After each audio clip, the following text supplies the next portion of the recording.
Can I just say, like, of all the games that got, like, rebooted and remade and whatever the fuck, that Doom game was just fucking perfect. God, it was such a good fucking game. Amazing soundtrack, amazing gameplay, simple enough story. God, it was so fucking good. The second one was really good too. Wait, actually,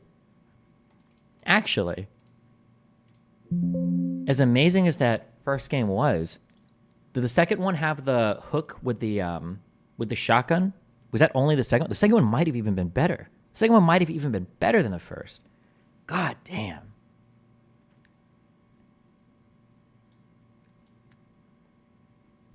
Why haven't you prioritized time to reply to my email? If you emailed me more than a day ago, I probably ignored it. So, sorry. Love you.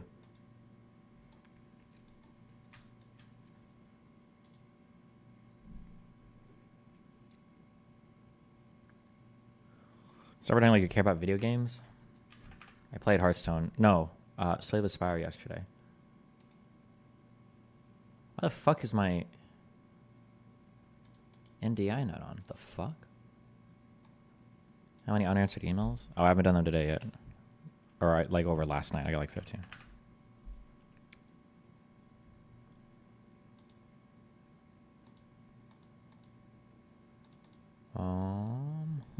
Hold on. Configuration tool.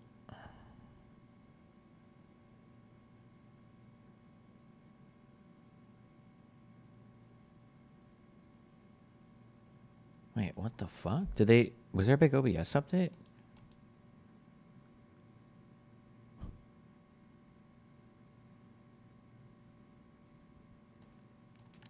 Did you reach Ascension 20 yet? No.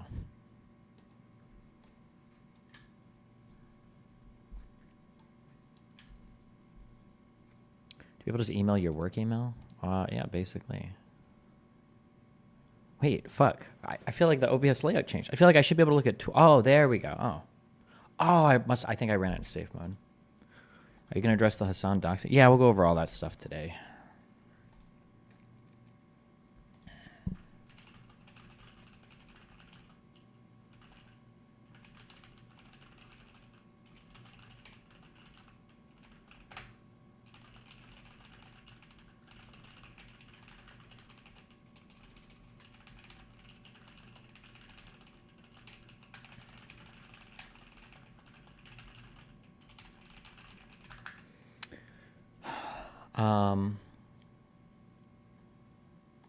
Let's see.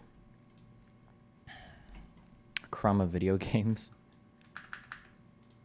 A lot of people don't realize here. A lot of people, because a lot of you fans are new. You guys don't realize you're looking at somebody who's incredibly good at video games. Do you guys remember when I beat Melina on like the or Melania? I don't know what the fuck her name is. Technically, I did beat Melina too. On like the third try. Where is it? This was supposed to be a hard boss. I crushed him. I barely even got hit. I don't even know if I got hit. Okay, I have to scroll too far for this joke to work. Never mind. Fuck you guys.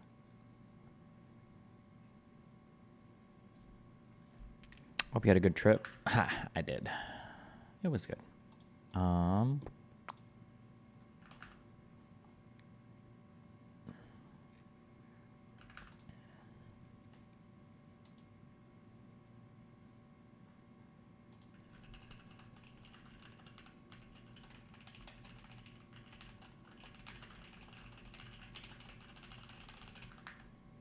You remember Jeb from your Kenshi playthrough and his tragic loss? I don't remember how Jeb died. God, I do remember Kenshi, though.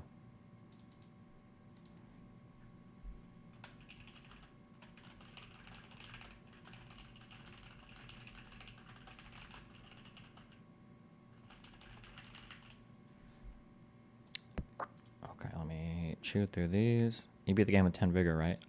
Listen, I was about to go on a 2-week trip, and I wanted to be done with that game. Or a week trip? Where was I? I was going somewhere.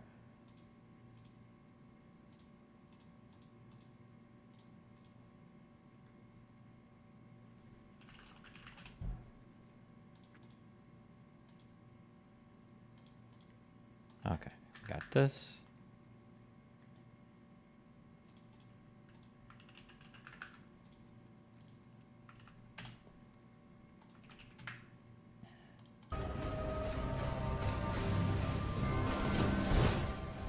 it's just such an easy boss. Like, what, you just have to roll when they try to hit you. Like, that's what I never understood about any of the Souls or like Elden Ring or any of these games, right? You just like have to, you just dodge the hits. You just have to dodge their hits. It's so easy. Wait, I will say one thing though that I'm confused in watching this. I feel like I spent a whole bunch of time learning to fucking parry this bitch's attacks. Why am I just rolling here? Did we decide that rolling was better? I don't remember. Think away.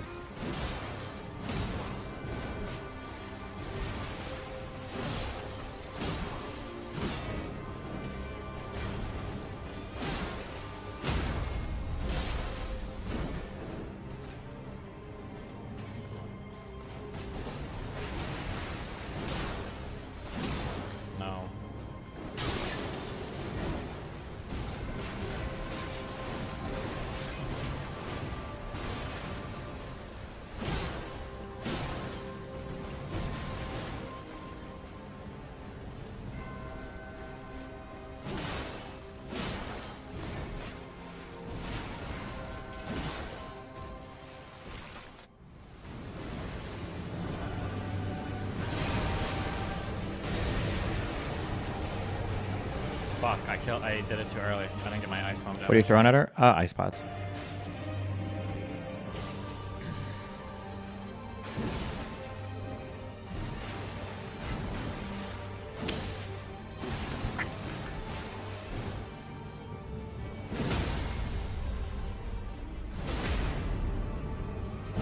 LOL, I've seen your shot in COD, your ass. You do realize that when I'm playing for stream, I've got 20-pound weights attached to my wrist for training, right? Like, whatever you think you've seen on stream is like 20 times worse than what I actually play at a competitive level. You do know this, right?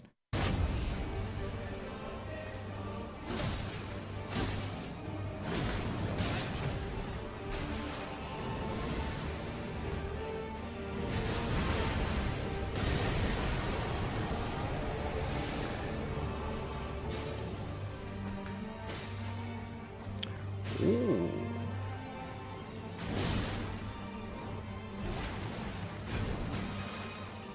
Oh, this is so anticlimactic. I just needed to sleep, dude. Yeah, I was so upset because I'd lost like twice to her the previous day. I was like, fuck, I should have beat her the first try.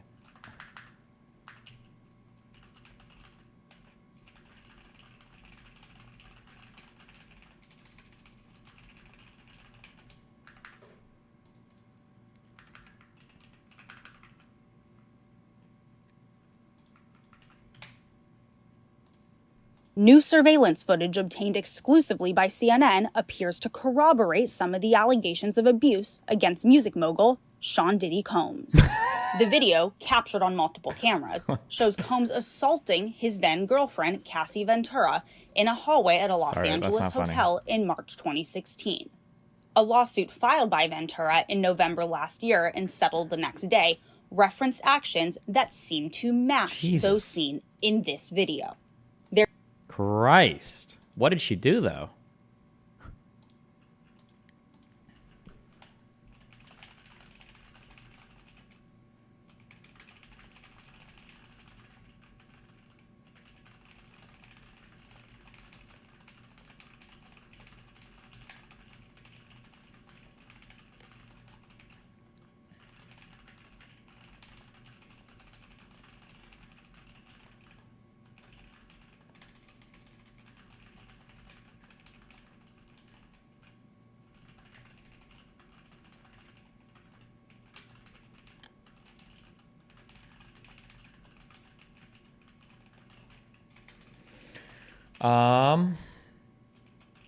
Okay.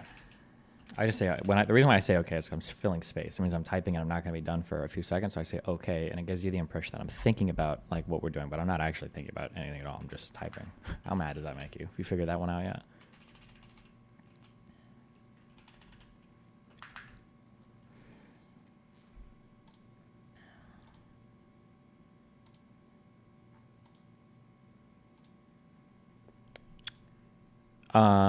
Okay, so I actually did, okay. I'm writing stuff more formally up now, all right? God, this Obsidian program is awesome, all right? I feel like I'm making more observations, and I feel like I'm able to incorporate things. Oh, so I'm trying to have this, like, sometimes I'm aware that I'm reinventing the wheel when it comes to, like, human psychology, because it's like, why bother doing this? I feel like I could probably read a book and somebody else has already figured this out better than I have. But then I think, well, hold on, actually. Technically, I think I would count as a subject matter expert for like debate and persuasion. I feel like if anybody could be a subject matter expert, it probably would be me. So maybe there's, I don't know if I have unique insights into the human mind, but at least my organization of everything. There might be something a tad unique to it. I think this is all published. There's not gonna be anything groundbreaking here, but I think I'm writing out how all of these little like, on how these mind things come together. And then I think the next thing I write out is like, okay, well, how do you be aware of these things, or how do you counter them? I think in yourself and then in other people. New iPad? Oh, I haven't got it yet. I think my friend gets here in a few days and I'm gonna give her my old iPad, so I'll get it then.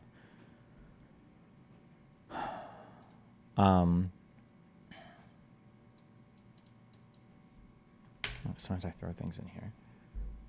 I'm trying to write down all these little bullshit things that I have in my brain about 1, 2, 3, 4, 5, 6, that I bring up a lot, just so they're written down somewhere, and then I can go back and like change them later on.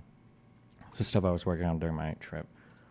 I'm just gonna read through these, and then if people have ideas or want to throw things out, and then we'll hop into the next thing. Okay, social incentives dictate beliefs. This is something I feel pretty strongly about. Well, I feel strongly about all of this shit. That's why I wrote it down, okay?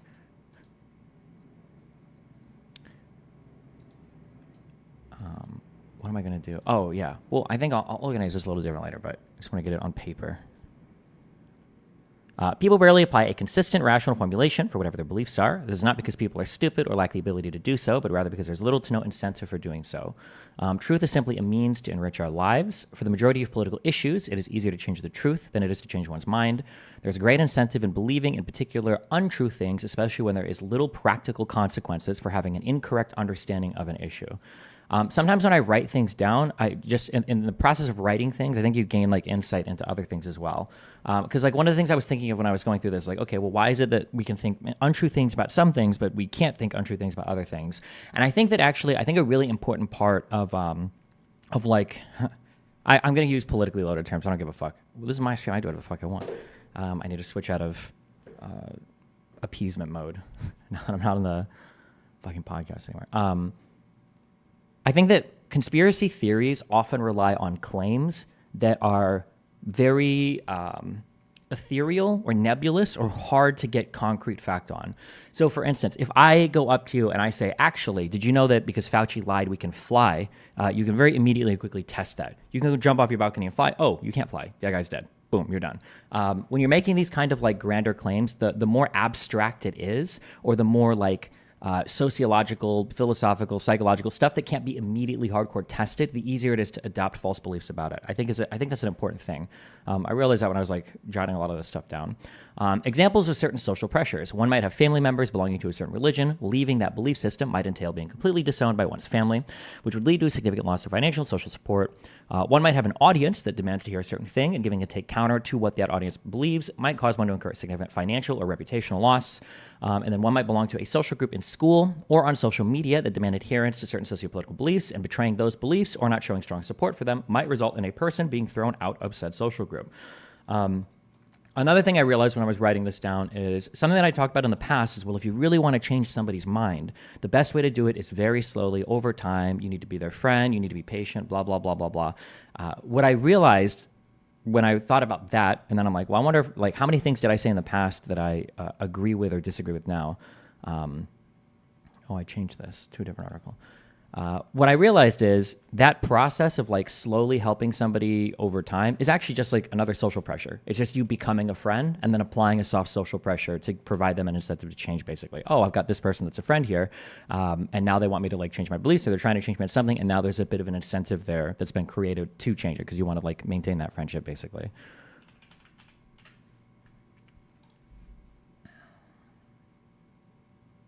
Fuck this, I didn't get a separate article for this.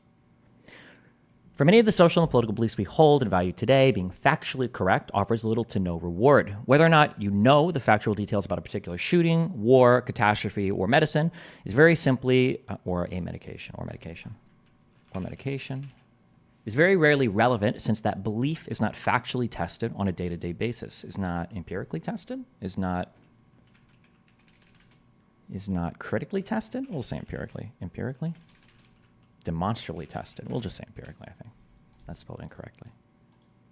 Wait, is it? It redlined me and then it didn't. Oh, there it is. Let's analyze a controversial event, the Rittenhouse trial concerning the 2020 shootings in Kenosha, Illinois, and think about the social incentives on both sides, assuming you're a part of a social structure that is pro-BLM. On some of these I do liberal, and some of these I do conservative. So the rewards for having factually accurate beliefs, assuming you're not someone whose job relies on getting the facts correct, like a prosecutor, lawyer, journalist, or someone working in the system, there is no reward for being factually correct about anything relating to Rittenhouse. You really don't. There's let's say that it was only a 15-mile drive when you say across the lines. Like, there's no reward for pointing that out. Punishment for having factually accurate beliefs. If you're in any social circles that are staunchly pro-BLM, expressing certain factual accuracies about the events of that night might lead to you being ostracized from your groups or webbed as a white supremacist. So pointing out, a particular thing people might think, oh, well, that's contrary to my narrative, at least, or it feels like you're pointing out a fact that might be contrary to that. So for having the correct belief, you might actually get punished. For having incorrect beliefs, there's no, for having correct beliefs, it doesn't seem like there's a great reward. You could be punished for having correct beliefs. And then for having factually inaccurate beliefs, depending on what you get wrong, people might celebrate you for having incorrect beliefs, especially if you're overstating the wrongdoings of Rittenhouse or understating the actions of the assailants. Common examples of wrong beliefs being rewarded might be like Rittenhouse was spraying his magazine into the crowd. I remember when Vosh said that to me. Or the person chasing Rittenhouse only threw a plastic bag. How scary, right? Neither of these things are accurate summations of what happened, but there's like a good reward, a social reward there for being incorrect about that. And then the punishment for having factually inaccurate beliefs, assuming your inaccurate beliefs are cutting against Rittenhouse, you're unlikely to face any repercussions or even corrections about having inaccurate beliefs relating to Rittenhouse. A gentle correction is likely the most you'd ever experience. Which I think is true. Given the incentive structures for and against certain beliefs, there's little reason to expect someone to strive for factual accuracy and every reason to believe people would try to adhere to their social groups as much as possible. This is like when I say social structure dictates or incentivizes beliefs, this is what I'm talking about here.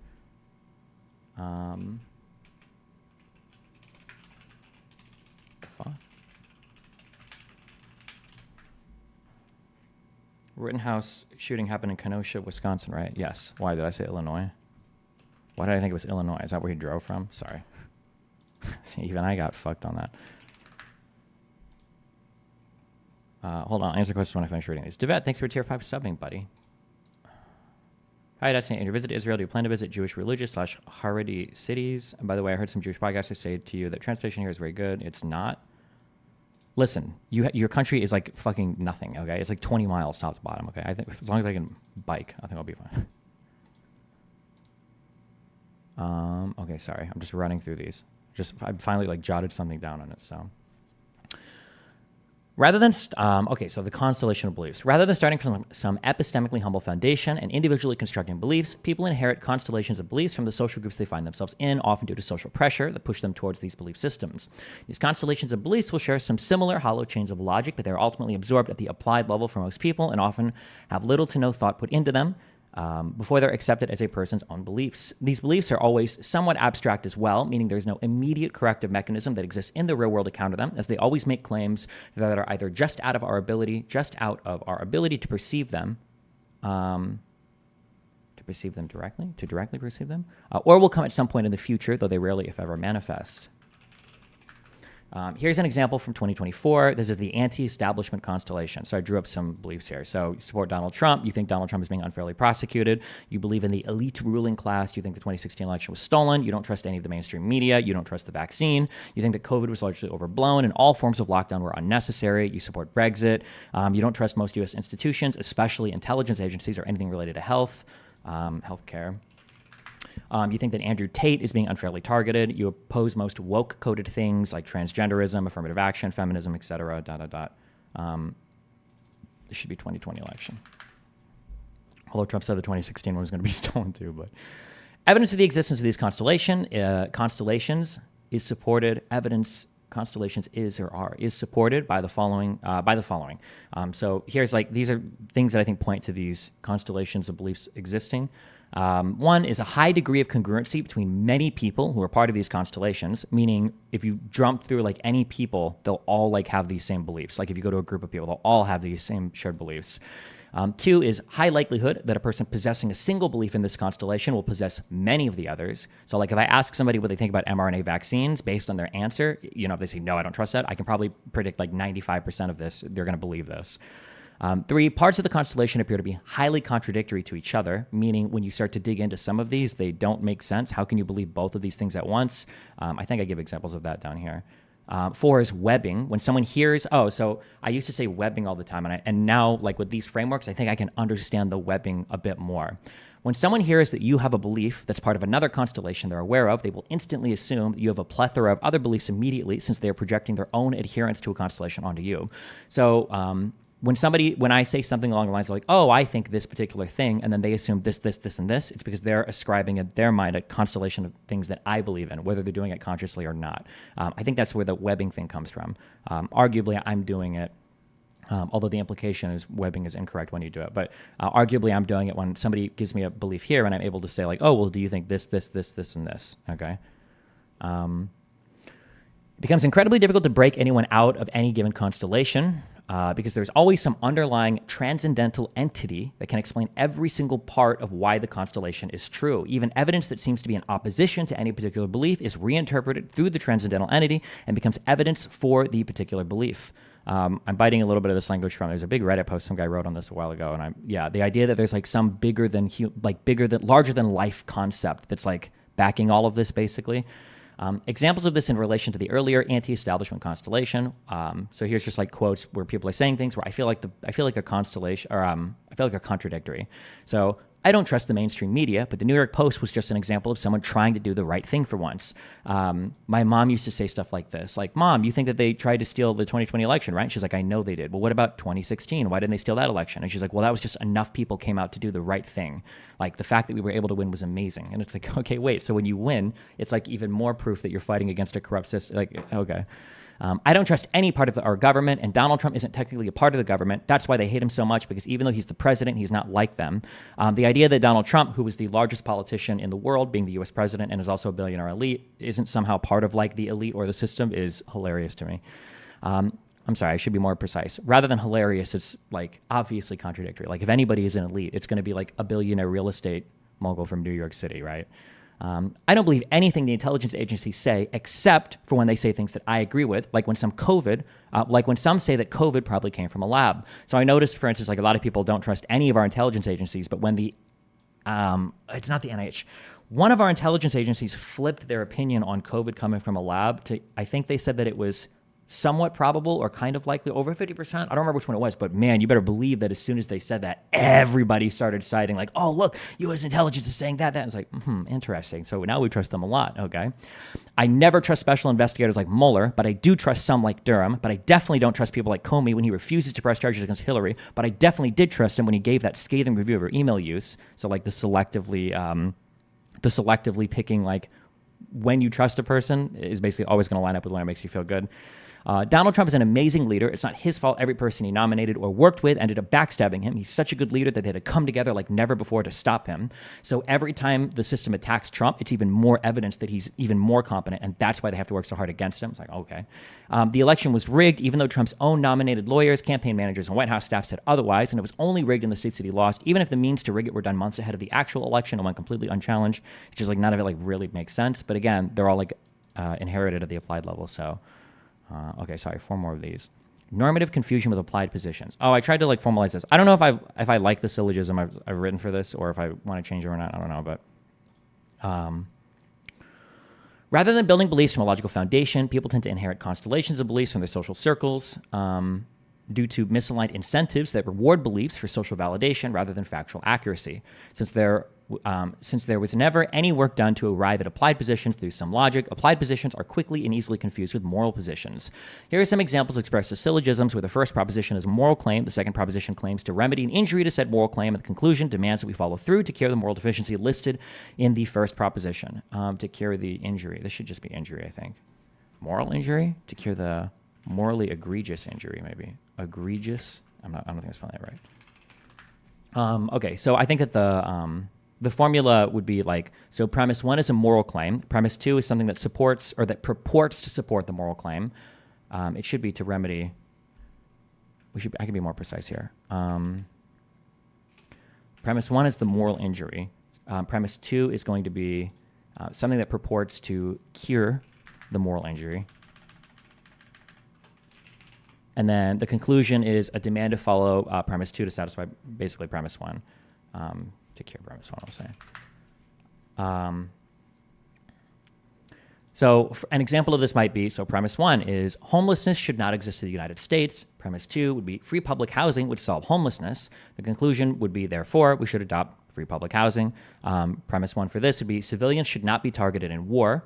Premise 2 would be a charge of genocide would force Israel to stop killing civilians. A conclusion would be, therefore, we should charge Israel with genocide. Should not be killed. I'll say targeted. I'll keep it at targeted. And the prior examples, if you disagree with premise 2, you necessarily disagree with the conclusion, but your interlocutors will assume that you also disagree with premise 1 as it becomes intrinsically tied to the conclusion since premise 2 is considered unquestionable. Premise 2 is most likely unquestionable as it is inherited as part of the constellation of beliefs, meaning that the individual has done no work to actually investigate premise 2, nor do they have any incentive to do so. That means that if you disagree that we should adopt public housing, so for instance, if you disagree that hold on. So let's say that you disagree with the conclusion here for this because the argument's not sound, okay? You're fighting on the soundness. Do I need to go over soundness versus validity again? We remember this, right? Valid just means that the conclusion follows deductively from the premises. Deductive meaning it's always true, assuming you're applying to some system of logic.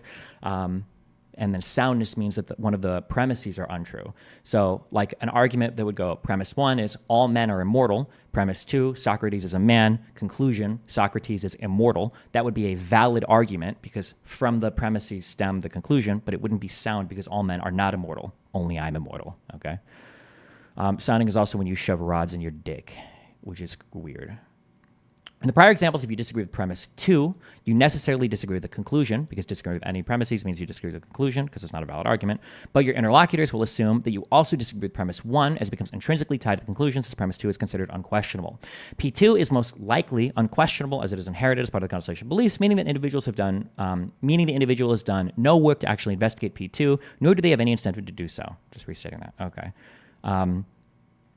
This means that if you disagree that we should adopt public housing, it's because you believe that homelessness should exist in the United States. Or if you believe that we shouldn't charge Israel with genocide, you believe that civilians should be targeted in war. So anytime I think you reject P2 from somebody, they assume, because P2 is like unquestionable, they think that you're rejecting P1. And then that's where a lot of this weird, I call these the bubbles that connect, but I guess I'm titling here normative confusion with applied positions. This means that if you disagree that we should adopt public... Oh, wait, I'll read this. This form of irrationality is incredibly destructive due to how quickly someone is to ascribe to you an entire constellation of beliefs. And likely they will ascribe to you all of the same moral reversals as they have in the singular example that you've disagreed with. Here's an example constellation for someone who's progressive. Systemic racism is real and is a huge driver of racial inequity, and is the main driver, I should say, and is the main driver of racial inequities. Healthcare should be free to all. Education should be free to all. Trans rights are unquestionable for all ages. Housing should not be commodified. Profit is immoral. Any one of these beliefs could be extracted, like the syllogisms above. It could be extracted and put in and expressed. Can you say syllogistically? I don't know if that's the word. And expressed in syllogisms like above, as above, and subsequently reversed on you if you disagree with any part of their construction. So P1, workers shouldn't be exploited. P2, eliminating profit would eliminate most worker exploitation. The conclusion would be profit should be eliminated. If you disagree with the soundness of premise 2, well, I don't know if eliminating profit gets rid of worker exploitation, then people will think, oh, so you think workers should be exploited, because they don't see you as fighting on the premises. They see you as rejecting every single part of the argument, right? P1, everyone is entitled to free healthcare. P2, Medicare for all would provide free healthcare to everyone. Conclusion, we should have Medicare for all. If you reject P2, well, would Medicare for all really make the system better? They think, oh, so you don't think everybody should have healthcare. A denial of the second premise on either of these would lead to denial of the conclusion, but most people would see it as a denial of the first premise, a rejection of the entire argument. I think this is yeah.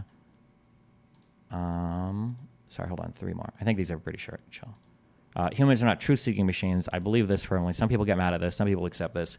Humans treat truth as instrumental, meaning it is a tool to be utilized to further someone's personal happiness. When the tool is no longer serving that purpose, it will be abandoned in favor of another tool.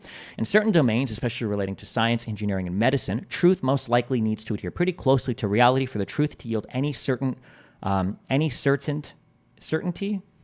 We'll just say to yield any tangible benefit.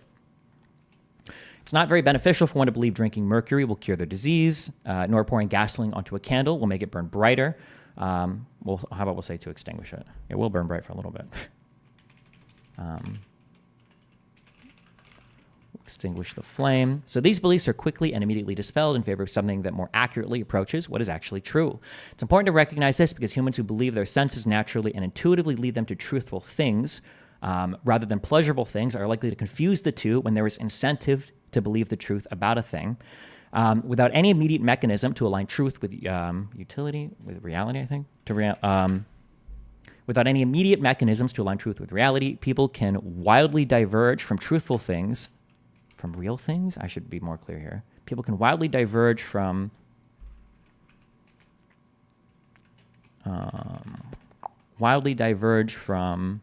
we'll just say reality.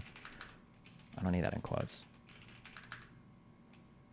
We'll say people's understandings can wildly diverge from reality in fantastic ways that lead to catastrophic consequences down the road. Examples of things might be things like vaccine skepticism, climate change denialism, or the mistrust of our voting process. Since these beliefs are inherited, Since these beliefs inherited from our social groups like any immediately corrective mechanism, it's easy for them to fester and manifest in long-term negative ways. So like if you think the election was stolen, like you're not like punished for having a belief whether it's true or false there because it's not being tested, right? Like who the fuck cares? And most of I think of the big constellation of beliefs things are like that. They're not very they're very rarely tested. So you can believe whatever the fuck you want. There's not like a mechanism there to punish you for having a wrong belief basically.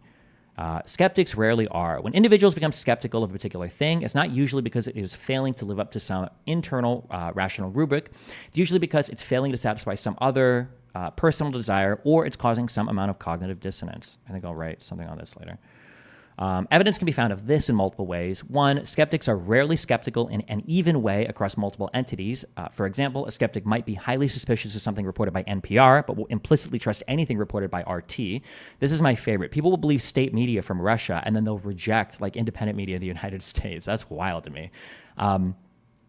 Skeptics will apply their skepticism selectively across the same class of media entities. For example, a skeptic will tell you that you can rarely, if ever, trust the mainstream media, but they will hold on to stories like the Hunter Biden laptop reporting from the New York Post uncritically as gospel.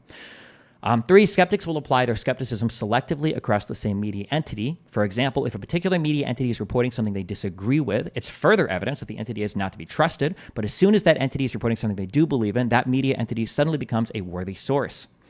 This happens all the time. 4, skeptics almost never move towards an area that requires further investigation or requires White Shadow, thanks for the 10 gifted subs.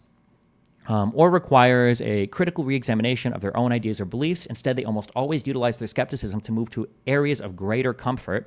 E.g., if a report comes out showing an mRNA vaccine is performing well, it's easy to be skeptical of that report and hold on to the belief that the vaccines don't work because this reaffirms our anti-establishment worldview. Okay, one more, and then we'll take feedback or whatever. Hold on. Aesthetic versus function. There are many functional things possessing a desirable aesthetic due to their function. There's an unfortunate side effect that many will adopt the aesthetic of a particular thing rather than the particular thing itself, causing a distortion that allows for one to seek the additive benefit of a particular thing without incurring any of the intellectually rigorous costs associated with it. Rigorous costs or social punishment, I should say, associated with it. Some examples of this might be nonpartisan, or putting oneself above pressure to believe everything a certain political group believes. Very rarely does the nonpartisan individual have a way of independently generating unique, consistent, and coherent thoughts, but rather they find a way to criticize unimportant things that appear to be part of their political in-group while still aligning 100% with every important core belief. A great example of this is being highly critical of Donald Trump's promiscuity or fiscal habits in government, or fiscal spending, like the deficit. If I say fiscal habits or fiscal habits as president, I guess, while being in lockstep with everything more integral to Donald Trump's associated beliefs, while being in lockstep with everything more while being in lockstep with the most, it should be, with the most integral beliefs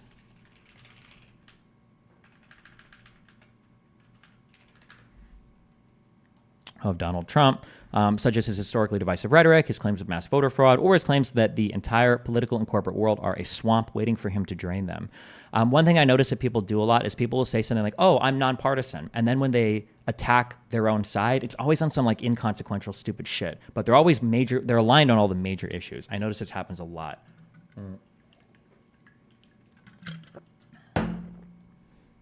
Rationality, or pretending to be someone possessing a high level of reason or critical analysis. Almost never does a person claiming they are rational or truth-seeking. Almost never when a person claiming they're rational or truth-seeking does the person... Almost never... Wait, this sentence doesn't make sense. Hold on. I wrote these last two when I was tired.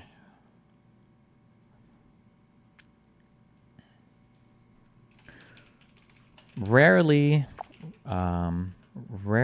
when a person claims they are rational or truth-seeking does the person actually exhibit any qualities fundamental to those beliefs. Rather, they tend to align almost entirely with certain other groups of people, and they simply wield this rationality against someone else that belongs to the wrong side.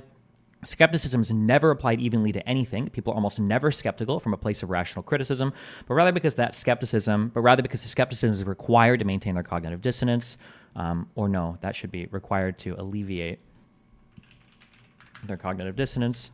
Or no, wait, I'm sorry, I did write this correctly. It's required to maintain their cognitive consonance. Do people use consonance and dissonance like that in normal speech? In music, you've got dissonance and consonance. I'm assuming they do. If not, fuck it. Uncomfortable truths are almost always incredibly comfortable. They wear the guise of discomfort in order to smuggle in some incredibly comfortable thing. Great examples of this might be telling people the uncomfortable truth that some huge system is against them, e.g. the FDA or the WHO or the IMF. But this is actually incredibly comfortable to most people because it helps them organize the world in their mind and provides an external entity by which they can blame significant societal problems on, societal or sometimes personal, actually, or even personal problems on. Almost none of these uncomfortable truths require you to change your mind or your actions in a way that you wouldn't already want to, but instead serve to motivate you to continue moving down a path you already find highly desirable. You already found highly desirable. Okay. I'll probably add and take away to these in the future, but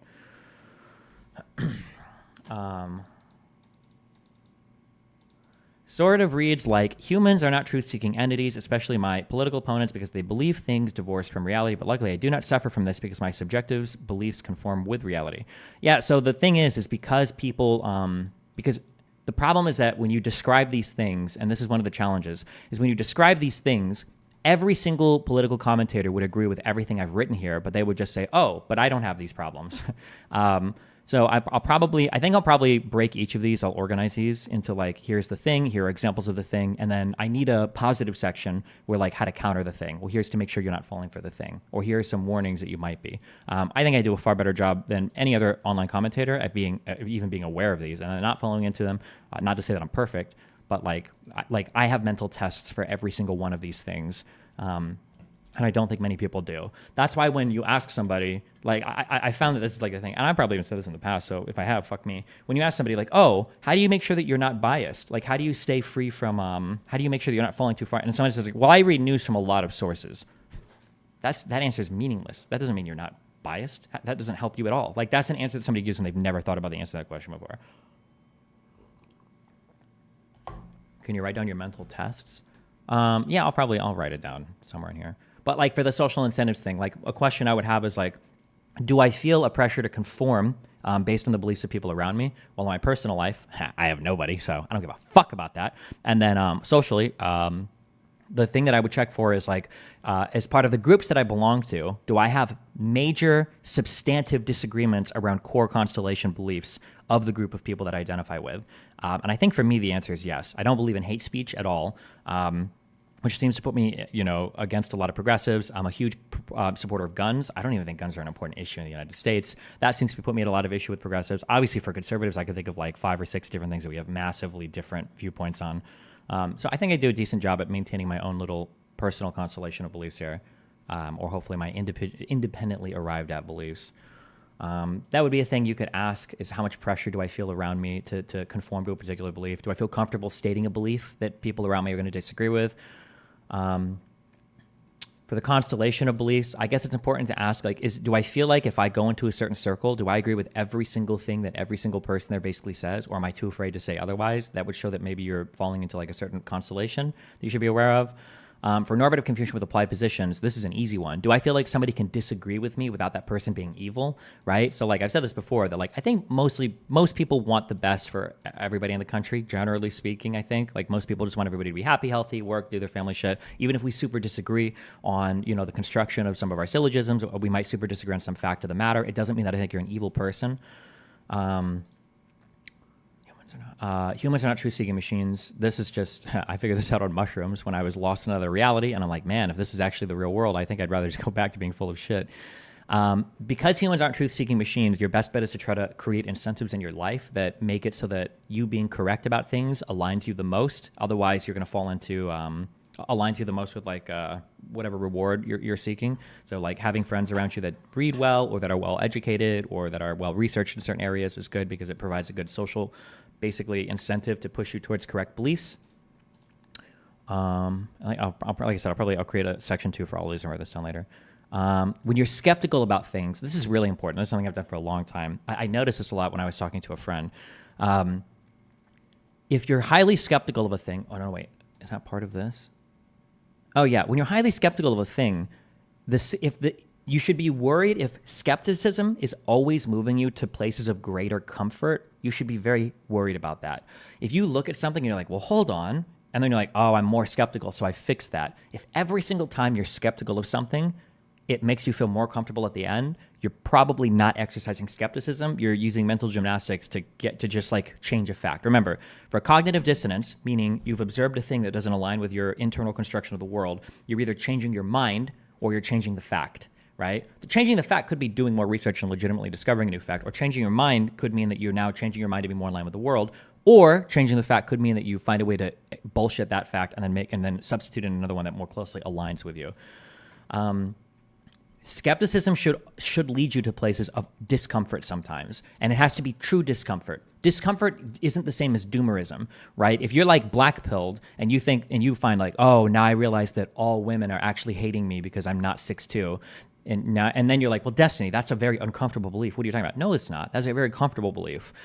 You found a way to externalize all of the blame and all the responsibility for why people don't talk to you onto an external factor that's outside of your ability to control it. That's incredibly comforting to you. It would be far less comfortable to think that like, fuck, maybe women just don't like me because of my personality, or maybe there's some other problem I have. That's a way less comfortable thought. If every single time you're skeptical of a thing, like, and even when I review my own behavior and I think about things, it's like, okay, well, fuck, like, should I do this? Is it right to insult this person? Or should I blah, blah, blah? Like, there should be times where your skepticism like is like leading you to an area you're like, okay, I have to do some work on this because something that I'm doing is not working here and it's not right. And when I say not working and not right, it can't be like, yeah, I'm being skeptical. Now I realize I need to do this thing that makes me feel pumped and good about myself. And I love it. Like, so for instance, somebody will listen to Andrew Tate or somebody say like, oh, you're a weak fucking piece of shit. You need to go to the gym. And you're like, yeah, that's really good criticism, Destiny. That's actually really hard. No, it's not. It aligns with your power fantasy. It gives you full control over yourself. It's the thing you want to do anyway. You already know it's a good thing. That's not challenging you, right? Like a good critical challenge to your own thought process might be like, hey, the last person that you called a slur, or if you have a bad relationship with your mom and dad, you need to call these people and you need to apologize. It'll make you a better person for it, right? That's a very uncomfortable, like, it's not going to be fun. It might be better for like character growth, but oof, I don't know about that one. That's a hard one, right? If you're being skeptical and it's always leading you immediately to places of greater comfort, probably not a good thing. Lycan tried to point this out to me when he came in and he argued with me about the Qassam rockets for the sugar thing, where he's like, oh, well, it seems like you uncritically believe the Israeli stuff, but you're highly skeptical of the Palestinian stuff. Even if he's not aware of it, well, he wouldn't be because I've written this, obviously, but even if he's not aware of it, that's an attempt to call somebody out for selectively exercising skepticism, because you're not seeking truth. You're just applying the skeptic lens to things that don't align with your worldview until you can make them align with your worldview, yeah. And then for aesthetic versus function, you've seen the way I dress. I don't care about aesthetics, so easy. Okay. Ugh. What was the hardest belief that you had or perspective that you had that was hardest to overcome or change? I don't know. The hardest to overcome or change. I don't know. There have been a few. The Citizens United one was a pretty big one because a lot of my worldview was built around lobbying. So that was a challenging one. How I interact with people online. I've gone through so many changes in terms of how I think that I should do that. That's been a really challenging one. I think recently a lot of it's just been personal stuff.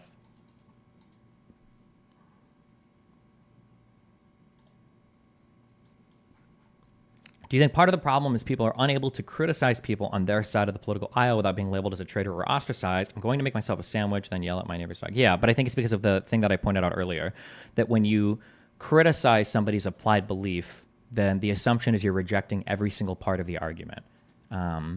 It's this one, that if you fight on any premise, somebody assumes that you're rejecting all the premises. And in these premises, you've got your moral standards are baked in. So they look at you immediately as an enemy, I think. Oh, abortion was a long one, yeah. How was your trip? My trip was great. I had a wild last night.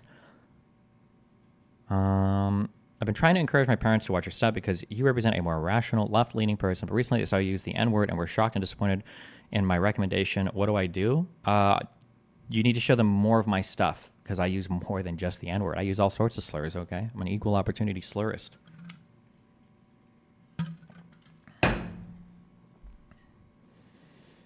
How could one truly know there's an aspect of their reality that truly makes them uncomfortable and it's not pseudo-uncomfortable? There's a way to dive into this, but like, I know this personally for myself. I don't know how I would make somebody else understand it. There are things that I can do to drive me. There are two types of things that I can do to drive me. We'll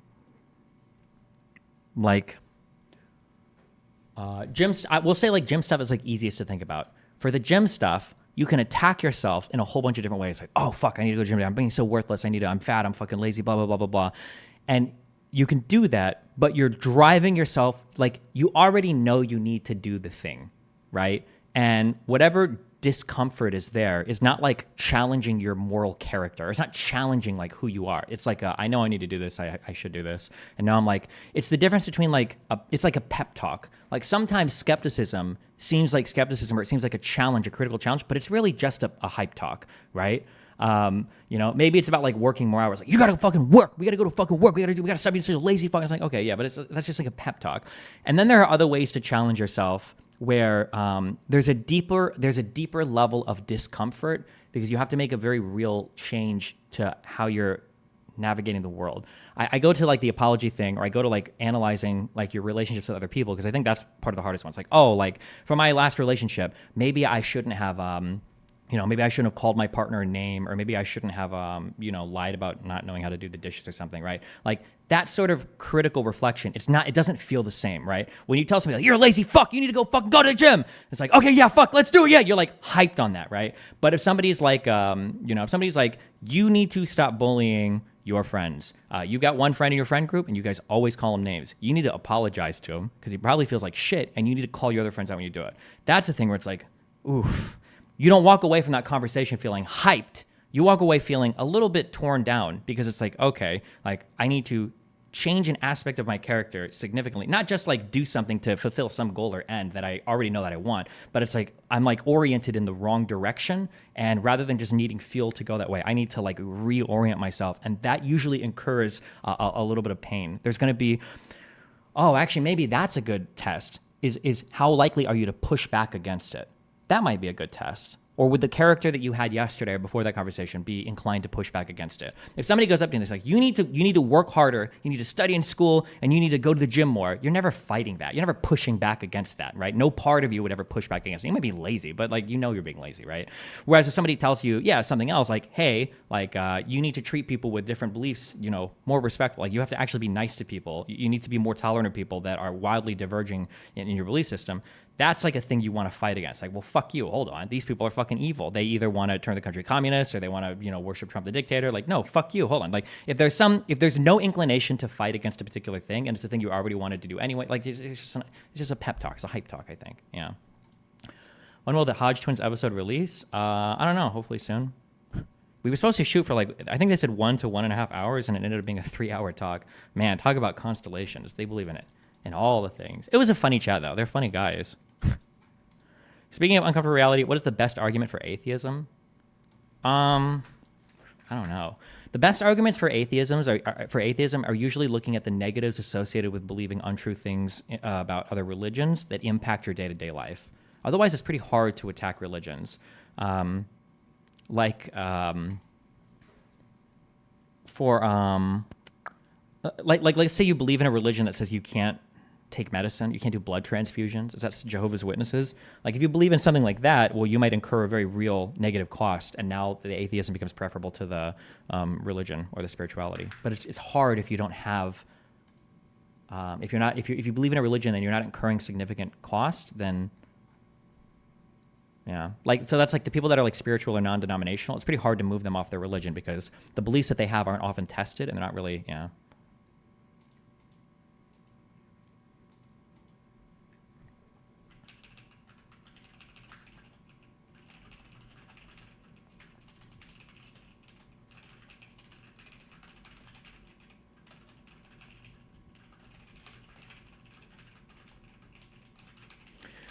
You try to appeal to how strange it is to believe in one thing in your life with no evidence compared to other facets of their lives. Yeah, true.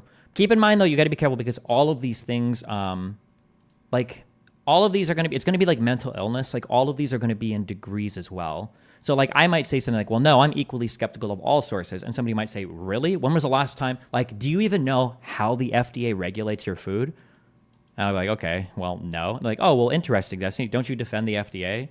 Yeah, I guess. Okay, but you have no clue. You couldn't even begin to explain how Chipotle's food. Well, I guess not, right? So like, but I would argue it's not because I'm not skeptical of the FDA. It's just because I've never debated that or argued that, and there's going to be some high level of implicit trust of a lot of third-party things around me. Like I also don't know all the FAA stuff as well, but I still trust airplanes. So like, it's not always going to be bad to.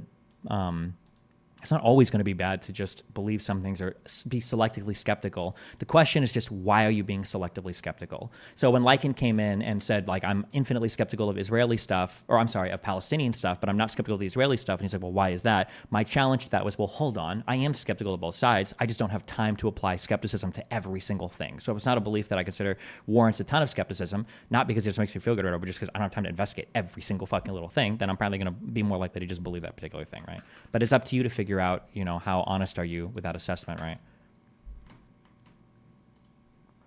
How would you differentiate between loyalty to your political group and just tribalism? I mean, I think they're one and the same. I think those are two of, like, it's the same thing, right? Do you think this explains why people who leave the left suddenly become full-on reactionary? They swap one constellation for another? Yeah, because if you leave the left, the application or the implication is that you're leaving the left because of all the social pressure that's starting to fuck with you. And then if you're going somewhere else, of course, you're going to like take on their belief because the social pressure was a big reason why you left the other side, right? This is why despite every single forum saying I'm going to be on the Daily Wire or I'm leaving the left or blah, blah, blah, it'll never happen to me is because as I leave these areas, it's not just because of it's not because we have incongruencies in social beliefs. I'm not like friends with any of these people. And if I am friends with them, it's my beliefs don't change to accommodate them ever. So I'm never going to like fully swap positions and be embraced by the right because that's just not how I do my belief system. Dragman Coach, I think there's a key addition to what you're talking about that's really helpful to keep in mind. Well, listen, post on the subreddit, okay? Yeah, I find I have to spend so much time fighting against the crazier beliefs of the hard pro-Pallies that I don't even get to talk about the interesting criticism of Israel. Unfortunately, that's the thing, yeah. Why should people even be truth-seeking for issues that have no impact on their life if it costs you in other areas of your life? You said that there are truths that aren't worth knowing. Why be right and possibly ostracize yourself from fulfilling relationships based on that friction? If you're wrong about Israel, you lose nothing because it has zero impact on your life. Why not put that energy into something productive? Because the issue is that it manifests negatively in other things down the road. To quote that, there's a good quote from that Chernobyl thing. Was it this? Every lie we tell incurs a debt to the truth. This is probably true. And this is one of the reasons why I have like my internal drive is like, well, I think if I'm correct about things and if I'm true, then in time it'll kind of like play out. But yeah, I think that there are certain truths that if you lie about them, it's immediately observable. If I tell somebody that they can fly and they jump off the balcony, they clearly can't. So that's an immediate debt, and you've figured that out immediately. But for grander things, whether it's related to medicine, voting, democracy, whatever the fuck, every lie you tell is moving you further and further away from reality. Depending on how abstract the thing is, it's going to take you longer to notice. But there will be a moment where you've become so divorced from reality that it will come crashing down around you. You can't live that divorced from reality for that long without it incurring a significant penalty somewhere down the line. How do you feel about permission structures to break from constellations? Permission structure? You mean permissive structures? Or I don't know what you mean. Hey, Steve, it seems like you're touching on a handful of topics. You said you'd be more interested in writing a book. Do you want to go deeper into any of these topics, or have you thought of a theme to tie them together? So if I wrote anything, it would be historical, because fuck anything current. The problem is that, like, I change my mind on things so often, it would be cringe. Like, I can't imagine me having to read a book from 10 years ago that I'd written when I was 25. Oh, I would kill myself. I would change my name to get away from it. So who knows, when I'm 40 or 45, maybe I'll think of something completely different. I don't know. Although I feel like for the past 5 years, I'm more like refining and honing concepts rather than completely swapping. You're misreading. It isn't a lie if you just don't dig deeper for stuff that won't impact your day-to-day life. If I'm a media or TikTok information-fed sheep, I'm not lying, and I'm not destroying my critical thinking faculties by not trying to find mistruths and things that don't matter to me. It's like the grill dad politics. Yeah, but at the end of the day, Jacob, we live in a democracy, and our system reflects the will of the voters, and at some point you're voting for politicians who are going to be acting on whatever truths or mistruths you might have in your head, right? So if somebody tells you that everything relating to Iran or Russia or China is bullshit and you believe that, but it's like not a big deal in your normal life, and eventually you go to vote for politicians and it comes down to like how aggressive they're going to be versus China or not, right? At some point that's going to manifest in reality, and then, yeah. Although that's an interesting...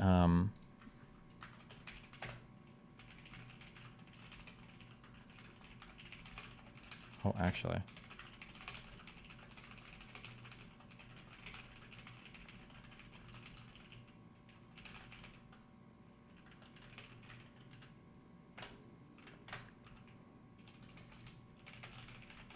Maybe if there are certain incentives or if there are people whose incentive structure will never be aligned with a particular thing, maybe those people should be removed from that decision-making process. Although for voting, this implies that some people aren't allowed to vote on certain things based on their knowledge level, but I don't know. Maybe I could think my way into, is it called a technocracy? Is that when only like intelligent people are allowed to vote? Or is it technocracy when the government is ran by technocrats? What am I thinking of? There's a name for a form of voting or a form of government where it's just like the intelligent people or the intelligentsia that fucking votes. Maybe it is technocracy. I think it'd be a good idea to have a trailer on your YouTube channel going over your beliefs, moral compass, and thought process, people to share to their friends and family and possibly others interested. Maybe. The only problem that I have with that, I was just talking to a friend yesterday about this, is that like people will say things, but this is why I'm so big on grounding things out in examples. Like two people talk to each other. Listen, we need to protect children. We need to stop indoctrination. We need to allow people to have the freedom to live good lives. Like two people could be looking at this in lockstep, and then the guy on the left says, this is why children at 14 should be allowed to transition. And the other guy on the right will be like, this is why we should have state-enforced religion. And I'll be like, wait, what? I thought we need to protect children. They're like, yeah, God and the morals that we grant our kids helps them lead healthier and better lives, and they're not chopping their genitals off. And the other person's like, okay, well, hold on, wait. Religion is making it so that when your kid figures out how to masturbate at 11, they fucking hate themselves. What are you talking about? And then the guy, okay, well, what about indoctrination? It's like, yeah, I mean, like if you're 12 or 13, you don't think you know if you're gay? It's like, hold on, you think that person who's non-binary at 19 chose that? You think that 20% of girls are non-binary because they fucking, they just figure that out? Of course not, it's indoctrination. It's like, well, wait, hold on. You think that your kid wanted to have his dick chopped off? I'm talking about circumcision, not trans stuff. You think your kid want to get circumcised? How is that not indoctrination? You get confirmed in the Catholic Church when you're fucking 11. You have your bar mitzvah when you're fucking 13. Your bat mitzvah when you're 12. You don't think that's indoctrination, right? Okay, well, fuck, okay. Well, what about like the freedom to live good lives? Well, how is being super religious being free? Well, how is woke policing everybody being free? Okay, well, hold on. I mean, like, don't you think you should be able to be gay or be non-binary if you want? And it's like, well, yeah, but like, how much freedom do you have to choose that if your whole fucking classmates bully you if you don't choose the right thing, right? So it's like, the problem is like people will state these things and they'll be like, yeah, we agree on all of this. And then when it comes to the applied positions, they actually don't agree on anything. And it's like, well, wait, what the fuck happened? We had like 20 different foundational, like axiomatic beliefs, but somehow our applied positions are completely contrary to each other. What happened, right? So I think that's, yeah. So that's why I would never do a video. I just don't like to do things on my channel where I'm like, yeah, guys, so today I'm going to talk about like why I'm rational, and this is how we have rational beliefs. Because it's like, I feel like you have this like this. Oh, I should write a thing on this. I'll do this. What would I call this? Like principled illusions?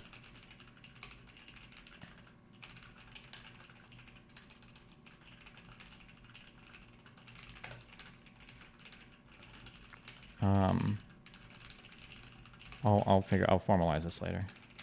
Yeah.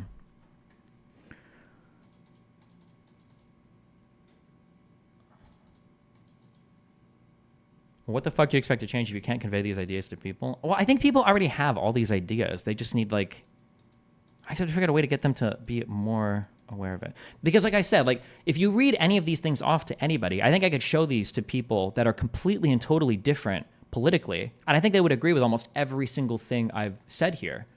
They would say like, yeah, I 100% agree with this, right? A conservative would say, oh, that's true. Somebody thinks that just because I don't want to raise taxes, it means that I hate poor people. Yeah, liberals do that all the time. And a liberal would be like, wait a second, just because I don't support the war in Iraq, you think I don't support the troops? Yeah, I agree. Conservatives do this all the time, right? The issue is that people only apply it.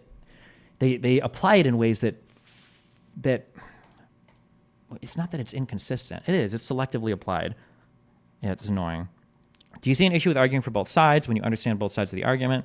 Not really. Or you mean like arguing for? You mean like arguing for? I mean, it depends. It's good for me to argue with a lot of different people because I have to make sure that my audience, I'm grounded. I'm grounded with my audience. Because if I only argue with one side, you guys start to fly way off in the other direction. That's why we have to deploy tactical N-bombs every now and then to keep you guys knowing where I'm at.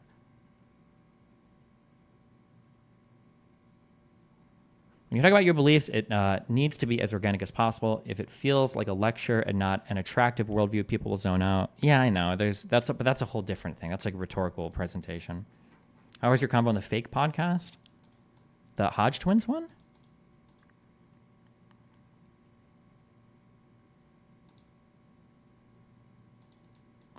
Even if they agree, why would someone seek to hold true beliefs if it makes their lives worse, as you said? I doubt you believe there is an inherent virtue in holding true beliefs. People will always choose amongst... Well, I don't know. That's the thing. I have to think about that more. There are ways to make people... Well, so the nice thing about this, actually, and this feels incredibly gratifying, the nice thing about like my current like mental models for people is that when I think about things I've said in the past, technically all of them plug in very neatly to this in a more formal way. And I think that because of these structures, I think I have a better understanding of why it's happening. So for instance, in the past, I used to talk about how when I debate somebody, I want to be really fucking brutal. And then I want that person to like feel like an idiot. I want them to look like an idiot. And what was actually happening there, I think, when I did that, is a couple things are happening. One is I'm exposing their truth as an aesthetic rather than as functional. And the aesthetic only works when you have at least the belief that it's carrying the function alongside it, right? Like, it's not that my content creator calls himself rational. He really is rational. But if he just calls himself rational, oof, now he's been exposed. And then there's also a social incentive that I'm creating there. If I make your content creator look like an idiot, well, ooh, now you kind of feel like an idiot. That doesn't feel good. And like, people are going to look at me like I'm an idiot. I don't want people to think I'm dumb. If my guy can't like win in this debate or can't do this argument, well, now I feel like an idiot. Like, ooh. So I'm like pushing in the social incentive thing as well. I think those are the two things that were happening. How many of these problematic traits must an individual exhibit in order to be considered a victim to a constellation in your view? Do you think it's even possible to exhibit some but not others? Well, there are some things in here that are going to impact everybody, and then there are some things in here that you can completely break free from. I should write about that. Difference between things in here that you must control for / be aware of versus things you should never do. Like, I don't think you should ever exhibit an aesthetic falsely, like disingenuously. You shouldn't have the aesthetic of a thing if you're not going to carry out the function as well. So this you should never do. But like, social incentives are always going to somewhat dictate your beliefs. You should be aware of this. It's probably unreasonable to assume you'd break from that completely. Like, you're always going to be like a pleasure-seeking machine. So your goal is to align whatever is true with what is pleasurable as much as possible so that you can try to keep your incentive structure good there. You don't ever have to confuse people's normative positions or like moral positions with their applied beliefs. You don't have to do that. Yeah, it'll depend, but.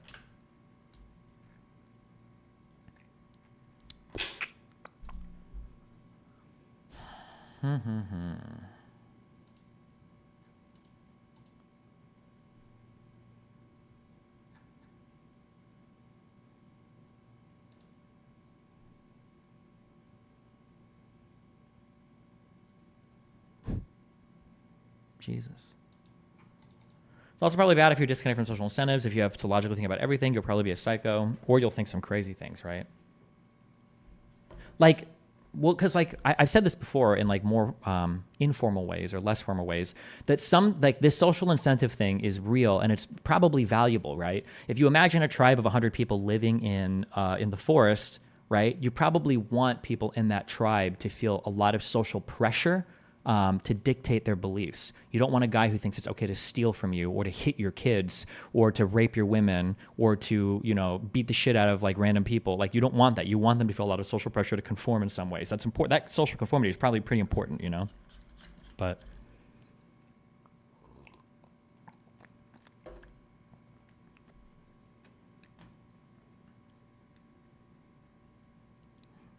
When Destiny loses a debate, I lose a debate. When Destiny goes unhinged, I got unhinged. When Destiny says the N-word, I said the N-word. We are the #Dallyband. We are one. Good job. This is all in the book, The Righteous Mind. Yeah, maybe. I'm sure there are people that have written on this. But I feel like I've also kind of like uncovered a lot of this on my own just through debating and arguing and convincing people. So I'll probably keep working at this. Maybe I'll write or read something from somebody else.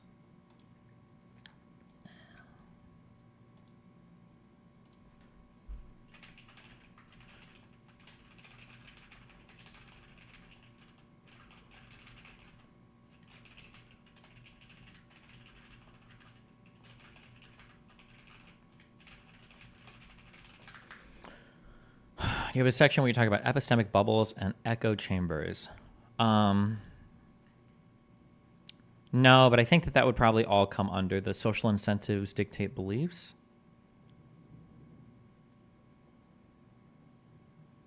Or maybe I'll throw it in here. Maybe I'll add it to somewhere.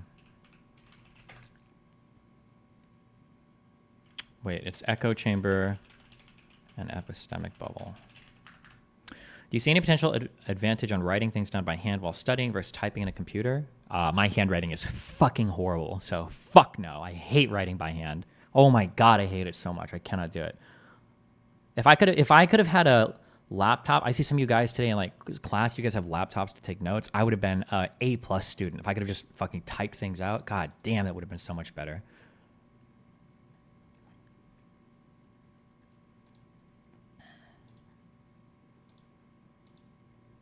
Holy fuck, Japanese, dude. Oh yeah. Oh yeah. Shit, I did that. I changed the rules on the subreddit. Wait, is Forethought saying I wrote too much? Why don't you do drugs all the time if they're pleasurable? Because I want my real life to be pleasurable as well. I think that the way that I try to explain this to people, especially people that have problems with drugs are like drugs should be like a bonus to life. Like they make things more fun. Like you do drugs as an additive thing, as like I want to have a lot of fun right now, so I'm gonna do this particular drug. I'm gonna do blow at this party. I'm gonna fucking do MDA. I'm gonna fucking. When you smoke crack, is smoking crack? Is that just that's just cocaine? Is there a point of smoking crack over doing blow? I wonder which one's better. I have no idea. I haven't done cocaine yet. But whatever. If you're going to do shit like this, you're doing it to have fun for a day.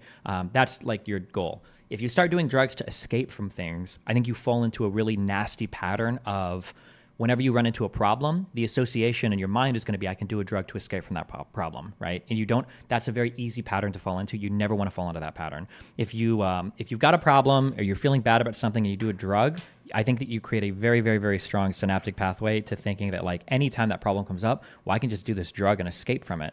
And that's a really scary road to go down, in my opinion. But I feel very strongly about that. Strong enough to say not in my opinion. You should just never do that. I don't think you should ever do that. Doing drugs when you're sad is not a good idea. Yeah.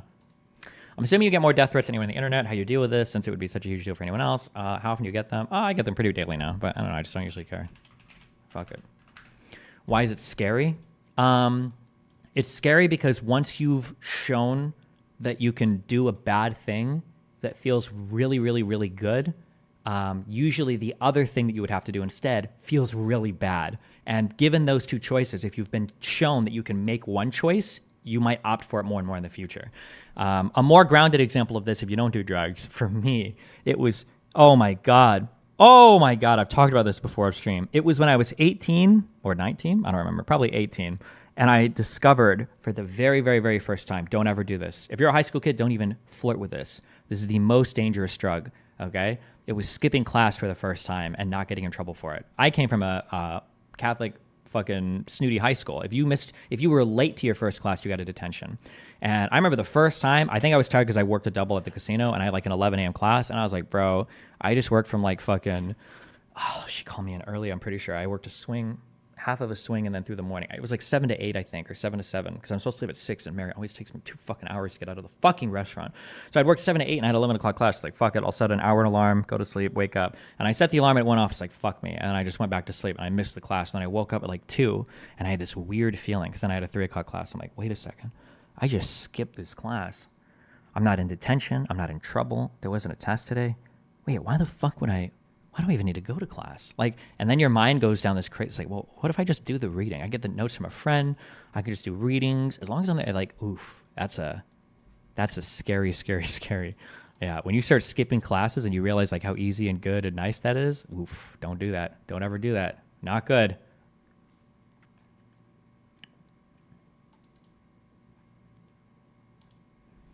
Wait, whoever used this meme did not use this meme correctly. Why did I get linked this?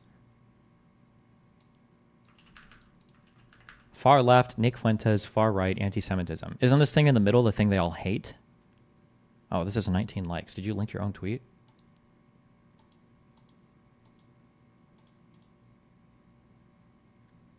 Me and NM Wood had a disagreement on who your first wife was. Was it a random girl you married to get financial aid for school, or was it Nathan's mom you married? I never married Nathan's mom, but the first girl I married wasn't a random girl. It was like my high school sweetheart. It was my girlfriend from high school of like 2 or 3 years. That's not a random girl. What the fuck?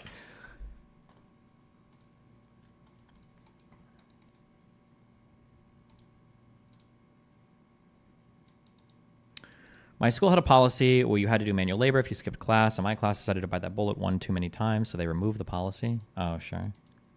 It's supposed to be what they're vowing together for. Is it? I thought it's stuff that they don't like. Oh, no, it is stuff they're vowing together for. Never mind. Fuck me. Just kidding. I think I'm mixing this up with the John Wick meme.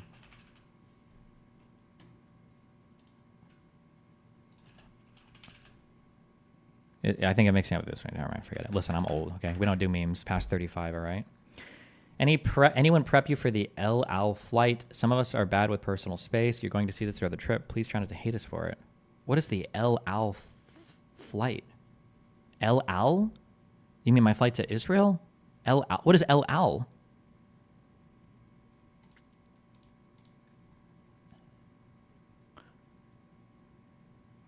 The Israeli airline? Oh, I'm flying on like Dubai. I'm flying like Emirati or something.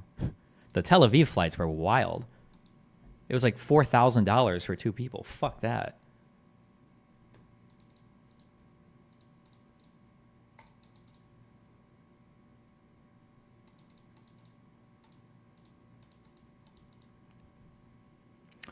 Make sure to look up if it is legal to travel with your meds. Some countries ban that shit even if you have a script. Ooh, that's a really, really, really, really, really good point. Oh my God, 2 weeks with no Vyvanse? Can I take Vyvanse to Israel?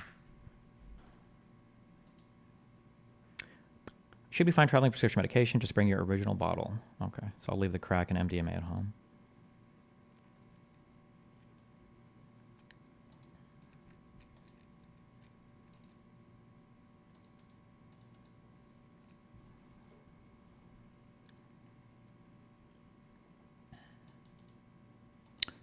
You're going to Israel, not Saudi Arabia?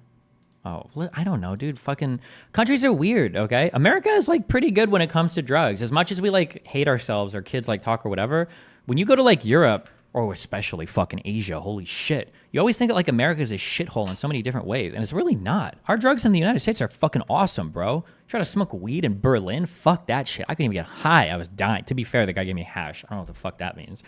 Drugs in America are awesome, okay? Jesus Christ. You can go to a store in a state and get like these vapes, and in 2 hits, like sends you to another fucking dimension. You can find all sorts of awesome drugs here. And the penalties are generally better as long as you're not like dealing or something compared to, man, you go to Asia, they catch you with weed and they chop your fucking testicles off. Fuck that shit. Jesus Christ. You know what? I repeat that a lot. Is that actually true? South Korea, penalty, marijuana. A violation is punishable by up to 5 years in prison or a fine of up to 50 million won, which is $42,556 for recreational use. Fuck that, okay? What's your current approach to discussing politics with your family? My mom and stepdad are both going into a more right-wing direction, and just talking about the facts seems fruitless. My mom was always the more political one, but like talking to her about politics now, as much as I love her, is a little bit more depressing, or it's harder for me to do it because of her memory issues as her Alzheimer's disease progresses. Like it's not as much fun before where I could like bully the fuck out of her or like make her cry after a debate would be fun. Now it just feels a little bit more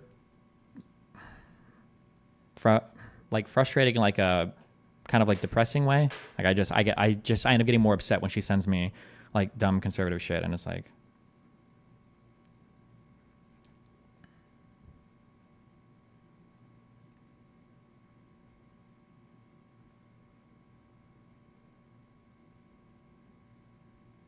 do you have a safe drug use guide? Every drug you do is going to be a little bit different. The wiki that I generally trust is called Psychonaut.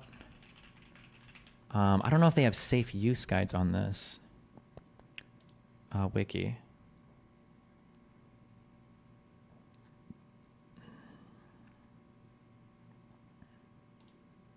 Toxicity and harm potential. Control F, safe.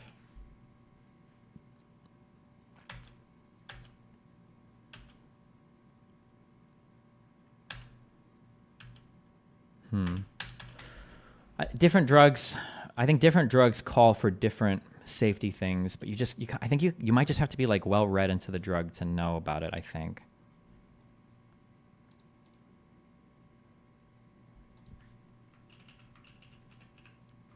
What did V mean by this? Oh, every time somebody's at my house, I have to like sit them down and be like, listen, okay, I know that I meme a lot here, but don't play with my guns. Because I'm always paranoid that I'm going to bring over somebody and they're going to like, just like, oh, this is, and then just like shooting holes in my wall or kill themselves.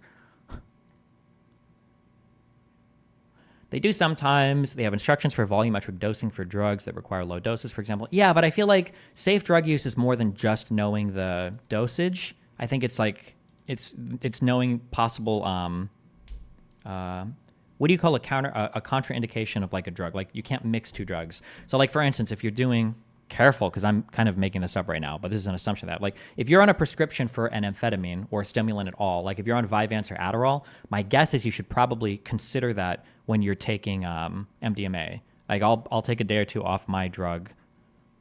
Read the text in the picture before I do like a recreational drug. Or if you're on like on SSRIs, if you want to do mushrooms or LSD, you probably can't, or you'd have to take a much bigger dose, and I don't even know what that looks like. Yeah. Oh, drug interactions. That's what you're looking for. Okay, but like this morning I was like, they're not loaded right, and he just punched me in the back of the head and said the N-word. Okay, what about it?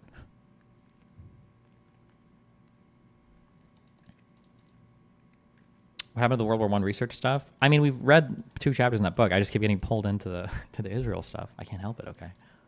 Oh, also, and my past week was just reorganizing my brain and all this stupid shit online. So that was good. I needed time to reset my. Are you going to react to the trigonometry debate? I might. Did that go live today?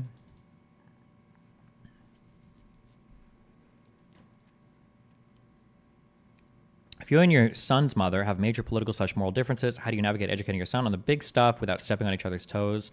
If you and mom are opposed, well, right now he's only 13, so I don't think there are like huge political questions that are coming up for him yet. But his mom isn't like as politically active. She's not like she's like a normal person. She's a super normal human being. Yeah, I don't know. But I mean, like, she has him day to day, so she's going to have more input than me. Although I think he's coming over for a month this summer. Now that I've got an extra room, I can set it up for him.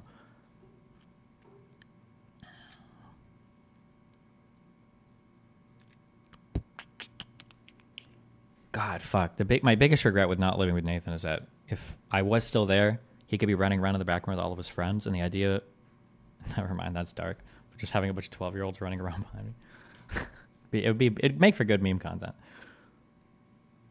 What about moral stuff y'all are opposed to?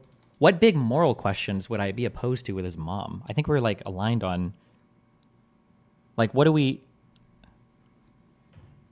I guess like if Nathan came out as like being trans or gay or something, maybe, but actually, well, no, that's not true. Actually, the biggest thing that we had a disagreement on 7 years ago was when he got diagnosed with ADHD, whether to start medication for him, because that side didn't want to. Initially, I didn't want to, but then I started to do a bunch of reading into it because I feel like I'm his dad, so I owe it to like do the research. And then after the research, I was like, fuck, he probably should be on medication. I didn't realize there were so many negative outcomes relating to ADHD. So that was a big back and forth.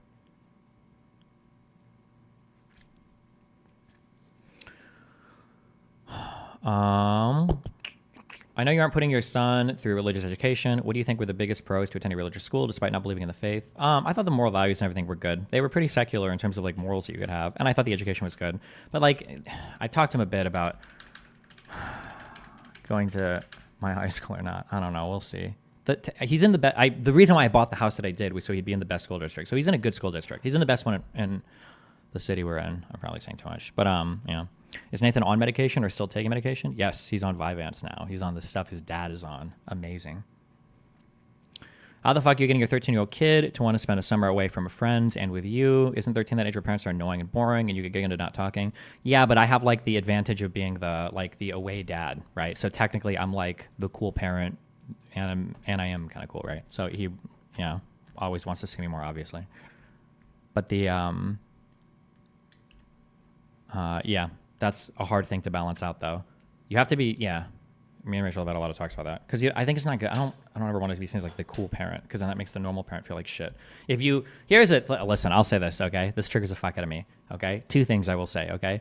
If you're parenting long distance or if you're separated for some reason, the rules should be the same on both fucking households every fucking time. The rules should always be the exact same, and you should always have like the same level of respect for both parents. You should never shit on the other parent. I think that either of those 2 things being broken, I think are bullshit.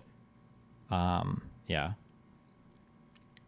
So like before Nathan comes over here, like me and his mom talk about like, what are the rules in the household? What does Nathan have to do? And then he has to do the exact same things over here. Yeah, I don't think the dynamic that some parents set up, I say separated parenting, but even parents in the same household will do this. If you ever have like a good parent or a bad parent, or like, oh, well, mom wants me to do this, I'm gonna go talk to dad. I think that's super, super, super toxic. I think parents should always be a united front for the kid, not against the kid. You want to work with the kid too, but like, yeah, the separate, I think that's bullshit when people do that. Hold on.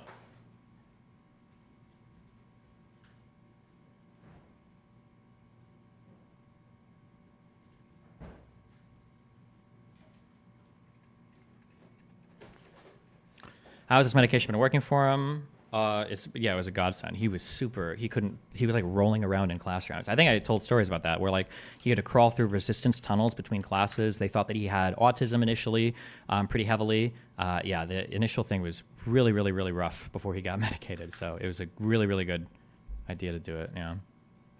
I had separated parents with slightly different rules and I still respected them the same amount.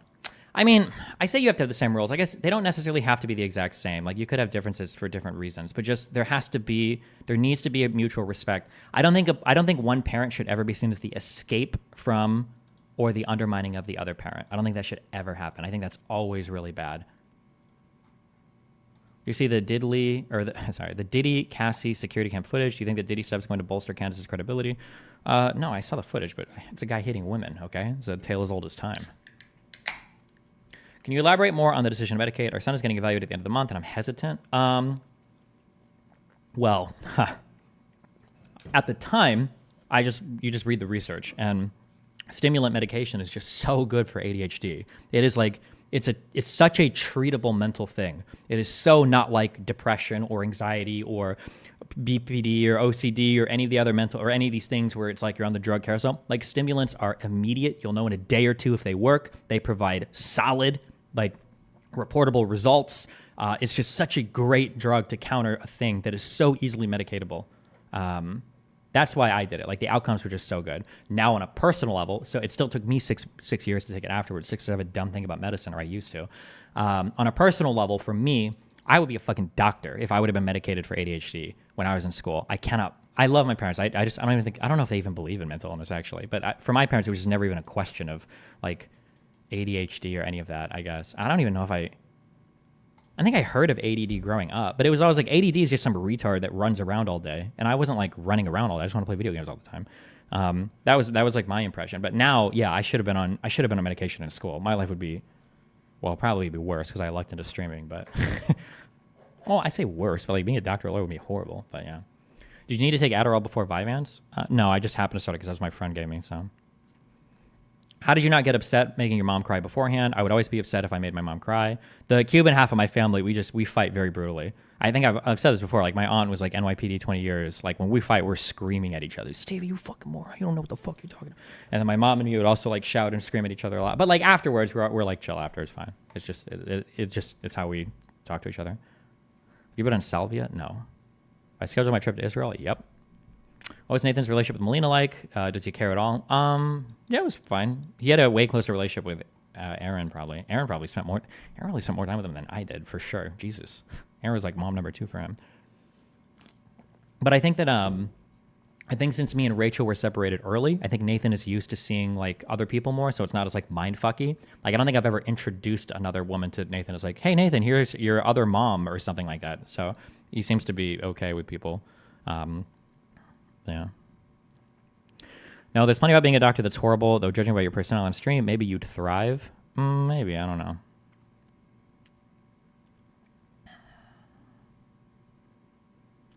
Found you from Zerka, please. It's your time to take the red pill. Yeah, no. What's the goal of the Salvia trip? Like to learn more, challenge the Israeli side, get more comfortable on anti-Arab side of the. That's not a Salvia trip. What do you mean my trip to Israel? Oh, Israel trip. You typoed that.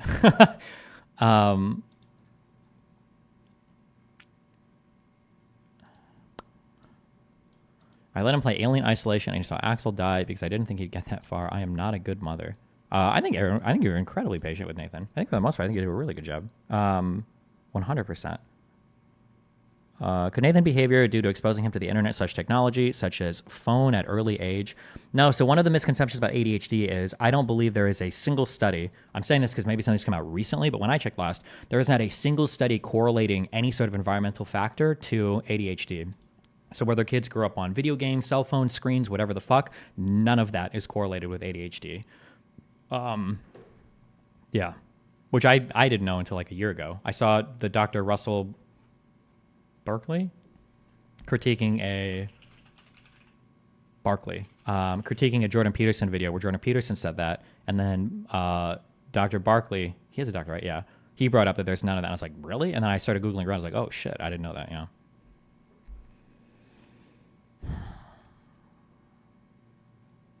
What the fuck happened to that god tier clip of Nathan saying he preferred to go to the park with Aaron because you were mean? That shit was so cute. Oh, yeah. Can you explain that there's no correlation? There's just not. ADHD is a neurodevelopmental disorder, meaning that parts of your brain are not like developed as much as other people's. There's some part in your brain that's like, I think it's like 13. I should learn the parts. ADHD, brain size different. There's a part that is like literally like shrunk compared to what it's supposed to be. It's like 13%. It's not enough to measure until you like autopsy a person, but like physiologically the structures are actually like underdeveloped or smaller than they're supposed to be. It has a high level of heritability though. So like if your parents have it, you're pretty likely to have it or more likely to have it. Frontal cortex. The frontal cortex is just the name for a whole bunch of like, I think, right? The frontal cortex has a lot of things in it. Yeah. Why do you think you don't get the same spiritual revolutions others do on psychedelics? For example, many start believing in God after doing shrooms. I don't know, bro. I've done a lot of drugs over the last few months. I candy flipped for the first time. I did LSD and MDMA. And I had the same panic attack on LSD when I was peaking. Just a while ago, I did MDMA and I smoked weed and I had the same panic attack. It's not a panic attack, actually. That's wrong. I shouldn't say I had a panic. I didn't have a panic attack. When I hit a certain level of being high, whether I'm on mushrooms, LSD, or weed, I get this distinct feeling that I'm in an area and I'm in here forever for the rest of time. Time's not really moving in any direction, and it's the entire universe and it exists here. And it also feels a little bit fake, like it's not real, like I'm stuck in my brain or something. And I don't know why, but every single like psychedelic drug that I do puts me in that state if I get high enough. It's very fucking annoying. I don't know why. It's so ugh.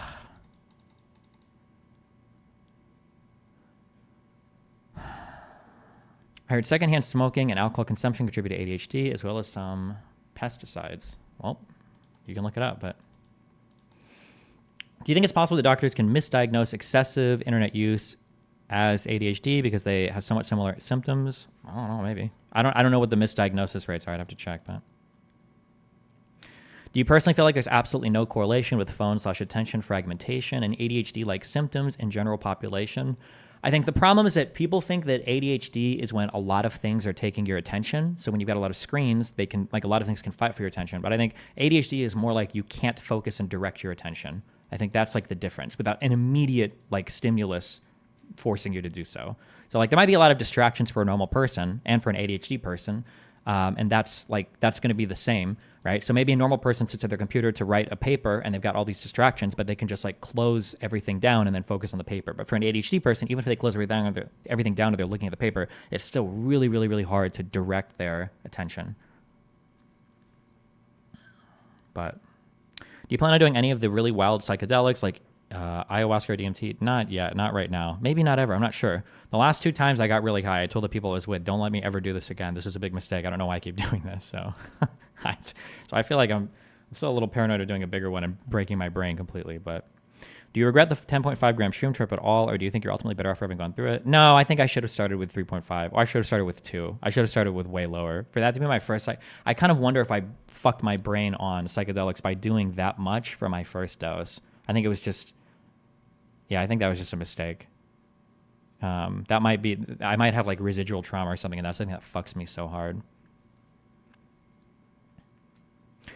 Do you not think that someone's environment with technology could have non-reversible developmental issues? Non-reversible? I mean, things that you learn in your childhood are pretty hard to get away from, but it's different than a neurodevelopmental, like, delay or lack of neurodevelopment, right?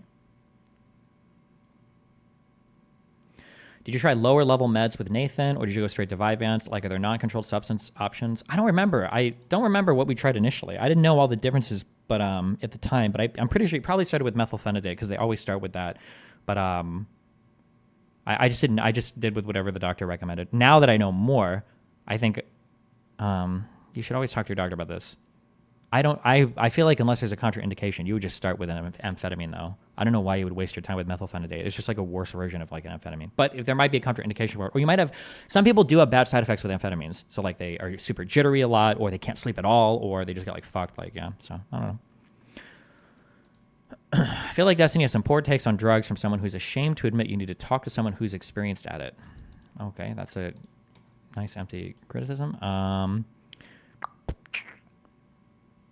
Ayahuasca is very similar to mushrooms. It feels less clinical and oppressive. It's worth doing. You'll be able to find some wacky group doing it in Miami somewhere. More pleasant, in my opinion. Maybe. We'll see someday. We'll see.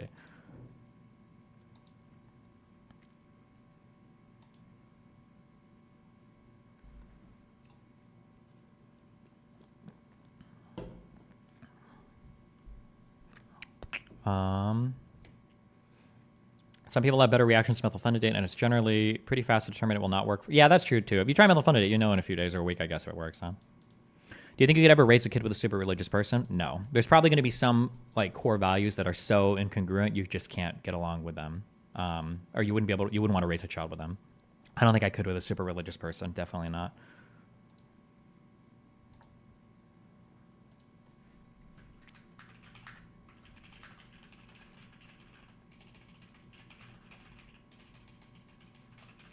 Granddad's Lounge, thanks for the 5 gifted subs.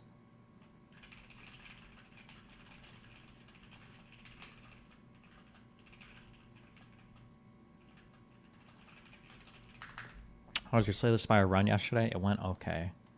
Man, I don't know how I feel about drug holidays. I just feel like it's not good. I didn't take my Vyvanse for like 6 days because I was off stream working on stuff, and then I went on my trip, and now I took it today, and I feel a little high. I just don't know why people do this. Or no, I do, but it feels abusive. It doesn't feel like... Or maybe I don't feel high. Maybe I just feel better because I'm taking my fucking pill. My Slay the Spire run went okay. There's a lot of games on the iPad, dude. Damn, that iPad is amazing. Have you ever missed an appointment and your psychiatrist just doesn't refill your prescription? I'm literally stuck with no meds for a month since I was 15 minutes late to my appointment. Damn. Mine will do it by text. I just have to text him and ask. How were you and Rachel able to come to an agreement related to Nathan? It feels like situations like the toxic split you guys had often lead to spite-driven actions with children as a front for them. Probably a couple things. Me and Rachel, I'm just a really, really, really hard person to get along with in the long term. Or I shouldn't say that. I'm just, if you don't like me, or if we have trouble, I disconnect. Let me reframe all of that.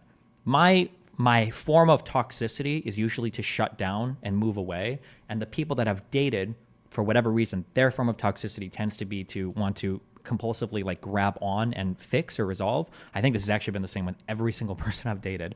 So the way that interplays with each other is just I move further and further away, and then their compulsion drives them to greater and greater heights to like get some kind of resolution out of me. And then for my first two relationships, that ended up in physical violence. And then in other ones, it usually just ends up in fighting or screaming. But yeah. But other than that, even Molina isn't a horrible person generally. It's not like I've been with women that are just like terrible fucking people. So like Rachel's done a really good job with Nathan, and she's got a lot of struggles and stuff. Like despite the financial help I give her, like being a single mom and like raising a kid, and then like she still works full time or whatever. Like Rachel's done a really good job. I think she's a really good mom. And she's a pretty good person. Yeah. I've never been in an area where like we're weaponizing Nathan against each other. Thankfully, I've just never even had to think about that.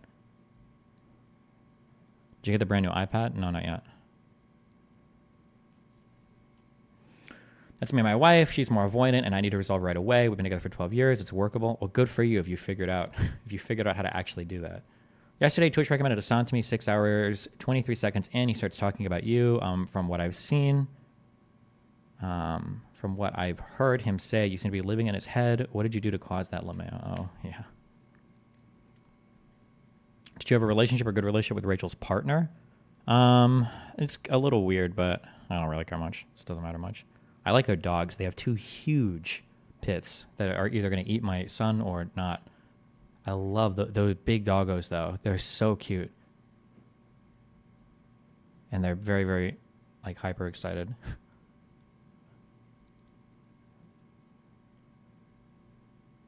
I love how strong their necks are. I don't know what it is, but there's something about like you hug a dog from behind, especially a big one, and they do this thing because they have to lick everything where they do this, and God, those dogs are so fucking adorable. I like big dogs though. How do you parse 6/8 time truly? Should I think of it as 2/4 or 3/4 time framework? I don't know how to. I actually still don't know the difference between 3/4 and 6/8, and I was going to be a composition minor. I truly don't know. I'm not sure. Have you ever heard of disoxin? Yeah, I've heard of it, but I like Vyvanse so much. I've never had the inclination to ask my current physician. Do they have cute or dangerous sounding names? Kobe, one is called Kobe, and Shaq. Kobe and Shaq are their names. So, I guess basketball fans, huh?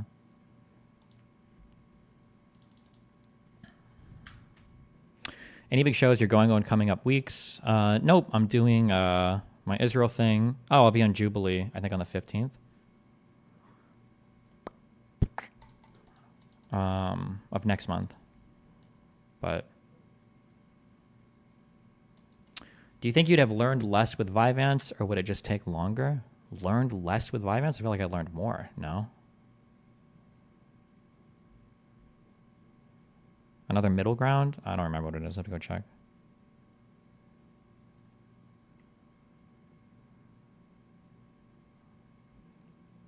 When you're off your meds, do you recover to a normal unmedicated state pretty easily, or do you feel more lethargic and stuff? I mean, I feel a little more lethargic, but I think it's like how I would normally feel. Like if I don't take my medication for a day, the way that I've described it is just like tossing like a wet blanket over my brain. Like everything like still works, I'm fine or whatever. It's just like I feel like a little bit more like, ugh, I could be way sharper right now. A dull knife. I don't think your assessment towards the distinction between someone with ADHD and people who are hooked to the phone is particularly true, because I'm pretty sure they do also struggle a lot after putting the phone away, as they would feel extremely sluggish to do tasks which are not rewarding, and this feeling would prolong for a long period of time. I don't know how to get you into my brain, and I really don't know about your brain, but like this, I'm relying on this just because of what I hear other people say. one issue is that like we don't really have a way to scale our experiences with others because we don't know. But like, I'm not exaggerating when I say this, and most of you that agree with me are agreeing with me, but you're still exaggerating. I hate when you say this. I am not joking when I said that throughout my entire high school life, cumulatively, I maybe spent 10 hours studying through my entire high school life because to sit down and study or read a book was an agonizing experience. I remember in grade school for certain math assignments, it would be a math assignment like 30 problems. It would take me 3 hours of like crying and fighting with my parents, like, oh, I don't want to fucking blah, blah, blah, blah, blah. And it probably took me like 3 minutes to do this paper. It's just like, I couldn't. It was so excruciating to sit down and do something that I didn't want to. And a lot of like neurotypical people will sit and say things like, oh yeah, that's everybody. It's hard for me to do it too. LOL. But then you guys will have like 6-hour study session groups on like Saturday, or you guys will do like all this studying for tests. Like, yeah, it was so hard. I didn't want to study at all. And this weekend I spent like 16 hours like catching up. And it's like, okay, well, fuck you, bro. What the fuck? This weekend you spent 16 hours? I woke up at 5 a.m. ready to kill myself. And I've been cramming for 30 minutes for this exam. And like, this was an every single day experience through my entire scholarly life. Okay. So I think that neurotypical people will sometimes take their worst experience and say like, oh yeah, like this is a big problem for me too. But it's like when you're in class and you got that fucker in front of you, it's like, God, I think I did horrible this test. And they always get like a 94. It's like, fuck you, you did horrible. What the fuck do you mean, bro? I got another 76. Kill yourself, motherfucker. I can't believe you're sitting here complaining to me about your overachieving ass bullshit. But like people will say that like, oh yeah, like, did you cheat on homework a lot? I cheated so much, bro. Holy shit. Yeah, people will talk about how they have the same problems, but it's just of a totally different magnitude. But I mean, like, if you're neurotypical, you won't believe it. If you're ADHD, who knows? Maybe I'm not. Maybe I just like drugs. Fuck it. But yeah, is agony. Why Pac-Man isn't as popular as Hassan or you? He seems to be very informed and has very polished content. Pac-Man, I think, might be more popular than me and Hassan. Pac-Man exists. There's a separate world of like online politics that's very divorced from like the Twitch, YouTube, like debater sphere or like political personality sphere. Like Josiah is thriving in that environment right now, right? Like Pondering Politics, you might not know who he is. He comes on stream sometimes and you maybe see him on Twitter and he like doesn't have that much engagement. And you're like, oh, it's just like a little Destiny orbiter. But his channel is doing phenomenally right now. Like the engagement on like long form content is insane, right? 10 to 15 million views. This is like 100K a month in ad revenue. Like he's killing it right now. But the circle that he exists in right now is very, very, very different. And even when I look at Dave Rubin, I saw that. Dave Rubin is doing really well as well. But yeah, David Pacman. No, it's the Pacman Show.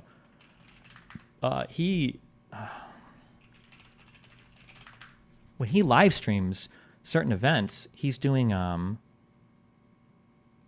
a month, maybe close to that. Yeah, for 10 million views a month, maybe. Yeah.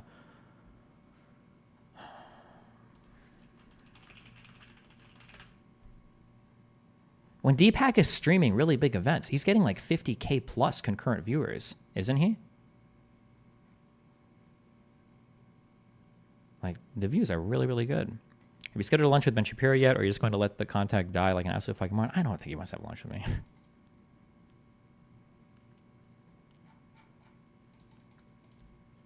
Actually, you know what? Fuck it. Fuck it. You know what? Just because you said it.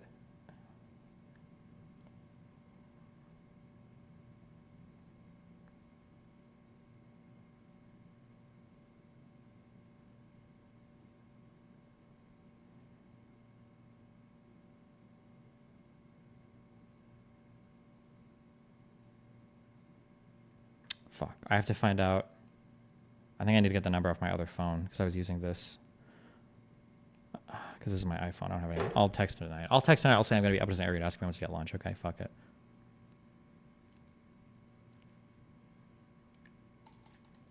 What are your next research topics? I want to do World War I. But we keep getting sucked back into Israel-Palestine. Have you ever tried not playing a game like a week and two and assessed if your attention span improved? I'm pretty sure you had a discussion with Dr. K regarding this issue as well. I mean, kind of. I've gone through phases of not playing games, but then I just get like really fucking bored. And then I just like write about my games. I used to have like, in my little assignment notebook thing, or it was some little spiral notebook, I used to just like plot out like RuneScape strategies. Like I'm going to wake up at 4 a.m. tomorrow. I'm going to world hop, near the Mage Arena, buy these runes, sell this to this, blah, blah, blah. Chris had a friend who was a free-to-play person that I used to scam selling law runes to, because in free-to-play, you would always sell laws for 1K each. But when you went members, you buy laws for anywhere from, I think, 150 to 300 each. So I would world hop and I would buy a ton, and I would sell just to him for like 700 GP a pop. And he thought I was a retard because his account was a higher combat level than me, but I was a pure. So he's like combat level 90. Okay. I'm like combat level like 50 or 60, but I could have killed this dude. All right. But since my account was pure and he just saw my combat level, he just always assumed I was a noob. So he always thought he was like getting one over on me, buying like 500 or 1,000 law runes for 700 GP each. Meanwhile, I'm like world hopping and scamming. Yeah. But I would always like write out shit. Like even when I wasn't playing games, I would just like write about games and shit. Yeah.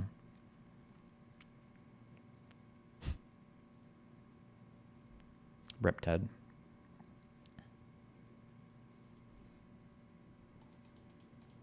Do you give any interest in unsolved mysteries type content?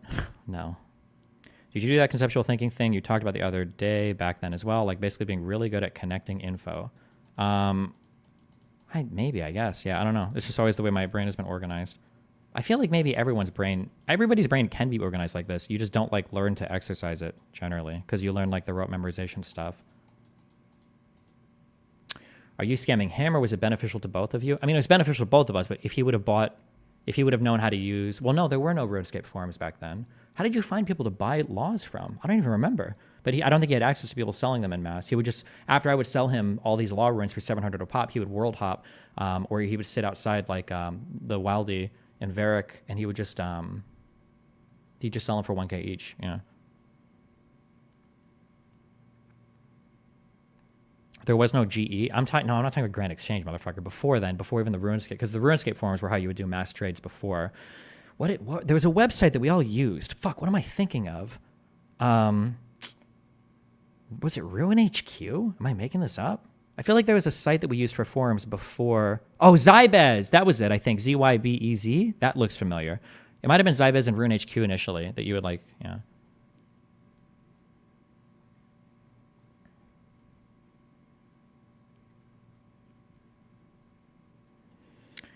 I used to rave and do a lot of party drugs, mostly MDMA and acid. When I did these, my ability to read a room and my levels of empathy were extremely heightened. Maybe, or you just thought they were. That's always the scariest part, right?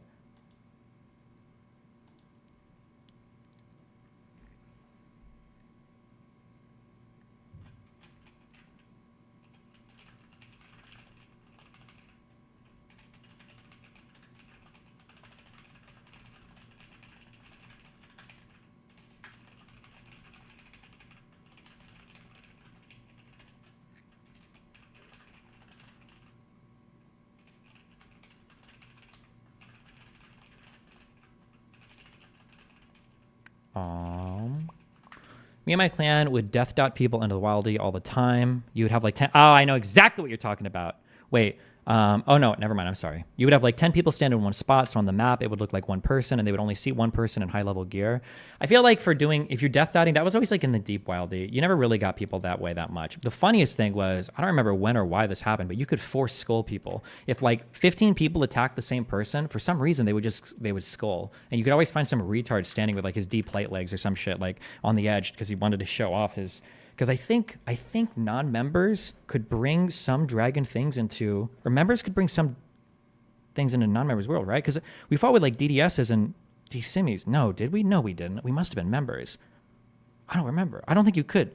Could you fight with dragon weapons in non-members' worlds? I don't think you could. We must have been members then. We must have. We got older at that point. We were in our late teens.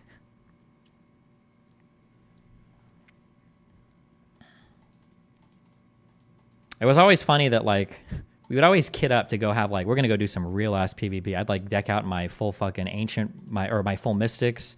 I'd grab my ancient staff. We'd get our like crystal or like our special bows. We would do like enchanted dragon tipped ruin bolts, and we'd always get like killed immediately. And it's like, okay, well, that sucked. Grab some prayer robes, get our DDS, and let's go fucking get all of our shit back. And that's what would happen. Anytime you'd kit up for some real life shit, you would just die immediately. And then it's like, well, all right, go to Edgeville, get full prayer, protect item 1, DDS, prayer robes, and just fucking run out. You'd always get more shit that way. You just like grab a friend and go 4-spec somebody and then steal all their shit. It's like, that was always the most profitable way to PvP.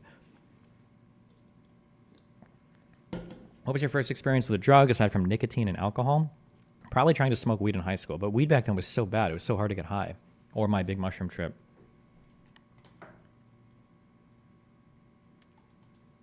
Put you in for an hour, 50 minutes. I want to talk about stuff today. Did you have the same feeling prepping for debates as you did with homework before Vyvanse? No. I could prep for debates because debates were really fun and I know I need to use the information. Debate prep was a lot of fun because I know, even in school sometimes, if the teacher would say something I would disagree with, if I was motivated to study something, then I could absolutely study it. Yeah. Edibles in high school? I never ate edibles. I just tried to smoke a little, but it was so hard. Like, ugh.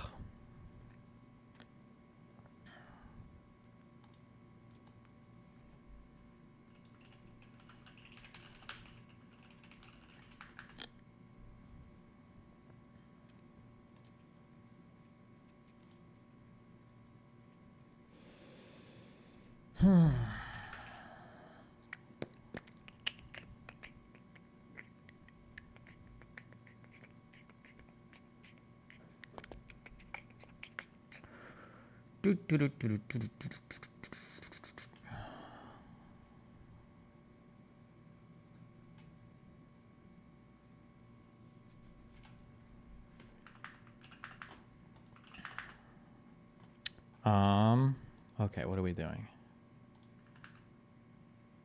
Oh, here's one thing I'm going to do. We are going to spend a day on this. Okay, I am going to be a diva. I keep looking at my car thinking that, like, I need to register this car because it hasn't been registered for 7 years. And then this voice in the back of my head keeps popping up, and it's like, well, you don't actually have to register your car if you just sell it, okay? I do want a new car. We are going to figure this out in the next 3 days, okay? I need to figure out what I want. This was my... Okay, we don't need this.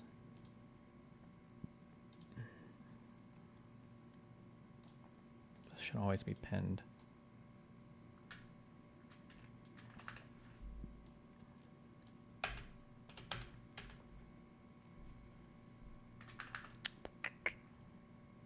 Every 6 months we do this? No, I know, but this time I'm really going to get a new car, okay? I am going to get a new one, okay? Okay. Just put this in the back of your mind, okay? So I need to figure out, like, what my requirements are and, like, what, because I always get, like, paralyzed when I try to figure out what I want, okay? So this is where I'm at right now, okay? And you can say some things that you think should be requirements, and then I'll write this down, and then we'll plot this over the next 3 days, okay? All right. I want a car that's faster than my RS, which shouldn't be that hard, okay? Any like supercar or anything like that is going to be, hold on. We'll do 1/4 mile and, I'll write this down, but.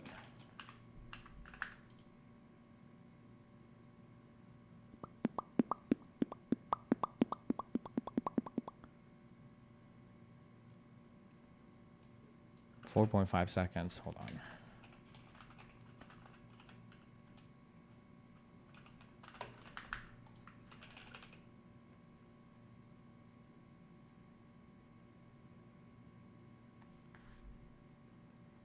This is for the Type R.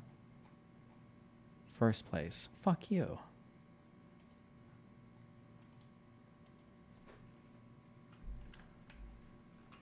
Focus RS 2017, 1/4 mile. Hold on. We recorded 060 4.7 seconds. Whatever, I don't care.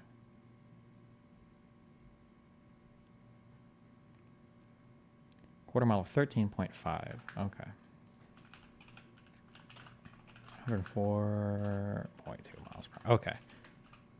Okay, so here's what. Okay, I think I want it to be faster than my RS because I don't want to get something slower. Okay. I want it to be faster than my RS. I want it to handle really well. Bro, I have gotten so spoiled with the all-wheel drive on my car. Okay. So whatever I get, I need this to be fucking glued to the fucking road. All right. I love. I don't want some fucking rear wheel spin out machine. Okay. Although to be fair, I think everything handles better today than it used to. Like I think even Corvettes handle pretty well now. But regardless, I want it to handle better or equally. I want it handles better or as well as my RS. I think I need 4 seats because I drive so many people around. I think I need 4 seats. This is like the worst. This cucks me so hard. Do I need 4 seats? One thing that I thought about for the 4-seat thing is I could just get a second car. So like, for instance, like I've always wanted a Miata because I think Miatas are cute and they might be fun to drive. So I could get like a Miata could be like my second car, and then I could get something, but that also just feels very gratuitous. Like,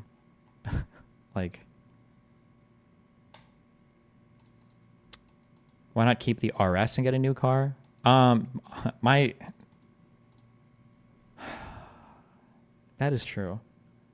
I want to be honest. It's because that I think I hit something and my front bumper connector is coming off again, and I'm getting tired of. I fixed this like 2 times. It's actually triggering the fuck out of me, and I need to get it registered. I just want to trade this thing in. I'm tired of the low suspension on this thing, or the low clearance at least. Is that going to be normal for every car? Bro, I drive like such a cuck coming out of like parking lots now, and I noticed the front is still, it came disconnected, so I must have scraped it on something beneath. God, it's so fucking annoying. Holy shit.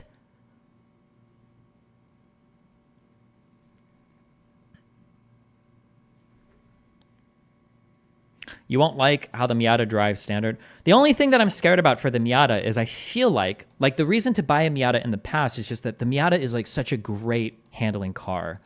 However, I feel like my Focus RS is just a Miata, but better in every single possible way. Because like, is the Miata really handling better than my RS? Or is it just the illusion of handling better because it's so much slower? I'm not actually sure about that. I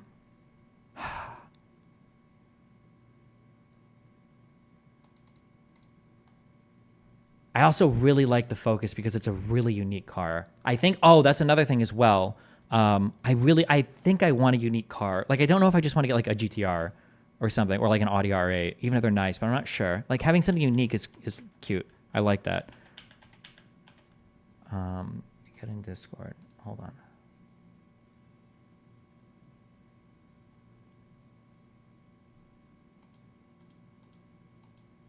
Have you test driven a Miata yet? A long time ago.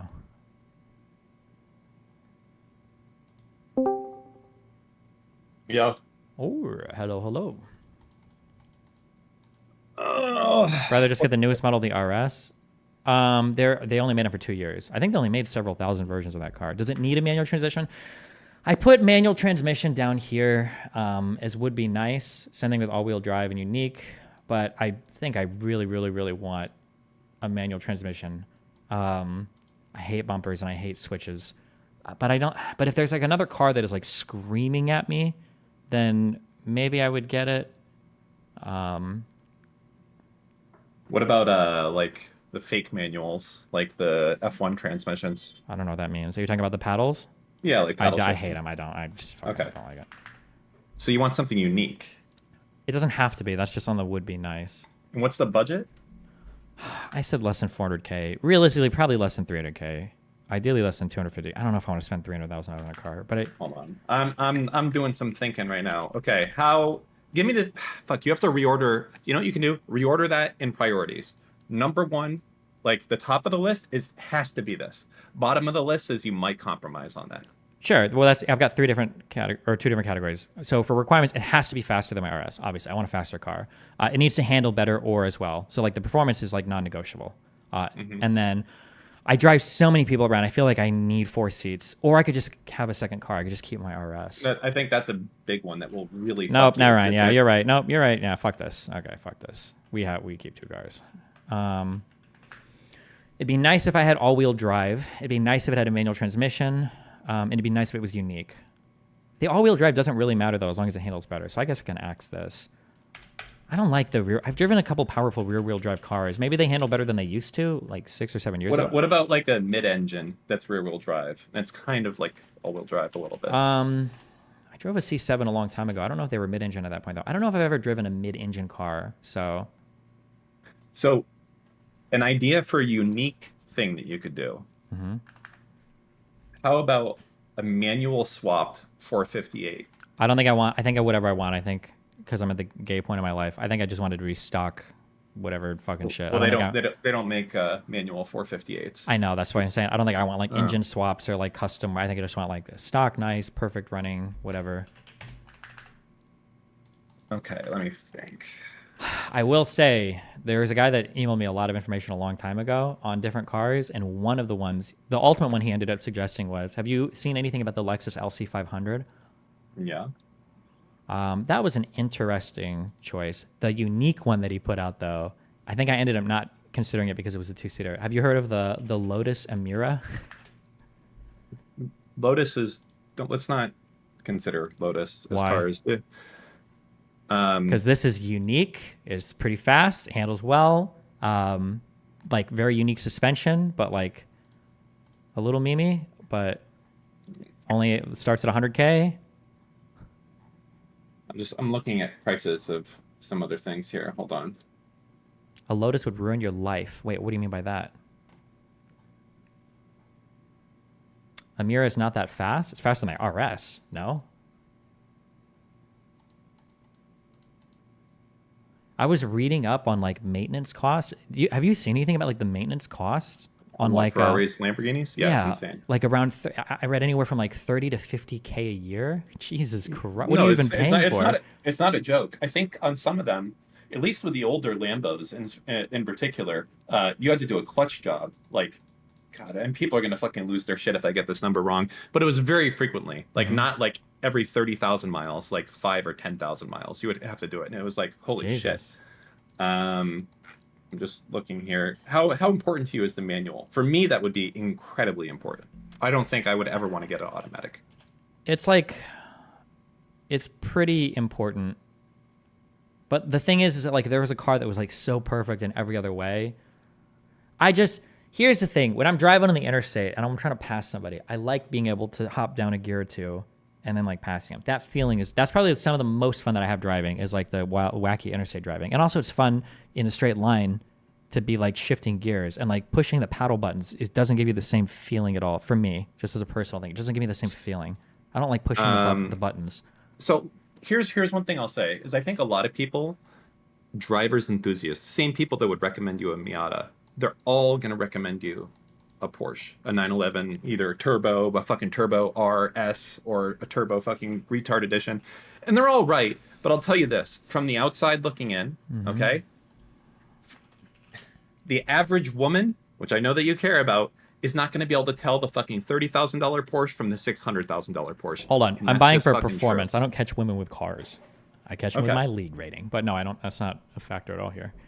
Okay. Well, performance is the most important aspect of whatever car I'm getting. That's the thing I care about the most. You think I drove a 911 through the mountains in New Zealand. It was an older one too, and it was amazing. It was awesome. This is like the quintessential driver's car, the 911 Turbo.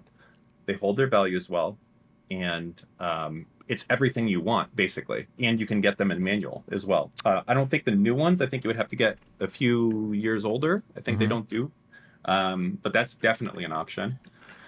And they come in manual. That's oof. Oh, and you said it's turbo. Oh, another thing that I really like about cars with like small to medium turbos is I really like the super even power band. I don't know how important that is, but like the idea that I'm hitting my peak torque at like 3,000 RPM, I like that instead of having to get to like 6,000, 7,000 to like start to get most of the power. I don't know what people generally prefer for that, but I really like the smaller turbo cars for that feeling. But yeah, I'm just looking through here on price. What's the actual realistic amount that you would pay? You're not going 400K, are you? 300K, you think? 300. Realistically, like, listen. Let's be honest with each other. Honestly, right? between like 100 and 200K, I think would be ideal. Okay. Yeah. All right. That's fine. The 911 might be a good suggestion, though. This 911 should be way faster than my RS, right? Okay. Porsche 911 0 to 60. I'm just trying to think. 2.2 seconds. Damn. What do you think? What do you think about an F430, Ferrari F430? Take a look at that. It's an older car. I don't think I want to. I'm also cutting out here. I don't think I want to buy anything used. I just want a new car. That's my little guy. Oh well, then you can't do Porsche. I don't think Porsche does new 911s in turbo, do they? Or in manuals? I see 2024 Porsche. Wait, really? Maybe I'm wrong. Hold on. Let me. I thought they abandoned it, but maybe I am wrong. Did they replace it with like another comparable thing?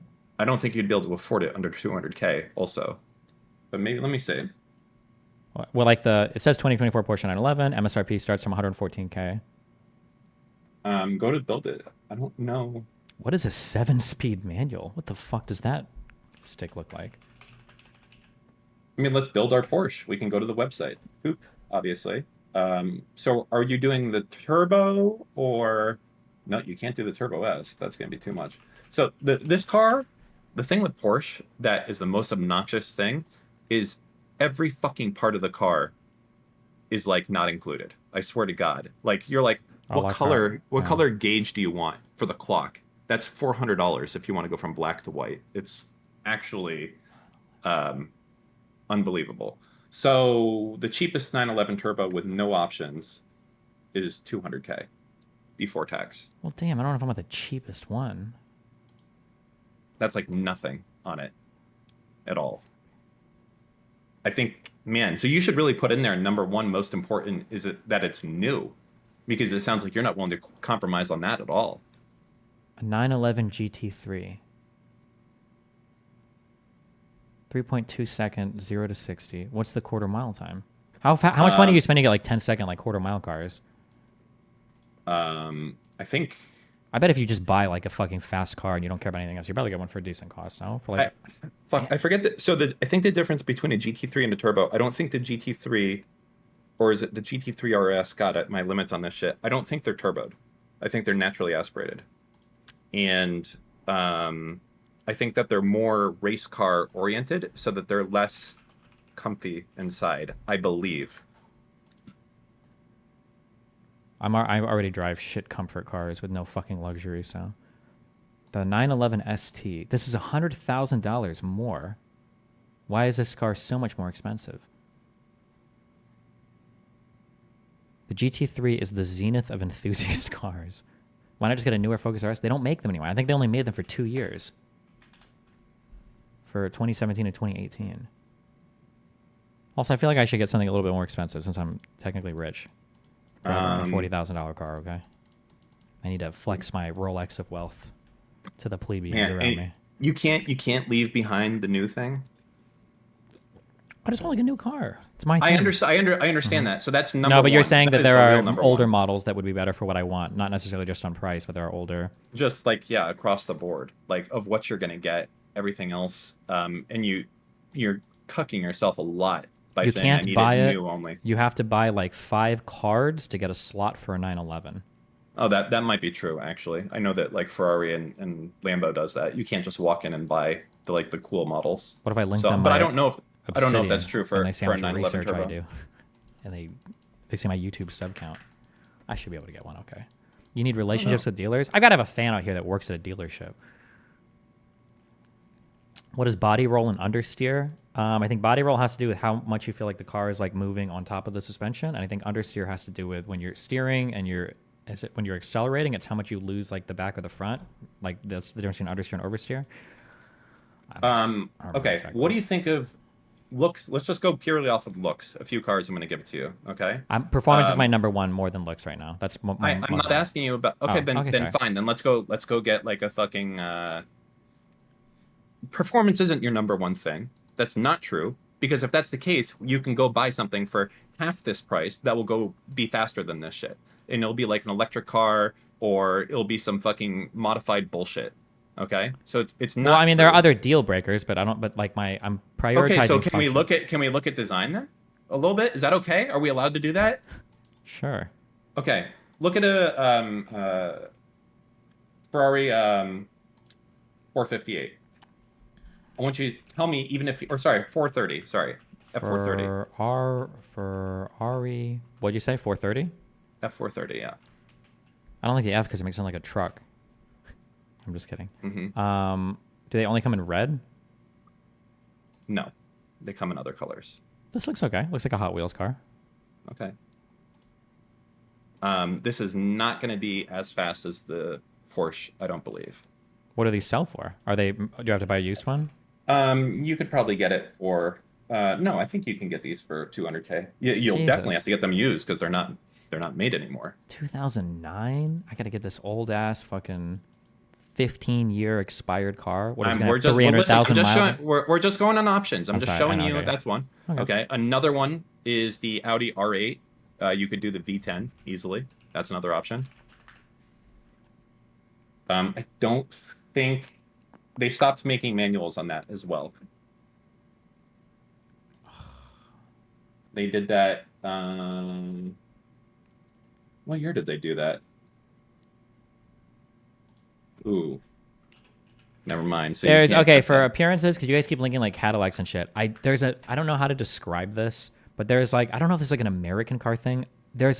I like this like very there's like the gay European look. This like the that the Audi has. I love these types of looks. Like the new Corvettes have them. I don't like this big boxy American look. I don't know if this is like an American thing or not, but this big boxy like Challenger, Charger, Cadillac. I don't like this look at all. I don't think I would drive a car that looks like this. Ooh, I wonder, this Aston Martin, one of their Vantages, I think they made a V12 one, and I wonder if that's a fucking manual transmission. That could be interesting. That's unique as fuck. Even in South Beach, you don't see them. Mm-hmm. And they sound really nice, too.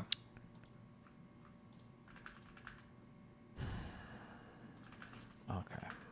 I've got my list here. Keep that in mind, guys. We're going to do this over the next few days. I will figure this out. I should probably keep 2 cars, right? I should just do that. Yeah, absolutely. Otherwise you're going to be omega cucked on the sportiness of whatever you're getting here. Fucks me hard, yeah.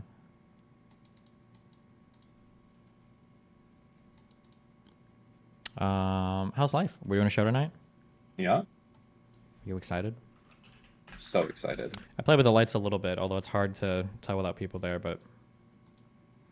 I'm just more so concerned with how, as I said before, hey, I love talking about dynamics of the show beforehand, but anything else, right? That's like the quintessential thing that we say at the end of a call-in.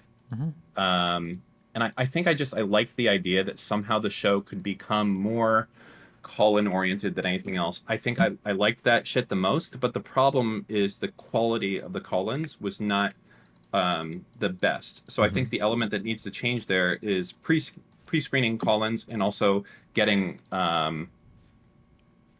better quality people. Maybe I don't want to say celebrity call-ins, but like orbiter call-ins and things along we those should just lines, expand right? we should just like always dedicate to at least like a 30-minute call-in segment at the end, and then we can just keep expanding it if it goes well, or 60 minutes we can just go as long as we feel, and then kind of go from there. But we have to do like aggressive screening prior to that. Like it can't just be people randomly calling in. Well, I guess it will be this time. So how long do you think it'll take you to do it's not gonna be 12 hours, but all the Podbean shit. I think I can probably have it all set up in less than 2 hours. I can do it probably in a single night now, I think. You guys all have seen that like all of the Burgess shit should be everywhere now. If there's like platforms that you guys think something is missing on that you want like to request, I can probably put it up on there pretty easy. But I think the only thing I can't check is like the iTunes shit, because you need iTunes downloaded to see if it's up there, and I don't know I'm not fucking downloading that bullshit.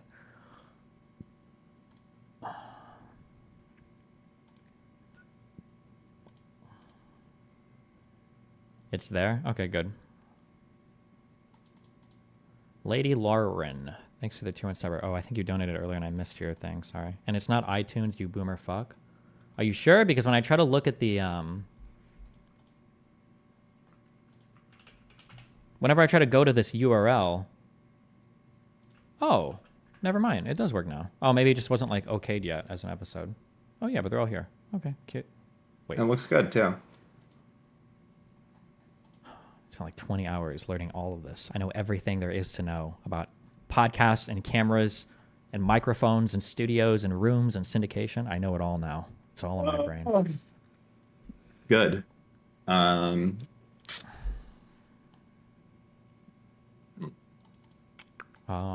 Anything else? I'm thinking.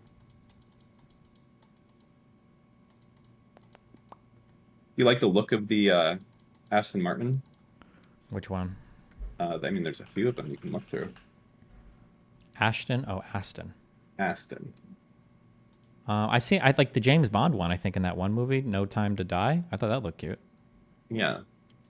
That's like the James Bond car, isn't it? He does the DBS, I think, is what they typically use for him.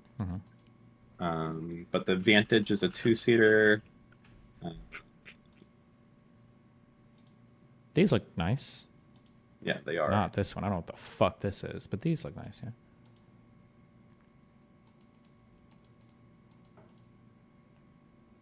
This might be another thing. Like, I don't know, like a 2021 Vantage Coupe with 1,000 miles goes for 165K. So, like, how do I link this?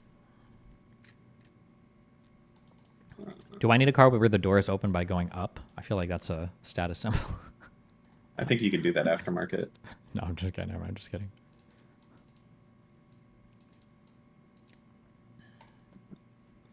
Okay, I have my list. People will start emailing me. I'll start looking around, and we'll see.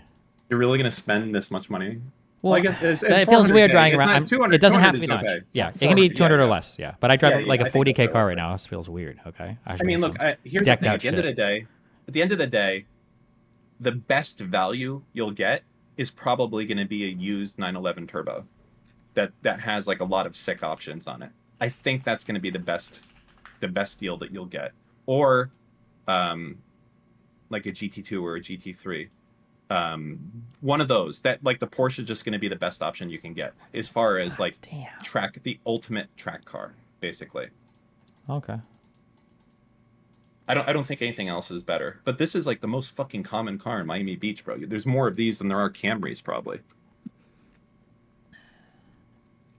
Okay. And as I said, maybe I'll look around. Women look at it. It's the same thing to them. They don't know if it's a $30,000 one or a $600,000 one. I don't care about the women thing, but thank you. You say you don't care, but then like eventually you do care. It's like the same thing. Like, oh, women don't care about the blue bubbles versus the green bubbles. And then it's like a meme, but at this point in my life, I never thought I'd say this, but I'm rejecting more than I'm accepting, because I don't need like to market myself more. And the only types of people that I think for women that I would catch with a nice car are going to be the exact types of women that I wouldn't want, because women. Okay, well then forget women. Men, I don't even know if men. A lot of men don't know. Yeah, no, most people don't care about cars that much. I like cars. Like, cars are fun for me. I don't want something that's just like, oh, that's like the car that you get when you're like, I'm joking about how like, I want to do like a status symbol. Really, I just want, like, I enjoy driving. I like driving a lot. It's fun to drive around, and having like a really nice car is like a really fun experience. And I don't like spend anything recreationally on myself ever. So this is like the one thing that I do spend. Or I guess on guns now a little bit, but I still haven't shot my fucking alien. Really? When are we going up to the Hollow Range? True. Yeah, maybe you can bring it over to Israel with you. You'll probably need it at this point. We have to do it sometime in the next couple of weeks. We will. I'll call you. We'll schedule that out. But yeah, most guys don't like cars. They just like buy them because they look good, and then they think women like them. And the most women don't like cars. They just like them because they're expensive. So nobody actually likes cars. So fuck it. Yeah. Yeah. Somebody asked, why'd you pick Podbean? Recently was also launching and chose Acast. I'm going to be honest, there's a ton of different options out there for what to choose from. I saw the ones that I saw the most recommended. I see Podbean, I see Buzzsprout, and then there was one other one. Spreaker. Spreaker, yeah. I don't think it matters that much. As long as it syndicates to all the platforms that you need, it's probably not that important. But no, I think the most important thing is actually the size of the company. And the size, because eventually you might use these guys to bring in ad deals, right? That's the whole point. So you want to go with whatever the biggest company with the largest network of advertisers that can do drop-in advertising. Although if you're like in my chat asking about it, you're probably not at that level where you're going to make a lot of money on that. So just make sure it has the features you want, right? Yeah, no, well, if you're at a smaller level, you want to go with like whatever's like has the best freemium option. Basically. Right? Like, that's not going to affect, like, for us, we don't give a shit if it's like $100 a month or $200 a month. You're going to probably give a lot more shit about and just go with whatever is the cheapest, best option. Yeah. Do you not like enthusiast cars with third-party mods at all? So just because of my age and my experience, usually when you start third-party changing stuff is getting like real hacky and real weird. When I was younger, I loved that, like the whole tuner research shit, like with my little 95 Dodge Neon and like reading the magazines of like, oh shit, like what are they doing with these imports and blah, blah, blah. It was like a lot of fun. And you'd see people, driving around in their little, like 20-second quarter-mile cars that are, screaming dodown the road with their fucking loud exhaust. And that was like fun and cool back then. Yeah, just like dumb shit like that. But now I think I just want something that's like very smooth, very professional, very sleek. I don't know if it's getting older or as like time moves on, like preferences have changed because of like where we're at. like in 2024. But I think I like more like stock looking things that are like smooth and professional than just like look at all the work I've done on this particular car. Dude, you know what could be cool? But I feel like you wouldn't do it. You know what is like the best of all worlds a little bit? A fucking older Porsche 911 Turbo. I'm talking like one of the first models, like in the 80s, with a fucking huge ass wing and like modern, a modern tech and a nice engine. Yeah. That's fucking cool as shit. That might be cool. The only thing is, whatever I buy, I think I want to use it as a daily driver. So, No, you would be yeah. able to. Well, I would buy a car from the 80s and daily drive it into the ground. Really? Like, I'm trying to, hold on. Let me see if I can find a good picture of this.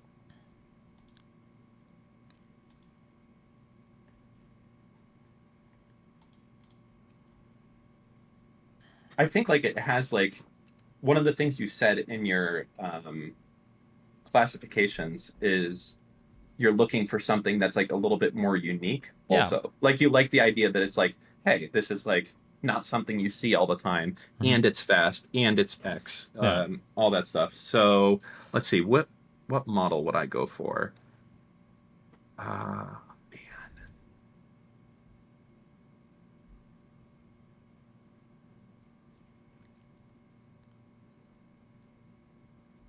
I guess like a 930 would be like pretty fucking cool if it was modernized. Yeah. Or a 964. I think in your bubble. Yeah, go ahead. I think in your bubble, people don't care about cars. If you go more rural or lower in income, majority of them go insane about cars. Yeah, but then it's just like cost, I think. I remember when I rented a C7 in Seattle, and I got a lot of looks, but it wasn't because like people were like, oh my God, like I know the specs of this car. It was just because it looks like an expensive car. Yeah, so I don't know like how much people actually care about the cars versus just like, oh, that looks like expensive and foreign. Why does your RSS feed include clips in your episode list? It looks really weird and memey. Most episode lists are the podcast episodes. It looks really messy right now. Wait, what are you talking about? Where do you see that at? I don't think I have clips on any of my podcasts, do I?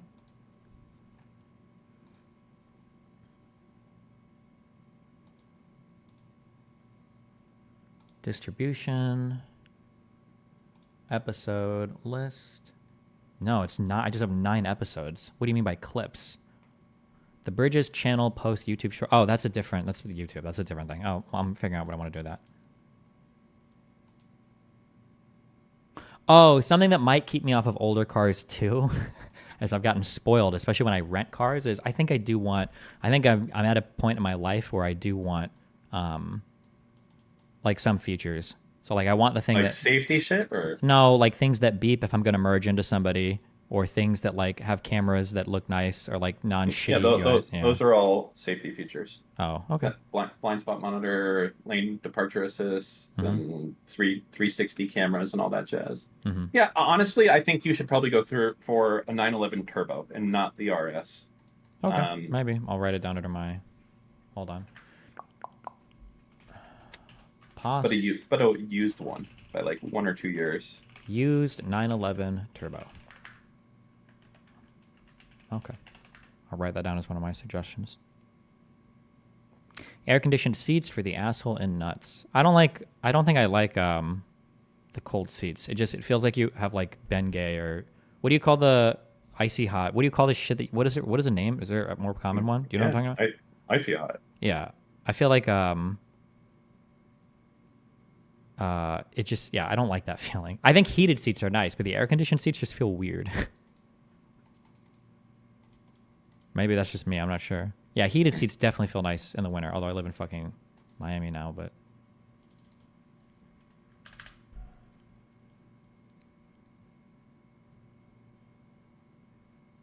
Leather seats versus cloth seats? I feel like I don't like leather seats, but aren't leather seats supposed to be nicer? I just feel like leather seats retain so much heat when you're driving in like if you park in a parking lot in like Miami and you've got leather, your car is going to be melting scorchingly hot inside. I hate that. Also, I just don't feel the luxury of leather. But also, I think I like the little racer bucket seats more. That's what I think of in my mind. But I guess I don't know. We'll see.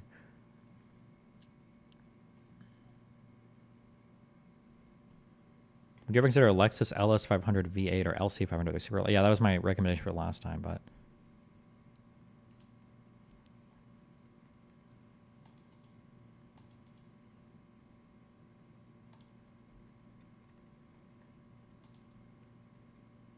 I know, going not requiring a manual would open you up a lot as well, but I don't think I would do it. I think that's like my number one thing if I was going to buy a car like this, What's your number one thing? that it has to be like, 6-speed manual, do you- three pedal. Oh, why don't you like the pedals? I fucking hate them. Oh, It just, I don't know. It doesn't feel real to me. I like I like the 3-pedal shit. I don't know. mm-hmm. It's more fun. Like, It is. even like hopping into like a fucking 1985 Honda Civic that's a manual is gonna be 10 times more fun to drive than like a fucking automatic, AMG or Yeah. something. It is. It super is. I don't know why. I don't know if it's like, it might just be a Fast and Furious or movie thing, but like, yeah, getting to pass somebody, dropping your gear, hearing the engine scream, like rev matching, and then like gassing it and like everything, and just like driving and like just the movement of the arm, I think is just so much fun. It's more fun, yeah. But it cucks you so hard for new cars, like Yeah. unbelievably, Maybe, yeah. unbelievably.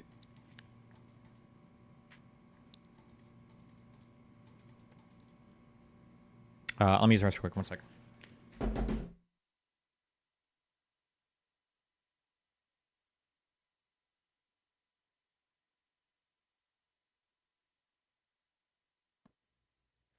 Stare.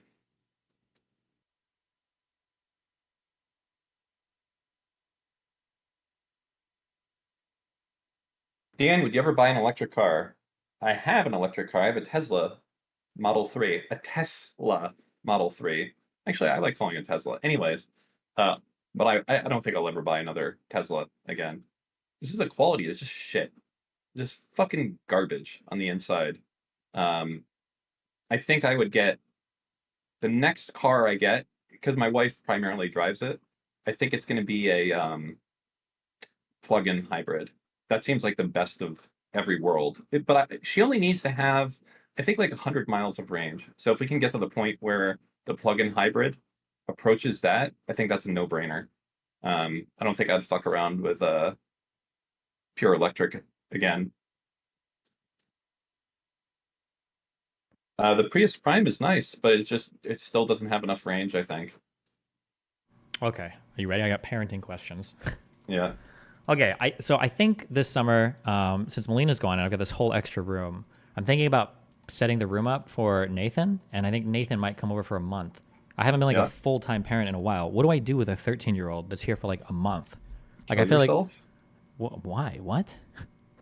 You're gonna try and spend an entire month with him? Yeah, what do you mean? He's my son. Well, I mean, okay. It's What over summer I'm curious is, okay, like- I'm being honest with you. Okay, Yeah. it's over summer vacation. Yeah. You need to have some, like, He likes to can't play be there games all and day. stuff. What do you mean he can't be here all day? Why not? You gotta have him go do shit, bro. But can't he like play video games? I feel like I would have wanted to do that summer vacation. Yeah, I think it would be rough. Like, typically, like, fun things to do is like there's camps that you can send them to do during the day, and then not the fucking Auschwitz camps. That's okay? not what I was thinking, Dan. Jesus. Just because you're Jewish right. doesn't mean it's always about fucking Auschwitz, okay? No, I'm just thinking, well, like, I don't when know. I was You a put me kid. in the fucking title I'm saying just he's saying, Jewish, so I'm clarifying. Yeah, just so that my friends know, okay? Or my fans know. Yeah. No, but I'm thinking, like, if I build him like a sick as fuck computer, Why do they need to know? so they know where my money and influence is coming from. If I give him a sick computer and I put him in that room and he'll play games, like, what else? Like, if he just did that for like 4 weeks, is that like bad? Or do I need to make him take like Khan Academy or? No, that's not. No, you can let him do that. Man, I'll let my fucking kid. It's a summer. Go fucking wild. You want to play Rust all day? Fucking YOLO out. Go nuts. But I just ask him directly. Oh, that's a good idea. Shit. But I think the problem for you is going to be more so shit that you might take for granted, like your nights and weekends are going to kind of be not as free as they are now, right? You don't have someone to go and watch Nathan, right? Like, you can't, like, I don't know. That's gonna. What? He's 13. What do I need somebody to go watch him for? Okay. Well, I mean, Or sorry, I guess, I didn't mean to scream at you. Yeah, sorry. Like, I can't like travel and leave him here alone. That's true, yeah, right? exactly. You can't travel. I don't know, like, your situation. Like, if you want to go, like, if you want to go out to dinner with a girl or something, like, Can he you just gotta, like come with? He's just well, like our single dad's cool. I think that's gonna. Well, I mean, single dads are cool, but I would say you probably wouldn't bring Nathan on a date. That's kind of a nah moment. You don't want to do that. Well, we're just gonna be like eating food. It's not like we're fucking in front of him. Jesus. Yeah, but that's kind of, the Riz game is going to be mega off. My Riz game kilt. is settled before I see a person in real life. Okay, if they're seeing me in real life, okay, we're already past that. I don't think that's a good idea to bring your kid with you on dates. That's a bad idea. So there's that. What else? I don't know. During the day, he's gonna be fine. It's just the nights and the mornings, and I guess the weekends. How hardcore do you enforce a bedtime for summer? 100%. I don't let them fucking go and. But I mean, like, are you like you need to be in bed by 8:30, 9 o'clock summer, or do you like relax it a little, or? 8:30, 9 o'clock. What is this? The fucking 1960s? I don't know. No. When I was with him, he was Like like 7 or 11? 8. He had to sleep. This motherfucker to be asleep by like 7:30, 8 o'clock because he needed to sleep like 10 hours a night. No, like, I don't know, probably like 10:30, 11. Okay. 10:30, Yeah. 11. Does that mean I need to go to sleep by 10:30 or 11? No. Is he going to be able But, to? I mean, will if he you're want to sleep if I'm screaming- working in the other room? Well, you're working typically Oh, I'm not making is a lot you of noise. screaming. Yeah, you have to. Or no, because I'll be like, done streaming by 9. Then I don't know. Do you let them sleep? 13 Do you let them sleep with electronics in their room? Because he's going to have the No. computer in there. If I was him, I would just stay awake all night as soon as dad goes No. to sleep. No? No. Am I going to be like You are hiding allowed- shit from him like my parents used to do with me? You're gonna do what now? Sorry. Do I have to like hide shit? Am I going to like unplug his keyboard and take it with me at night? Or If you're gonna have his shit in his room, absolutely, fucking A. The rule I have with my kids is that like we have our living room is like where you can use the computer or your iPhone or your iPad, and that's it. And those devices never leave that fucking room. You're not bringing your fucking computer or your fucking iPad to your bedroom. You get fucked. Jesus. Ain't no shot. That's well, he's happening. going to have the computer room like his bedroom is going to have a computer in it though. Well, then you better be fucking unplugging the keyboard at night and hoping that he doesn't figure out, and taking the mouse too. Otherwise, he's going to figure out how to do the on-screen keyboard shit. That's so cringe. You know what? I forget sometimes that like the people that are complaining right now are actually the 13-year-olds, and like, what? No, don't take. Do you think my it's keyboard. important? Should I try to find chores for him to do while he's here, like to give him some expectation of things, or do your Fuck kids no. do chores? Not really. No. I feel like I should have something for him to do every day that's like a responsibility thing. I can make him clean my guns. I'm just kidding. You that shit is just more so like you're doing it to do it. I mean, like shit comes up and you can be like, hey, like the cool thing about kids is sometimes you forget that you have them, and it's just like it's like a worker there for you to do it. Like if you fucking Well, it's not so like much that I spills- want him to like. no, if you like spill some shit on the floor and you're like, fuck, I gotta clean that up. Instead, you can be like, hey, Nathan. He's like, yeah. He's like, clean that shit up. He's like, I didn't do it. And you can say, I don't give a fuck. I don't And think then I they don't just want him go and they cleaning do it. because of the functionality of cleaning. I think that the biggest issue that I had growing up with my parents were horrible with is like establishing routines. So I feel like just having him like in the habit of doing something every day is like good to like establish a routine, even if it's a simple thing. Like what? I don't know. That's what I was thinking. It can't be the trash every day. I guess just like making his bed and keeping his room clean. But he's not even gonna have toys here, so. Well, he's gonna have the computer. I think. Oh, can he Listen. start gymming at 13? Can he like? Do you think he can bench the bar or whatever? Do you think that he's gonna want to do that? I don't care. What do you mean it's healthy? Plus, what if he can be shredded when he's like 14, 15? Oh my god.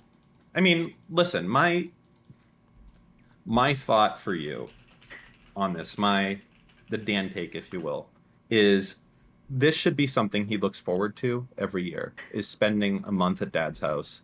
And it was fucking awesome. And I got to play on the computer all the time. And on the weekends, like we did some crazy shit and everything else. And that should be the goal of what you do. I don't think you focusing on like what chores can I give him? I think that's not. Well, the I right think thing. the reason why I like to do the chore stuff too is because I don't think that like having routines and responsibilities are part of getting older, but they also like help you do better in life. Like it's not like you have to do this routine because I hate you and I'm trying to punish you. It's that like it's good to establish these types of routines early on because they make the rest of your life better. And when he's coming over, I don't want it to just be like, oh, it's dad, so here's like me goofing off for a month. Like, I still want to be like a parental figure who's not just like, oh, I'm like your cool friend that we hang out with. Like, you still have like rules and responsibilities, and we can do fun things too. But like, you also have to like be a functional human being and continue to grow and mature as an adult, or young adult, I guess. I mean, I'm not saying that you let him go fucking buck wild, but rules and some ground lines are, you know, those are fine. Like, you can be like, hey, you have to keep your room clean or something. But like, in the end, it's summer vacation.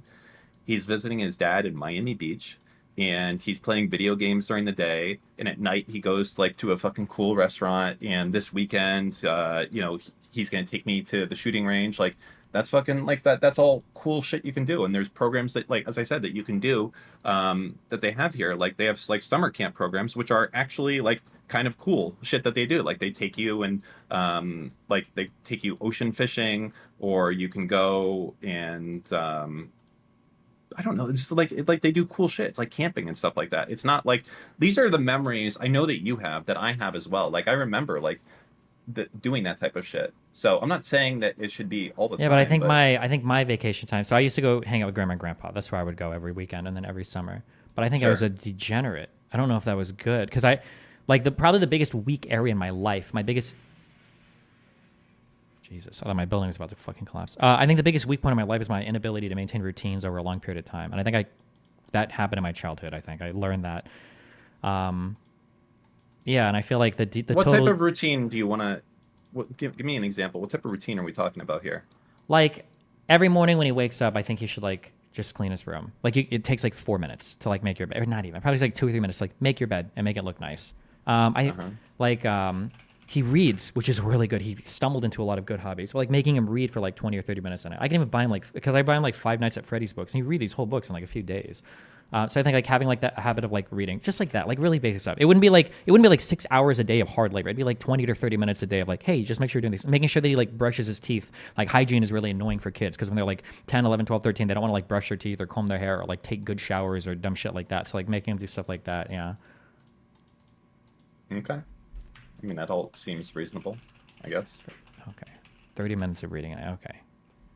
Those things. Okay. Okay, fuck it. We'll try this. I think we'll be okay.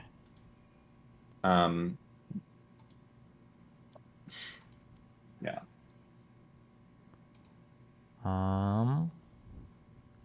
Sending him to day camp for a week or two. Shut the fuck up. Would let him make a friend down here. He's gonna be friends with Dan's kids. They're the same. No they're fucking shot. Same ages, Dan. They have to talk to each other. They gotta hang out. No fucking shot. I already see. The problem is, you already told me your discipline methods and everything along those lines. So these two are not meeting. My discipline methods. Wait, what do you mean? Oh, I'm just saying. Apparently, in fucking the DGG rule of discipline, if my kid goes to hang out over there, I should expect that whatever discipline decisions come from you, I should just accept. Yeah, but like, I mean, obviously, but you would know what my disciplining is. I can't imagine for every possible situation. Okay.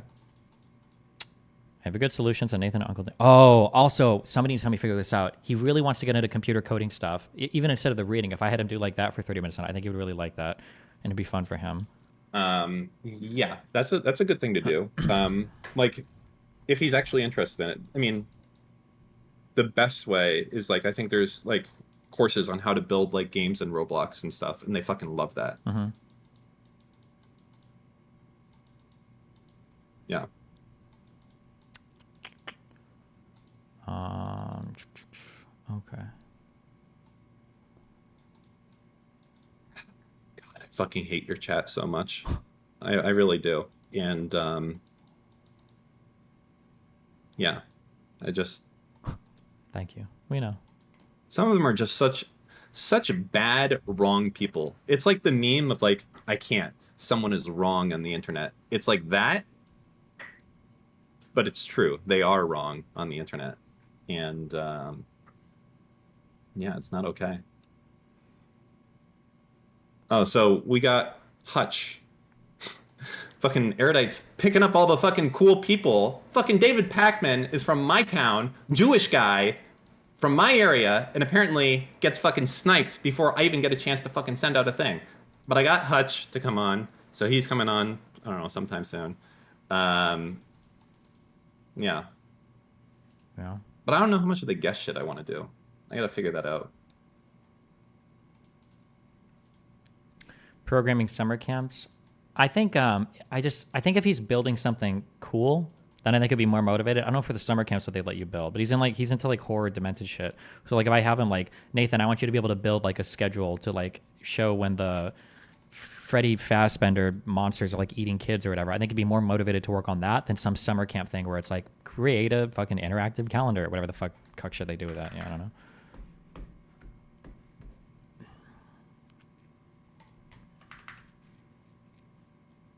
Do you not even eat, or do you even eat breakfast? What will you cook for him? I don't think he's a breakfast guy either. He's pretty thin. He's lanky like I was as a kid, so he can starve.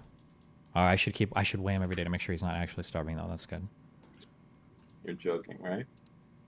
You think Why? he's gonna be starving under your watch? I came out of high school weighing like 100 to 105 pounds. I was not good about eating.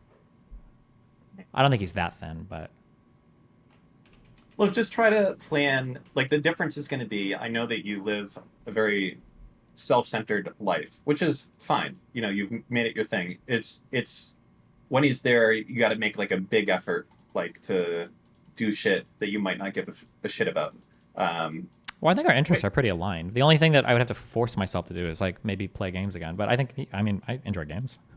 Yeah, no, that's fine. Like, getting into gaming is absolutely something you can do, and you can do that together on stream. So that's like, I don't know if you want to do it. Yeah.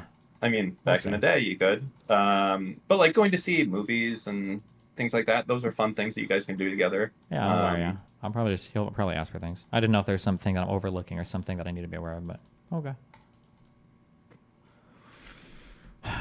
I think people here, I just want to address the summer camp thing. It's not like it was in the 80s where like you go and like you're gone for 2 months. It's like something you might do like once or twice a week, and they go do something. Like, yeah, that's fine.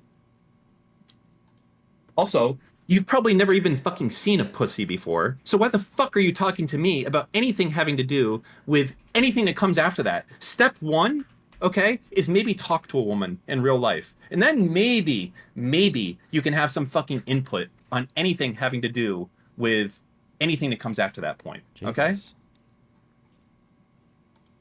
I'm just saying what you're thinking. Oh, and then also okay? here's a question, okay? Dude, I got so much What? pushback from the Chase guy when I went to the bank. I technically actually still haven't done it. I've got these 2 credit cards that I never use anymore, and I don't like seeing them. I don't like seeing them when I log in. It's just annoying. Sure. I don't like them. I want to cancel them. Okay. But they're also like 10 years old. Should I take the hit? Does it matter? Or would you keep them? What are the age of your other credit cards? I don't even know where I can check that. I just know that these are my 2 oldest accounts. When did you open your other I think they're all between like 6 to 12 years old or 6 to 10 years old. Is there annual fees on them? Yeah, like $200. Then fucking cancel it.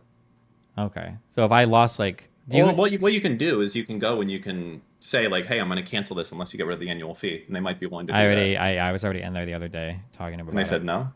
I didn't bring up canceling the annual fee, but I think if they could have done that, I think it would have told me. You know, I think they can do something where they change the type of card to something else. So you might want to be like, hey, can I change it from this card to this card, which doesn't have an annual fee? And that might be the move to do. Destiny, when's the last time you did a real grocery shop? Because I can see your fridge right now. It's Soylent molding milk and ketchup.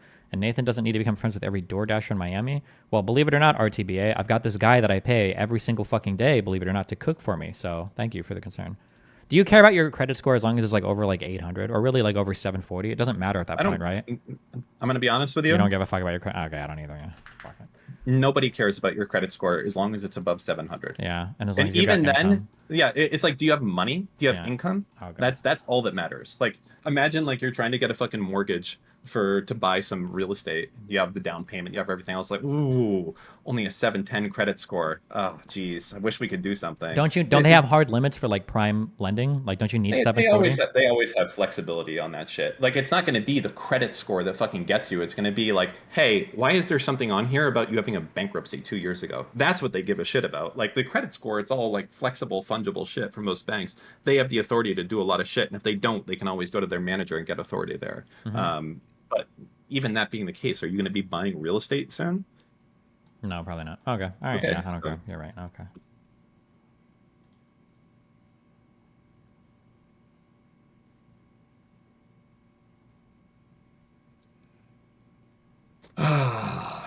Man, we got to leave some good content for the show tonight. Yeah. I think like the Lycan thread versus Avi, that's great content, and Lycan's going to be there, so that'll be fun. Your fight with Ludwig, that's going to be good stuff. Man, what else? I don't know. We'll figure it out. Hey, did you see? Apparently, Mr. Girl was on. Yeah, Justical stream last night. Yeah. Yes. He wants it. He misses the attention and the I friends. made a and bet. He's gonna be back on the stream within 6 months. On my You wanna take stream? odds? Yep. Oh, For some no, something. he won't be. What odds you want to give me? I don't know. 10 to. Well, I mean, like something crazy could happen, but because I thought about it last night because I was gonna hop into Justical stream to chat with him because it would have been really good content. It would have been funny, but I was like, no, I don't think I want to do this. He was just so unbelievably destructive to like me and the people around me. Well, yeah. Yeah, Familiar. so it's not. Yeah, I think if it wouldn't have been for the targeting the people around me, I think I maybe would consider it more. That's kind of like why for the lab stuff, it's like, what did he do to the people around you? He messaged every single woman that I'd spoken to in the past 10 years, telling them that I had abuse claims coming out about me. Yeah, no, that was unhinged. And every new girl that would come on stream would get a message from him that saying that I'm an abuser and there's like rape allegations or something coming out that was unhinged. Yeah. To you, is that worse behavior than if someone like is trying to fuck with someone else? Like, what's an example? Like, I don't know. Like if someone hates you, so they start trying to fuck with me or fuck with Lycan or Erudite or something along those lines. Is that worse than someone who's like messaging your mom and your sisters or whatever, everyone else, and being like, hey, blah, blah, blah, blah, blah? Which to you is higher up on the more fucked up scale? There's different ways to take it. Like, I think it would be worse to go after family just because that's a way more intimate and uninvolved thing to go after. But in some ways, it's worse to go after friends because you can break away friends a lot easier than you can break away family members. Like, my mom and dad are never going to stop being my mom and dad because people harass them. They might have to do things to cover their tracks more. But, like, there's a lot of social pressure. There's a lot of social incentive to not be friends with me. Like, you get a lot of reward for shitting on me publicly. And there's a lot of social penalty that's incurred for being friends with me. You get a lot of shit. Look at the fucking shit with Lily recently is unhinged. Yeah, we got to save all. Fuck, I got to save all this content. All right, true. We actually probably shouldn't be talking about almost anything today. The child thing would have been a good combo for tonight. Way to go. That's fine. We got plenty of other stuff to go on. Man, I want to talk about GameStop. I want to talk about so much stuff, and we can't. Steve, the GameStop stuff isn't going to be good. I'm not going to care much. Those people are okay. Good. Let's talk about that now. So, this is the funniest shit. Okay, so GameStop obviously went from 0 to like 900, basically, right? Wait, right now? No, like 0 to 9,000 is what I mean. Sorry. Okay. And it all stemmed from the Roaring Kitty account, basically going and posting a meme to start. Did you see that? I don't think that's true, but no, it is. It started with him posting a meme. I thought it started with him pretty accurately, like analyzing a situation and seeing that the short interest on a particular security was really high. I'm talking about like a week ago, not like 4 years ago. Sure. Yeah, I think he posted a meme on Twitter. Was this prior to the stock exploding again? Yeah. No, he's the one that kind of like made it happen. Okay. If that's true, that's pretty scary. Yeah. Yeah. No. So this dude. If you what is it? It's Roaring Kitty or something like that. Yeah. So I've seen some of the posts on Reddit. Yeah. There's no fucking rhyme or reason to this dude's fucking Twitter account. It's just memes. Like literally, he's just posting fucking memes. There's no substance to it whatsoever. And I think if I had to guess, okay, we should talk about this later because this is stuff I am interested in now. Okay. There's a really interesting conversation about how legal should it be. Like, an individual shouldn't be able to pump and dump. Obviously, that's illegal. But what about communities that pump and dump? Like, what does that regulation look like? That's a really challenging question. For the first time, the SEC had to kind of like wrestle with that over the meme stock stuff, because you've got a bunch of stocks whose fundamentals don't support the valuation of the company, but they're being driven up due to sentiment that's being artificially pushed on certain platforms. And that's a really interesting, Yeah. Okay.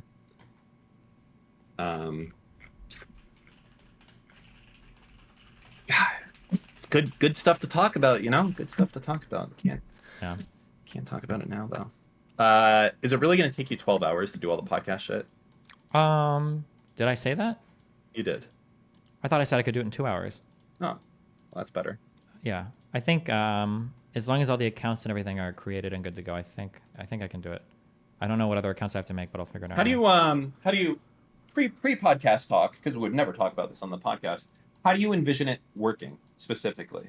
So What? Right now, what we have today. How are things going to change with now having the audio RSS on iTunes and all that other shit? What do you want to change and do differently? Oh, I'm not sure yet. I just know that as long as the audio stuff is getting posted like immediately after stream, I'm way more amenable to monetization stuff. As long as like people just want to listen to the conversations, are able to catch up on that, then I'm more open to exploring other ways to make money off it without feeling like I'm destroying my fucking audience or cucking them hardcore. Timing of it. Do you want to keep it at the time? People are bitching that it's not at a good time for EU, but I don't know if I care. Because it's a good time for me. The Rugged Man episode is still not out. Every single thing is syndicated to all platforms right now, except for YouTube. I don't know. The YouTube stuff I'll figure out. Actually, wait. I have a question for this right now. What is the best program to scrape audio or extract audio from an MP4? Like if I just want to convert, like I've got like a recording and then I want to just do an audio of the recording. What's the best program for that? I don't know. Maybe... if I had to guess, and I don't know, I'm going to be a chatter right now and guess. I'm going to say either VLC with some fucking crazy ass command line that's like using FFmpeg, or OBS might be good enough. Okay. Maybe. Is FFmpeg, is that going to be something I have to, is that like a command line thing that I use through another program like VLC? I think so, yeah. Okay. Because we can do that ourselves after the episode. Okay. Gotcha. Awesome. I'll set that up probably tonight after this show. Okay. Okay. Oh, people are saying it's not just command line. Interesting. Do you record your VOD locally? If you record them in MKV, can't you just separate audio? That's what I just asked. Sorry. Why did I read that? What did you say? Some things I would like to...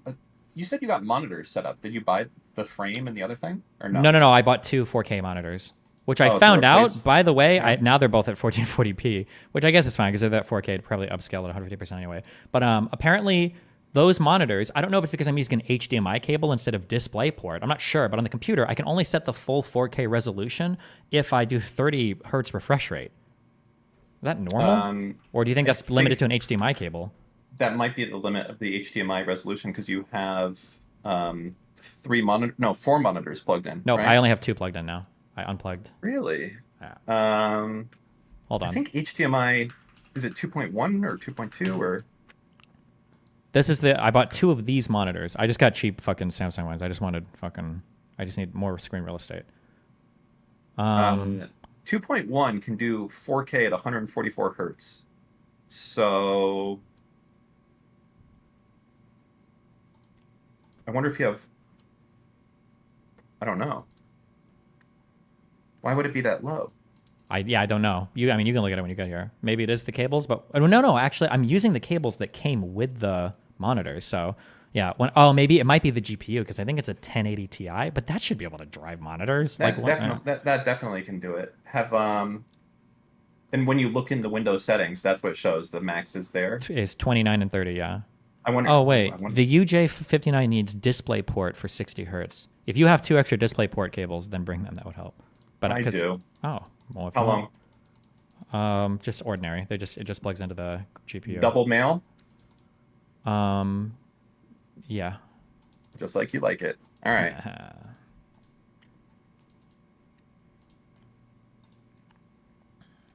All right, 2 of those. I'll remember to do that. That monitor doesn't look like it's 4K 60. What do you mean? How do you even see that? I don't even know if you can buy a monitor that's 30 hertz anymore. That's like max 30. Yeah, that'd be wild. Yeah. Everything is at least 60 hertz. Did I get what? Did you get the frame, the 65-inch monitor for the replacing the painting?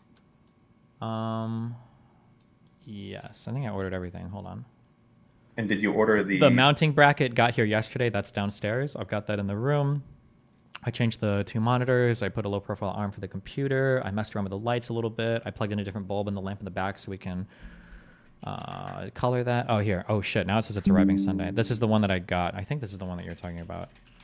it's like the frame, the 65-inch or whatever, right? This thing. So you got that. We still haven't gotten anything for, I mean, you might not want to do it. Do you want to do a picture, or not a picture, a monitor on the back wall? Maybe. We'll set this up first. We'll see how it looks, and then we'll just go from there. It's easy to just like keep adding things. This is like going to be I more know. so. Yeah, it's going to replace a penny behind me. But we'll see. Like, once we get the lights set up too, we'll see how it looks on stream, and then we'll see if we want to throw a thing up there. We can do that too. Yeah, it's easy to keep adding things. Okay.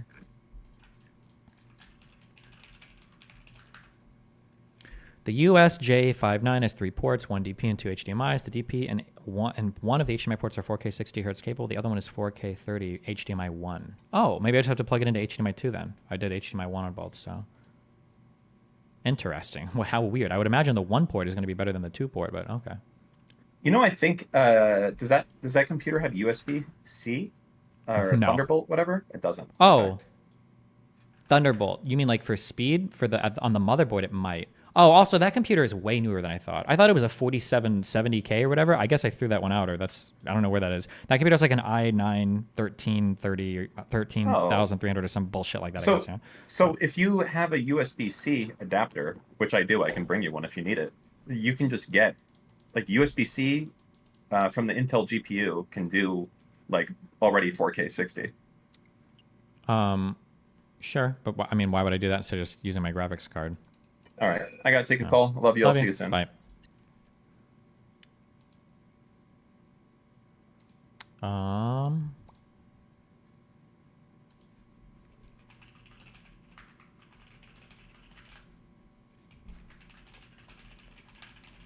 Okay, we need to go through some stuff today. Jesus Christ. Talk about like feeling crazy. Okay.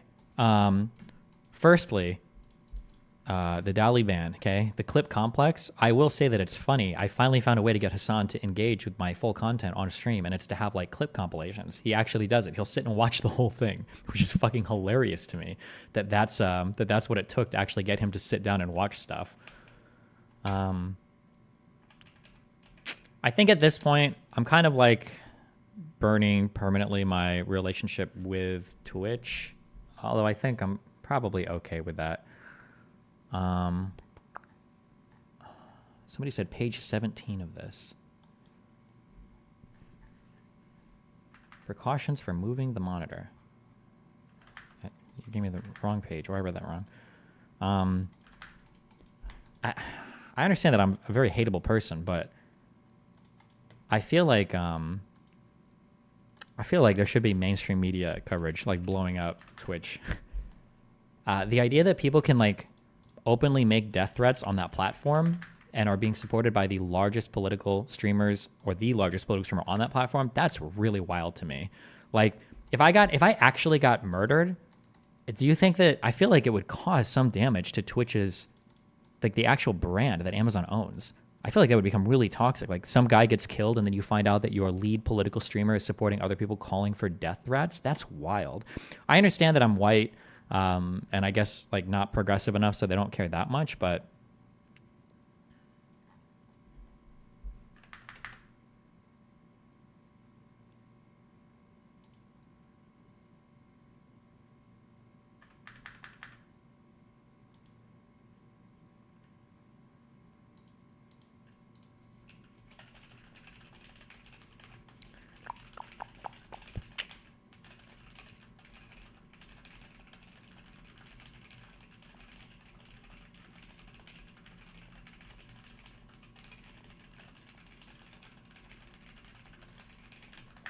I hate it when people accuse me of not being genuine in my beliefs. I spend so much time in front of the fucking camera. How would you not know?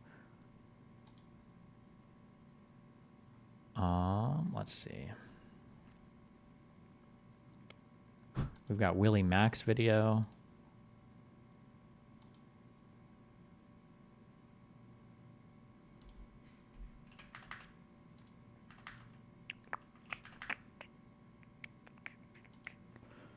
I'm honestly black-pilled enough to think people wouldn't care or connect the dots if that happened. Oh, maybe. I think that as much as I hate this, it really is really annoying. I don't like responding to personal attacks that much because it's kind of boring and it's kind of like meh. So like when I cover Hassan and I'm like obsessed, it's usually because Hassan is saying something that in my mind is like, this is wild. Like, why is he talking about this, like this particular political thing, like the Houthi interview or misinformation about Israel-Palestine or some debate that he did. But then whenever they're covering me, it's just like this unhinged, like personal attack shit. And it's like, what am I going to respond with? Like, we can go over like the Mike compilation again, or we can go over like Hassan's, calls me a cuck and like dated a porn star. Like, it seems kind of weird. Or making fun of me for my, failed relationships when he doesn't have any. Like, it's just kind of weird. Like I'll do it every now and then. It's fun, but okay, we're watching this and then we're gonna go over a lot of these. I think it's important that I think I have to watch them and like respond in some way though, so that there's like footage or clips out there, so they don't have like the final say on it. But it's kind of annoying to do it. What the fuck is this?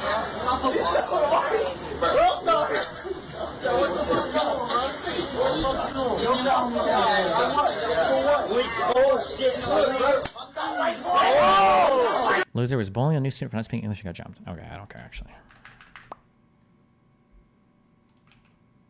What do you think we should start with?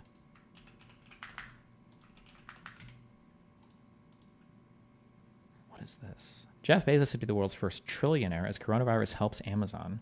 Remember when the ants in a bug's life realized there are more of them, and you know what? Forget it. It's a fantastic point about John Boyega's net worth. Also puts him at $6 million. When he says eat the rich, he isn't safe either.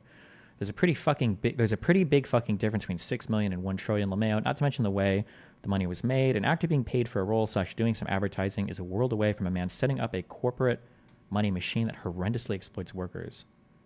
People really need to remember this image. 1 million, 100 million, 1 billion, 1 trillion. Okay.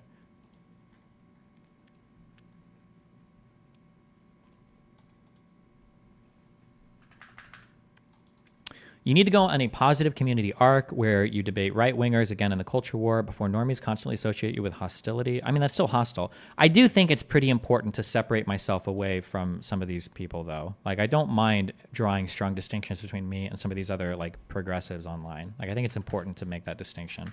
Not even a virtue signal to like other like right-leaning people that I'm not like insane, but even just to my own audience to make sure they don't go insane, and for like center-left people that are looking for non-insane people to follow. A lot of the messages that I get from people that watch me, I feel like it's pretty evenly split between like, oh, I'm conservative and I still disagree with you a lot, but I watch you because I think you're whatever is interesting. And then there's a lot of people who are like, I used to watch Hassan a lot. Some like I used to watch Vosh, and now it's nice to see that there's like, or I felt like he was getting a little bit crazy, and it's nice that there's like another reasonable left-leaning person without having to go to like conservative or centrist types. So I'm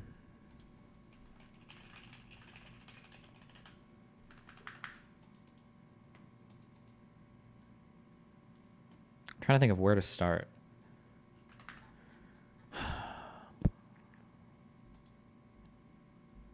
You need to be fair but firm. Sometimes being firm will come across harsh, but as long as you balance with fairness, you'll be okay in the long run. Maybe.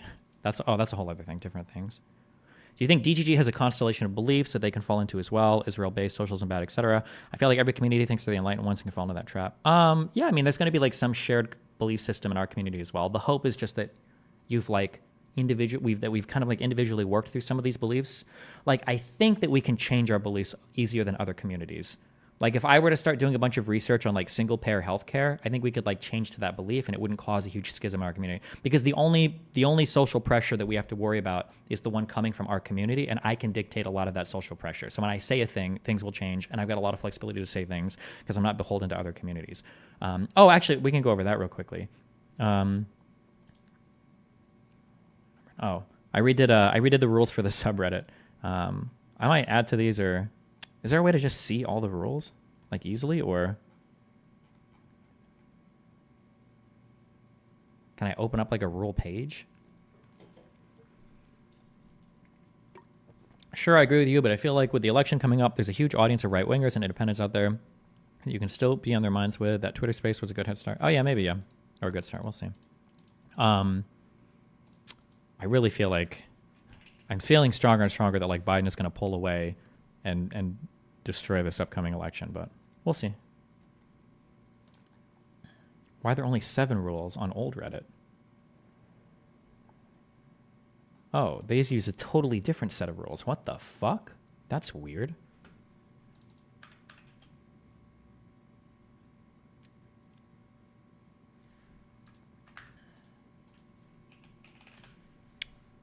Okay, whatever. I'll just read them down on the side, I guess. So rule 1 is obviously we have to follow the Reddit-wide rules. Every Reddit-wide rule is obviously in effect for the subreddit. No direct links to other subreddits, encouragement to harass others, other users, posting original slurs, etc. 2, you have to properly label content. Flares are not required for posts to the subreddit. So here's one we've had trouble with this, but avoid hateful and meritless attacks. If you're going to criticize someone, do it on a quality that is inherently negative and worth criticizing. This might mean criticizing someone for a belief they have, a position they've taken, or a statement they've made, but it should generally be something universally condemnable, e.g. attacking someone for their race or gender is not good because there are no bad races or genders. Attacking someone for physical characteristics such as weight and physical appearances should be avoided as well. No organized harassment or reporting, unless the stakes are life or death. So someone is making death threats, doxing, calling imminent violence, etc. This subreddit should never be used as a platform to call for spam reports or harassments of other figures. While it's inevitable that posting social media accounts here will invariably lead to some brigading, it should never be explicitly called for nor implicitly encouraged. That's a big thing. Post requires sources. If you're going to make a post claiming someone said or did something, you should do your best to include both the link to the actual original statements with as much context as reasonable to interpret those statements. This is only accepted when posting the source would violate some other rule, such as linking directly to another subreddit. In such cases, screenshots should still be provided. Newsworthy social posts only. If you're going to post something to establish that there is a negative, pervasive trend or harmful thoughts, the post you link should have some appreciable level of engagement. Posting a tweet with 14 likes or a YouTube video with 150 views in order to exasperatedly engage with it as though it represents a huge problem is not reasonable. No obsessed comments. Oh, we're getting rid of like all of this. He's obsessed is almost exclusively used as a shield from legitimate criticism. If someone has no good reason to post or speak about a certain thing, then explain that instead of using obsessed to shut down the conversation. Respect streamer man and guests. Criticism is fine and encouraged. Just don't be unhinged about it. Accusations of bad faith or lying are generally immediately grounds for suspension. If you think I'm operating in bad faith, why even comment in the community? And then no sexual comments about women. No one needs to know how much you would want to fuck a particular woman, or if you think she is having sex with a particular man, keep your fantasies to yourself. I think these are the 9 we're rolling with right now. So we can't call Caseytron fat. No, we probably should avoid the Caseytron and Mike from PA fat comments. Maybe, although fat is technically a bad trait. In general, we should stay away from it, but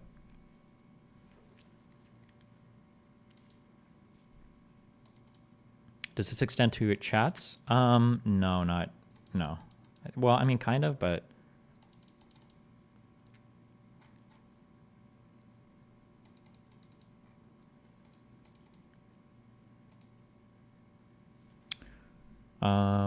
okay. Just as a quick thing, we're just going to timeline some stuff out. I should have worked on this off stream. Okay. Just so that we're all on the same page, okay?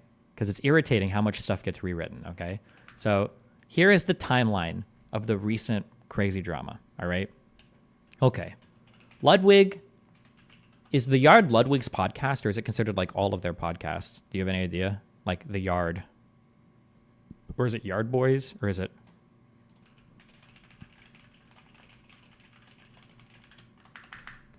He just left it? He left the podcast yesterday. Wait, really?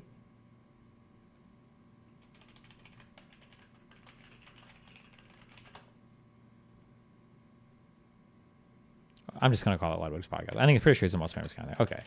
Okay, so on Ludwig's podcast, okay, Slime, what's his name? Slime Ball, Slime Machine, Slime. It was his last episode. It finally happened. Please leave a comment of remembrance for our friend. Oh, damn.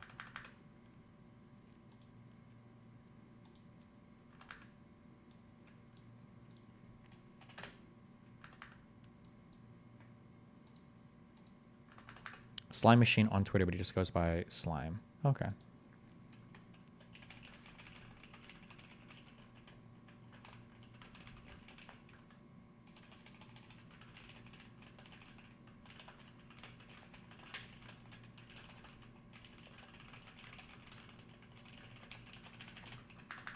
Do I need dates? I don't think I need dates. Okay, on Ludwig's podcast, okay, Slime makes a Wikipedia joke about me, okay? Now, on Ludwig's podcast, Slime made this joke. I watched it. I didn't really care, okay? I watched it, and I was like, whatever. Okay. Oh, we have a wiki. Thank God. Oh, my God. Okay. Maybe I don't even need to write anything down.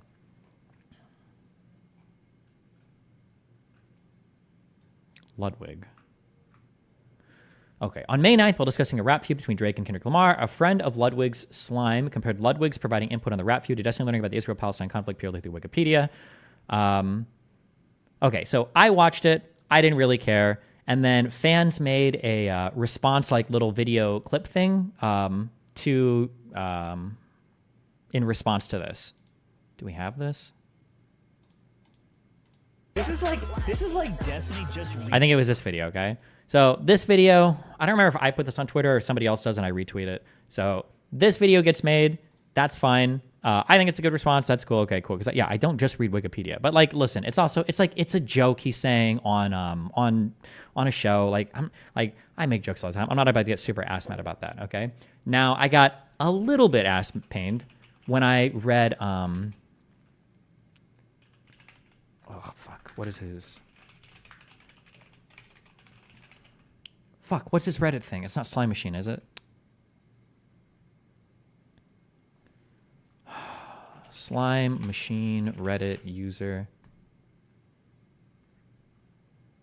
The subreddit post? Yeah, fuck.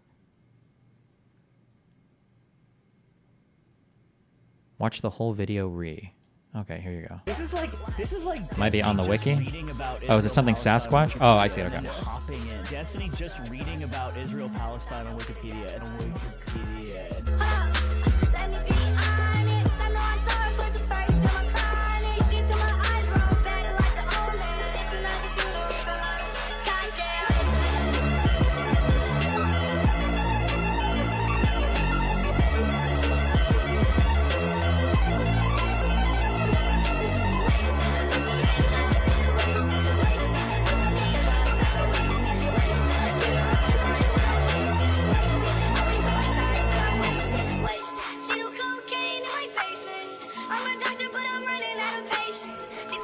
I don't know why we're QR coding our memes now, but okay. So he makes his comment. I don't care, whatever. Then somebody links me his Reddit comment history. So initially, and I feel like he tried to play this off. Where he's like, "Oh, people are mad at me because I made a throwaway comment at Destiny," which is like, you can make a throwaway comment. I don't care. But then when I went into his Reddit, I saw that he started making like way more in-depth criticisms of me, right?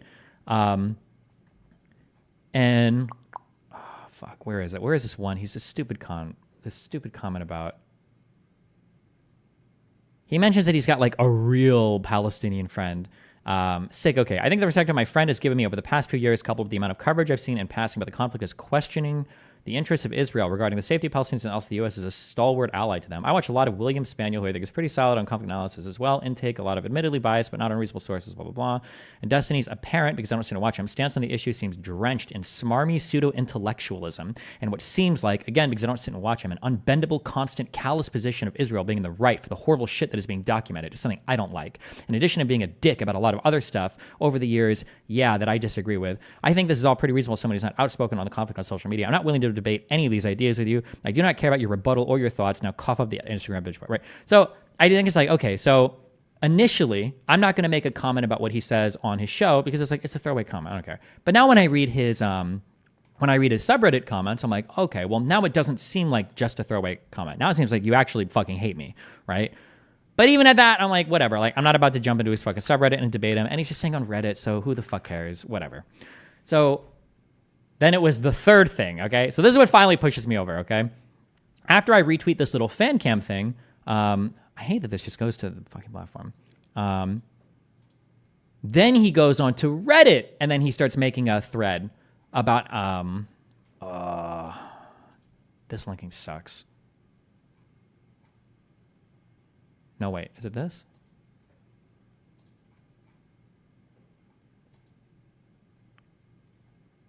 Oh, okay. So Then he goes on to Reddit, and then he makes another thread about this, okay? I've made some people very grumpy again. To be honest, I'm surprised TG2s even watch our show. Maybe we really are just that funny. So he tries to play it off as like it was a throwaway comment. I'm just kind of like memeing or whatever. But like I've seen what you said on Reddit. Like you're clearly like super ass pained, right? Or I'm sorry, on Twitter. I've seen that you obviously really don't like me. So I hate when people do this thing. Like I make throwaway comments about people, but I'll own the feeling. So like I'll make a throwaway comment. Oh, I think I did this when Cutie and Ludwig came up. I think, did Willie Mack or was it Turkey Tom came in and Turkey was like, why the fuck did you, or why did you make these comments about Cutie? I wasn't like, oh, I just thought it was like, whatever. I didn't think much about it. I don't like both these people. That's why I did. I did it because I hate them. Fuck them. Okay. That's why. Okay. I don't like it when people make comments about me, have strong feelings about me. And then when they get pushed on it, they're like, oh, I don't know. I wasn't really, it was just a small thing. No, motherfucker, own the feeling, own the emotion. Okay. If you have an emotion, you got a feeling about something, then own it. Don't do this weird, like, oh, it's just a whatever thing. It was about Caroline. Sorry, whatever. I also had it out with a few days of the strays in the weekly ep thread, and one of them was actually really reasonable and had normal comments and stuff. Not even necessarily all stuff I agree with, but that was normal about it all. And I was like, man, what a time to be alive. Anyways, I'm not a debate streamer, and thank fucking Christ for that. I also have always felt people trying to win an internet argument on my behalf makes me uncomfortable, but if this is your actual job for a living, you kind of to accept guys who put QR codes in their fan cams. I think all things considered, I've kept my thoughts on Palestine pretty close to the chest because it's oddly a more personal issue for me, considering my friend that has talked to me about it for the past 7 years or so, namely Free Palestine Right Now. So this is a terrorist Hamas supporter that thinks it's good when Israelis are murdered and raped. You can go find his October 7th tweets and he'll defend it. The thing that's irritating to me is like, there's also a way to talk, and he's good at this. I don't know if this is like a high school Mean Girls thing, but people have this way of talking sometimes where they're simultaneously dismissive and incredibly condescending, where it's like, yeah, I know that that's like this guy's job, and like, oof, I would never want to do like kind of like that weird cringy shit. But I mean, like if he wants to do it, like that's fine. And I haven't really talked much about this issue because, well, unlike them, it's actually really important to me because I've got a very close friend that's talked to me about it, and it's more than just a debate, right? They do this thing where they're kind of like, oh, I don't really care and it's not that important, but then they're also like making these weird, snarky, like high school girl like hits at you the entire time. But I'm like, whatever. And then he ends it with, but make no mistake, I will always take a chance to fire a pithy line at Destiny because it is, above all, as evidenced here and now many other times, really, really funny. Goon commander out, right? So now he makes it all sound like a joke. Oh, okay, whatever. Yeah, it's a joke. He was just joking, right? All the ass pain that he's typing on Reddit didn't matter. So then in response to this, okay, I think I tweeted out the... I think this is the first time that I truly publicly reply to anything. And it's to quote tweet his thing. And I said, LOL, did this really need a whole ass tweet thread? That was it, okay? This is my first and only time I've ever actually engaged with him. And then, like, obviously, immediately come the cuck jokes, okay? Now, Ludwig and his friends have already, like, done and said weird shit in the past. I already covered that. But just to get super clear, this is the timeline on things. So once this starts happening, I think I respond to him and I make fun of something. I don't even know what. But I respond to him. Eventually, Ludwig jumps in. He's like, well, how did I get dragged into this? And it's like, oh, Ludwig is here and has nothing to say about his fucking friend saying whatever. Okay, well, fuck you, right? So then I just start bombing Ludwig and Cutie. And then I think I go after Caroline or whatever. And then we all get unhinged on Twitter for a little bit. And then I take a break because I'm like, these like communities are driving me insane. I hate people like Ludwig, like the fake niceness, like wanting to be friends with everybody. Like Ludwig is the same as when Fuentes is like, oh, I have love for all people. And it's like, okay, dude. Okay. That's the genesis of all of this, just so we're aware of that, okay? After Ludwig hops in and I make fun of Cutie, I think Caroline and some other people come in and I start making jokes, or we go back and forth a little bit. Whatever.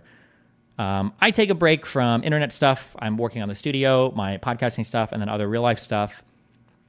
Okay. So now we're past all of that, all right? We're past all of that. And after this, other drama starts to pop up. Thank God for me. Where Frogan makes a really stupid comment on stream. God, this all played out like a movie for me. It was just so perfect to illustrate like everything I'm talking about. People are participating in a donation for Palestine stream. And Ludwig decides not to participate, I guess because he's got some fans that he feel like might have strong political feelings about it, and so he doesn't want to get involved for it.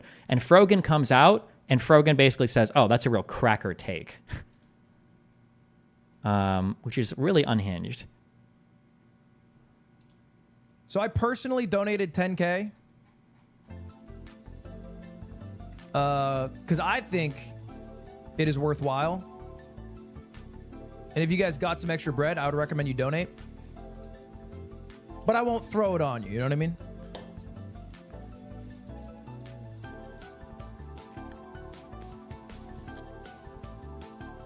No thanks. And some people are gonna say that, you know what I mean? That's why it's the difference. This is a cracker take.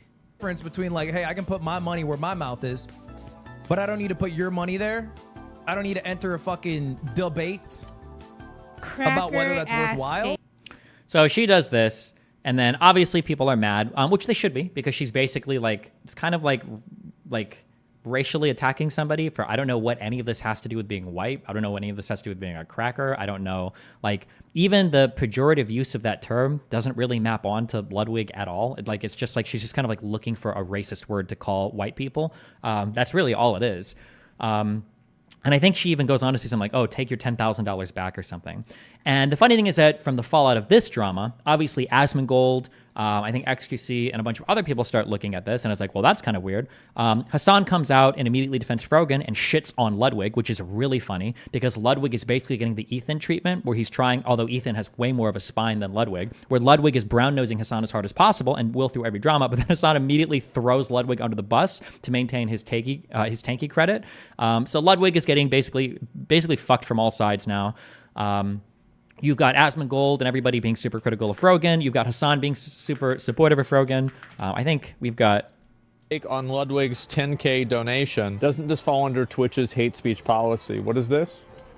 I find ultimately, like, if I were to do a charity thing where the charity thing relies on your donations, it should be something where like 95% of people feel good and are down for it. And like ultimately, regardless of what you think, that is not the situation here. So I personally donated 10K because I think it is worthwhile. And if you guys got some extra bread, I would recommend you donate, but I won't throw it on you. You know what I mean? No thanks. And some people are gonna say that, you know what I mean? That's why it's the difference. This is a cracker take. Between like, hey, I can put my money where my mouth is, but I don't need to put your money there. I don't need to enter a fucking debate about whether that's worthwhile. Take.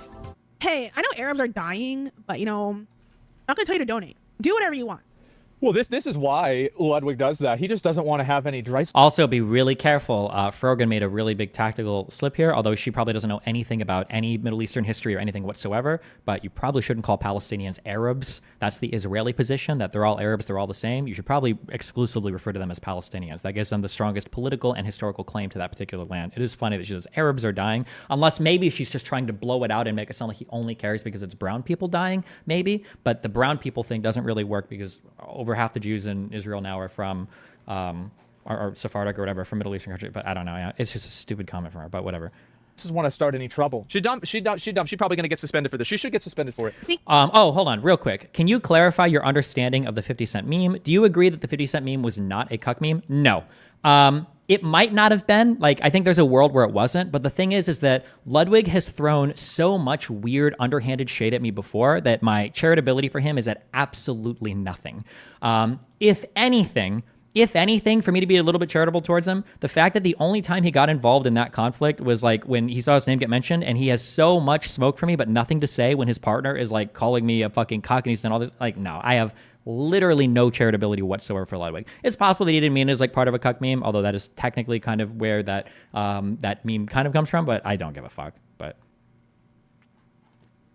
thinking about it, like, think of the Twitch streamers that have said shit about Palestine. So here's the thing, right? Is like, and this is another thing that I think is very annoying to a lot of people, is this girl is sitting here with a few hundred viewers trying to raise money for her rent, and then Ludwig donates $10,000 to the cause that she agrees with, and she calls him a cracker. Come on, man. What the fuck are you doing? Where were you? What does the 50 Cent meme have to do with cuck? I have no idea. Is that the origin? I don't remember. 50 Cent is fighting with is it Mike Tyson? Floyd Mayweather? I don't remember. He's fighting with some boxer, maybe another rapper. And he has to do with like, it's like a short video. And he's like, why the fuck you bring me up? Like, just because your fiance got fucked by whoever, or this guy fucked your girl, that guy took your wife or whatever. Like, why are you bringing me up? That's the full like 30 second, 45 second. Oh, is it Floyd Mayweather? Oh, here. This is the 30 second. Woke up, I look at the computer say, Floyd said, fuck T.I., fuck Nelly, fuck 50. I'm like, what did he say fuck me for? Nelly fucked your first baby mama, Melissa, then took your fucking fiance. Say fuck that nigga. This is a special ASLELS challenge for you, Floyd. If you can read one full page of a Harry... This is fucking funny. But then also the fact that like when I go to hit back on Ludwig, the first comment that Ludwig goes for is like the fucking cuck memes. It's always the cuck memes. Like, okay, yeah. No, so no, I'm not cutting him any fucking charitability there. No, never. Ludwig has zero charitability for me whatsoever. And he'll probably never get any again. But anyway, sorry, just watching this. It seems annoying, or it seems not relevant to go through like all this, but it's important because people lie about the time. Hassan will later on. So that's why we're going through the timeline of this now.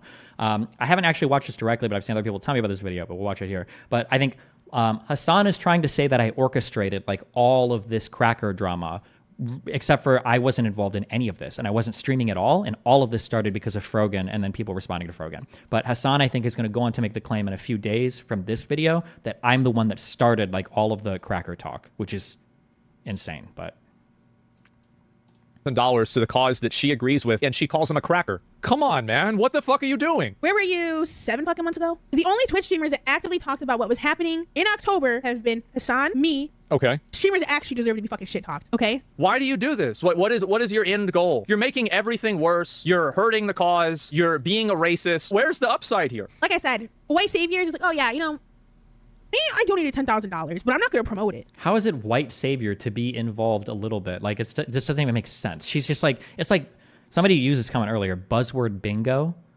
where you're just like using like how is it, if it was white savior, wouldn't he want to be involved even more? It's so stupid.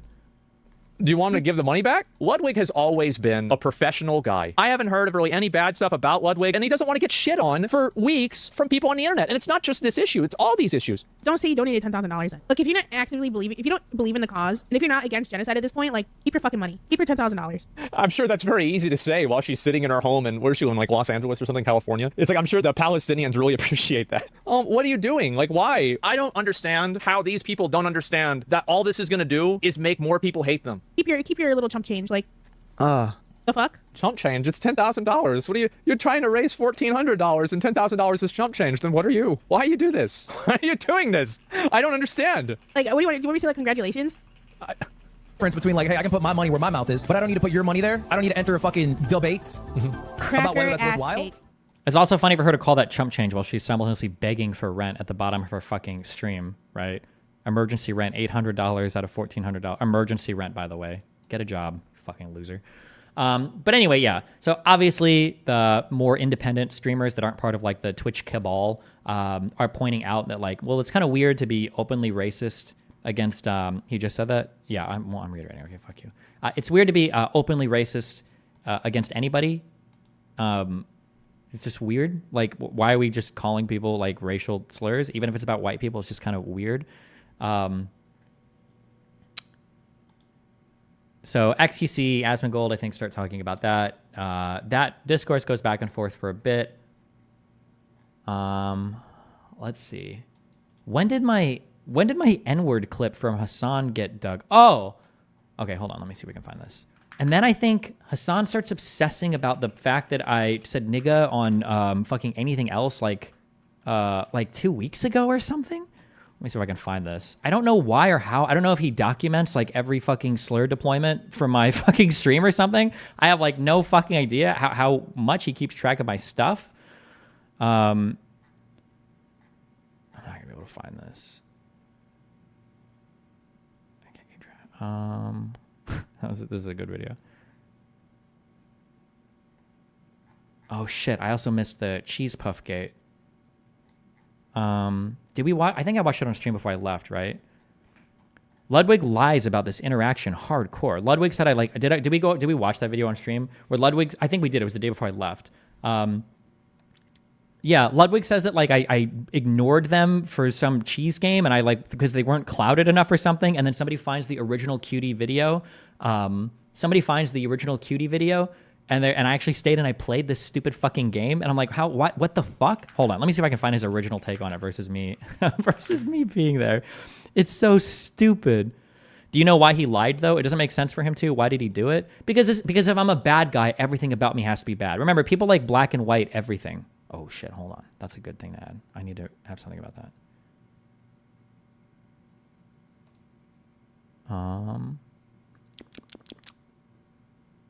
What is this under?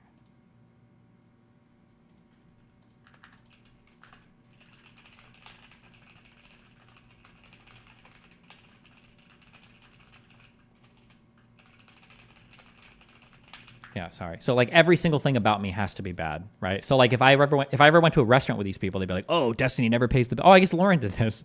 Yeah, Destiny didn't pay the bill on the fucking food. Yeah, it's just like everything has to be like one thing or another.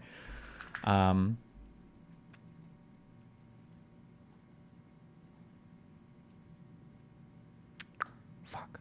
Cheesegate. Is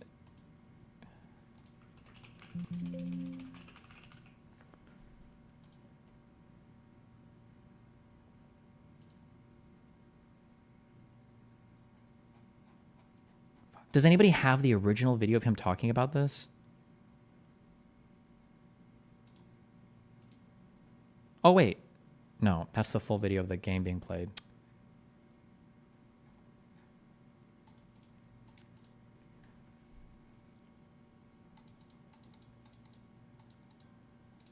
Okay, thank you. Destiny. Oh, Tom has something on this. My vibes were like, and here's the thing, okay? Destiny. If Ludwig would have just said something about, like, I remember him coming for some like cheese game we played a long time ago or something, and I felt like he was like, I just didn't like him there. I felt like he was an asshole. I was feeling off or something. If he would have just like left it at that or something, then fine. Okay, whatever. Like maybe he misremembered. But it wasn't that. He just had so much more to say about his analysis of what happened. And he went to TwitchCon. He told a story about that 2017 TwitchCon experience, about how he got bad vibes from Destiny. Remember that day, my vibes were immaculate. I got everybody in the room to play this game. We had a bunch of, you know that giant thing of cheese balls? We're at TwitchCon. I remember this. We had this giant thing of cheese balls.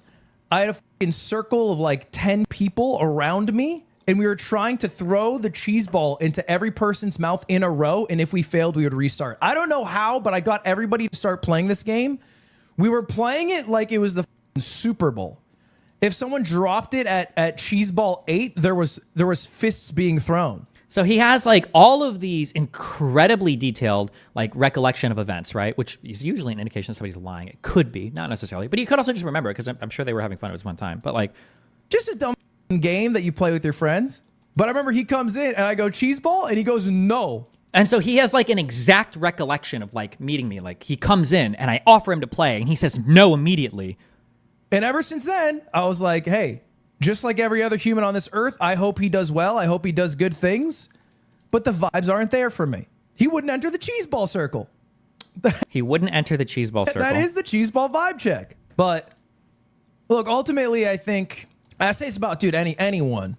The fucking guy who scammed me out $100K, a guy who's being... Wait, did it get cut from this? Did he say something about me looking for clout? I thought he did. I thought there was something he said here. Weirdly mean to my girlfriend. Wish him the best. I hope he does the most he can in his life in this short time on this Okay, maybe earth Tom cut that from to here. make it a better place, to make the lives of people around him a better, and I hope we interact as few times as possible. Now this is a Fuck, okay, I don't know why Tom cut that part, but he mentioned something about how I was there, I think, to like look for clout, or maybe because I did see something clout. And then obviously like I find the full video, or I don't find it, but somebody finds the full video of them all like playing this fucking game, and Go back to 0. It was a good stream, guys. Wait, if he hits it first try, I'll give him $100. First try, $100. Okay. You dude, can do it. You're a millionaire.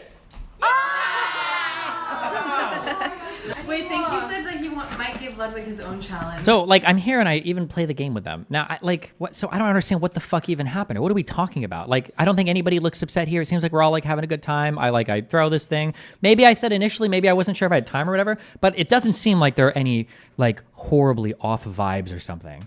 Hold on. What is this? Which is crazy because I remember that day my vibes were immaculate. I got everybody in the room to play this game. We had a bunch of, you know that giant thing of cheese balls? We're at TwitchCon. I remember this. We had this giant thing of cheese balls. I had a fucking... Do you even remember this? No, I don't remember this at all, no. Circle of like 10 people around me. And we were trying to throw the cheese ball into every person's mouth in a row. And if we failed, we would restart. I don't know how, but I got everybody to start playing this game. Is this the right clip? We were playing it like it was the fucking Super Bowl. If someone dropped it at cheese ball 8, there was fists being thrown. Just a dumb fucking game that you play with your friends. Did you already not like them when that was recorded? No, I think at that point, I think I was on good terms with everybody there, or anybody I knew. I don't think me and Cutie had any problems. Like I think we were all fine with everybody. I don't think I had any problem. I think we all liked each other here. I don't think anything bad was happening at all. I linked the wrong clip. Sorry. Oh, you fucking retard. I've only ever... Was it this? And this is real. I've only ever hung out with him one time. In this world. I only hung out with him one time. Whoa, Jesus. We both... And it was a terrible first impression. Like, there's so much recollection here. Like, oh, I remember it one time. It was a bad first impression. It was so horrible. Okay, sorry, hold on. I'm timelining all this because it's important because people are going to falsely claim things about it when we watch future stuff. Okay, hold on. I doubt he would even know about it. But it was at like TwitchCon 2017 or some shit. 2017. I had maybe 100 viewers. The only reason I was there was to hang out with Cutie. This is when we first started talking. Where was the first TwitchCon at? First TwitchCon. This is the one that so no one cares. My memory. Shut up. Think of this was Twitter at all. I don't know. Okay. And he showed up to the house that I was staying in. I think because he was hooking up with a girl there. I don't know. I don't need to out her name. I also love that Ludwig is so good at these like 16-year-old girl things where it's like, I think he came here to do that. I don't know. I'm not going to say anything about it though. After saying something about it, like, why say anything? Why would you even like include that part, right? Oh, I think he came here to fuck somebody, but I'm not going to out them. I'm not going to say anything about it. Like, you already did, you fucking retard. Like, why? I hate that he's such a spineless fuck, bro. Like, the biggest crime is how much I get called a Kusano when the most wormy fucking behavior. Like, bro, if just say it with your chest. Oh my God. But what is he even talking about? Yeah. Was this 2017? He proactive. I don't. There are tons. I just want to hear the clout line. I know he says it because I feel like out with Cutie. V, right? But anyway, okay. Out with Cutie. This is when we first started talking. Do you even care? It's a minor detail. I care because if this is the event that I'm thinking of, I showed up at this house when there were only like 4 or 5 of us on the roof, and we just went to smoke. That was it. So it was 4 or 5 of us upstairs. Oh, so this wasn't the case after seeing that video. I think this was probably the day before. I think I was hanging out with V for most of this TwitchCon. And I think we were hanging out a lot. And I think it was the day before we did any smoking. And I was left. But there's like goes taking. But up to the house that I okay. If this is the same event that I'm thinking of. But showed up to the house that I was staying in. I think because he was hooking up with a girl there. I don't know. I don't need to out her name. And he walked in and he kind of did a once over on the room. You were actually on good terms with all these people. Just curious, why did they turn on you? Was it Hassan? Yes. And Hassan will go on to claim that like I'm like making all this up or whatever. But when I say because of Hassan, no, it really is. I was on good terms with most Twitch streamers, and even today still kind of am, although we just don't talk that often. But like unless we were into politics or whatever, there's not really much of a reason for me to fight with you. I was like generally on good terms with most people. But once Hassan started to become popular, Hassan didn't want to see me at any events that any of these Twitch streamers were at. So if he went to something, I couldn't go to anything. So I started to get axed out from all the OTK stuff, all the offline stuff, because I just can't be, he can't be at an event with me. And then obviously he tells all these people like weird shit about me. And then because Hassan had the way bigger stream at the time, you kind of have to take his side over anything else. So it's like, okay, whatever. As obnoxious as that was, it was happening. Yeah. I guess there weren't enough people that he was into or fucking thought were cool enough or clouded. I don't know what. Yeah, this thing. I don't know why he drops this. It's so fucking annoying because of how cloud obsessed he is. For him to make this accusation of me is so fucking annoying. It's such a projection. A once over on the room. I guess there weren't enough people that he was into or fucking thought were cool enough or clouded. I don't know what. Or maybe I'm looking for somebody. What a weird fucking... Yeah, okay. Anyway, sorry. I just want to get that line out. Anyway, so I'm annoyed because that's how he characterized it, okay? That's what everybody in his stream heard. Destiny showed up, didn't want to talk to anybody, said no when I suggested playing a game, thought he was too clouded up, I guess, and wanted to leave. That's what he said. And then the actual video comes out, and it's like, no, I'm literally playing this shit. We're all having fun. Like, it's whatever. Like, I do this thing once. Yeah, and everybody's having a good time, okay? And so obviously people find the video, and then Ludwig's response is now...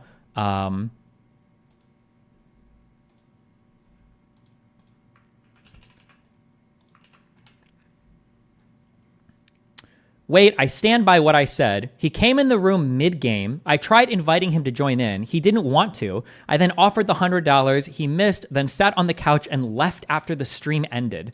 How the fuck are you going to tell me how the first impression went from 8 seconds to mail? So I don't know what his story is now. I don't actually remember this night at all. I have no idea. I don't remember. I'm pretty sure I went there to pick up V because we were supposed to hang out that night. I don't really know this group of people that well. Like, I'll chat and like hang out with people, but I'm not going to insert myself into games whatever they're playing, especially because I'm here to pick up a friend and then leave. So if that's how he wants to characterize it, that's fine. But like, I think that's totally reasonable. And I don't think that there's anything wrong with me showing up to a house to pick up a friend. Like, I'm not here to hang out with all of you. I'm here to hang out with my friend. But I stayed here and I chatted with you, okay? And I played your fucking game. It's annoying because remember that one, the green room terrorist guy, that fucking band guy? He said the same thing. Destiny was so rude when I met him when he was going on Tim Pool. And then what I find out is what he said was rude was that I stood up, I shook his hand and said hi, and then I went back to like reading my phone because I was getting my notes ready for the Tim Pool show I was going on. He's like, he was rude. It's like, what are you talking about? Rude? Well, I literally stood up and shook your hand and said hi to you. Like, I'm supposed to entertain you with a full fucking conversation? I'm about to go on a show in like 20 minutes, bro. But yeah. Fuck, it's so fucking annoying. It's the only reason I'm saying this annoying is for only reason. There's two reasons. One is because I am a very, very, very positive person. Yeah, I'm a very positive person in real life, and I'm very polite, and I'm nice to almost everybody that I see, okay? People make weird stories up. They lie about me, like not shaking people's hands or being rude or not paying bills. They lie about me all the time. I was like, why? Like, I can do all this other polite stuff and still be a piece of shit human. You don't have to make me into this, like, fucking Frankenstein monster, this amalgamation of fake stories to, like, satisfy your crowd or your ego. Like, Jesus. Number one was that, and then two was... Oh, it's annoying to have so many people that are just rewriting like these actual events that are happening. Like, bro, this was not happening at all. Like, I was pretty polite when I saw you, but yeah, Jesus. Anyway,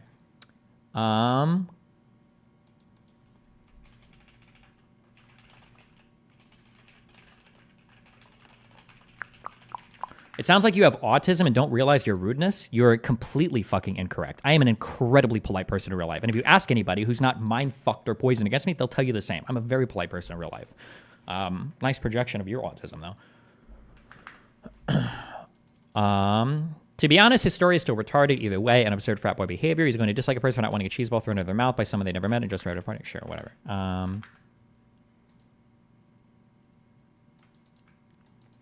Did you hear about Will Neff tell a story about you being rude? He said he was in a grocery store and saw you put like 5 Milky Ways into your pocket and walk out without paying. Are you just making shit up? Was that a meme? I don't know. Anyway, Ludwig says this, lies about it. Okay. All right. Why did you and Austin show fall out? You used to do a show pretty often, and once you got closer to Hassan, he stopped messing with you. I think Austin is like very, very, very like mentally clout oriented, and so he just follows the more popular person. So he would always show up on my stream when he wanted to get me onto his Raj Royale, and then once Hassan became more popular, he started hanging out with Hassan all the time. I don't even know if that's more Hassan's fault or more just that's just the kind of person that Austin is. But that's, I mean, it's whatever. Okay. So Cheeseball Gate happens. Ludwig takes a major L. Okay, fuck you. You lied about this. You know you did. And then after Cheeseball Gate, Cracker Gate happens, where now Ludwig, doing his best to brown-nose Hassan, gets thrown under the bus by Hassan. Does anybody have the link to Hassan defending Frogan, calling him a cracker? Why did you fall out with Zerka? There's like lines that you don't cross if you're, especially if you're a friend of mine and you start insulting me. I think it was like my relationship and my wife and my kid is like too much. And he crossed that line, and I told him, I was like, yeah. And so, yeah, he's fucked. But also, I mean, I said his career was going to up and down because he too much drugs, too many girls, not enough discipline, and it exactly happened. So, yeah. It's on screen. Oh, okay, good. And before deleted. Oh. That makes sense. Two wrongs don't make a right. He was bad and trying to appeal to everyone and not take a real solid stance, but Frogan should have called him that.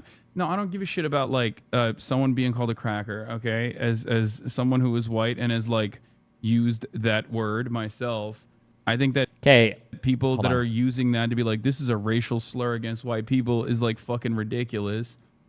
Like, I mean, dude, Morgan is Lebanese. Also, congratulations for Hassan transitioning back into being white. A round of applause for him. Now he's going to be white for this clip instead of Muslim or Turkish, so good for you. Slurs can be bad for a variety of reasons, okay? There's typically 2 reasons why a slur is bad. One is because you're calling somebody a slur. That's the very fundamental baseline reason. You're otherizing somebody, you're attacking a characteristic that they probably shouldn't be attacked for. This is like why it's bad to call somebody like a slur. Like, oh, you're a gazoopa-zoop race? Well, I'm going to call you a gazooper, right? And that's like a slur for gazoopers. And I was like, oh, well, that's kind of shitty. Full stop. That's it. That's where the analysis starts and ends. You're attacking somebody for using a word that is specialized to a characteristic that they probably should never be attacked for. Things like ethnicity, things like race, nationality, maybe. That's it. You don't need any power structure or further analysis to have that level 1 take of why a slur is bad.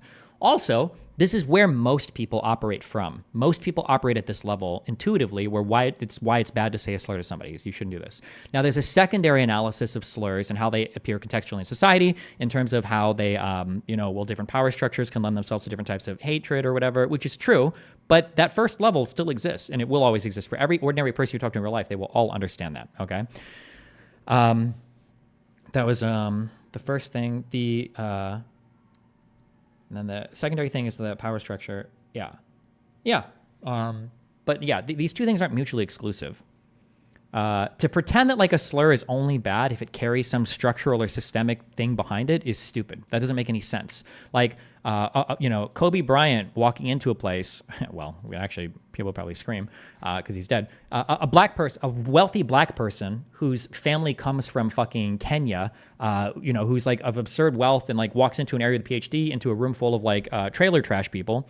And those people call him the N-word. Right. Well, let's assume that like their family came from Africa. They're not even African American. Let's assume that whatever assumption you want to make, like there's not like a structural or systemic thing going on here. There's not a structural or systemic thing going on here to analyze, but we can still pretty easily say that it's racist, right? It's pretty obviously racist. You can't when you're making a slur or a word or you're doing something to insult somebody based on their race, it's racist. But anyway, yeah. So obviously this Hassan's take on slurs is incredibly fluid. It changes depending upon who he's talking about or what he's analyzing. Because obviously when he's talking about other things, he changes his mind.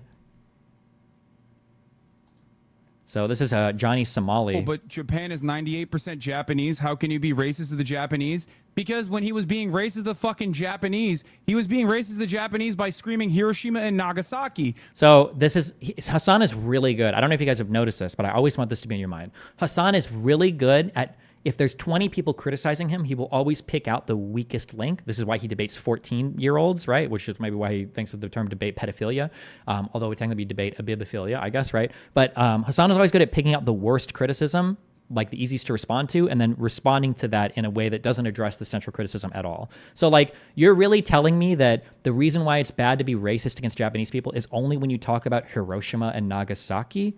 Like, what if I just like use racial slurs for Asian people? Is that okay then if we don't talk about Hiroshima and Nagasaki? Like, it's such an obviously stupid point, but... Oh, but Japan is 98% Japanese. How can you be racist to the Japanese? Because when he was being racist to the fucking Japanese, he was being racist to the Japanese by screaming Hiroshima and Nagasaki. So Johnny Somali wasn't being racist to the Japanese on the virtue of him being black and them being Japanese. Also, your race isn't really relevant when you're making a racial slur against somebody. You can make racial slurs irrespective of your race. It doesn't, like, if you're the same race, it can be a bit different, but that analysis is like totally not relevant, but...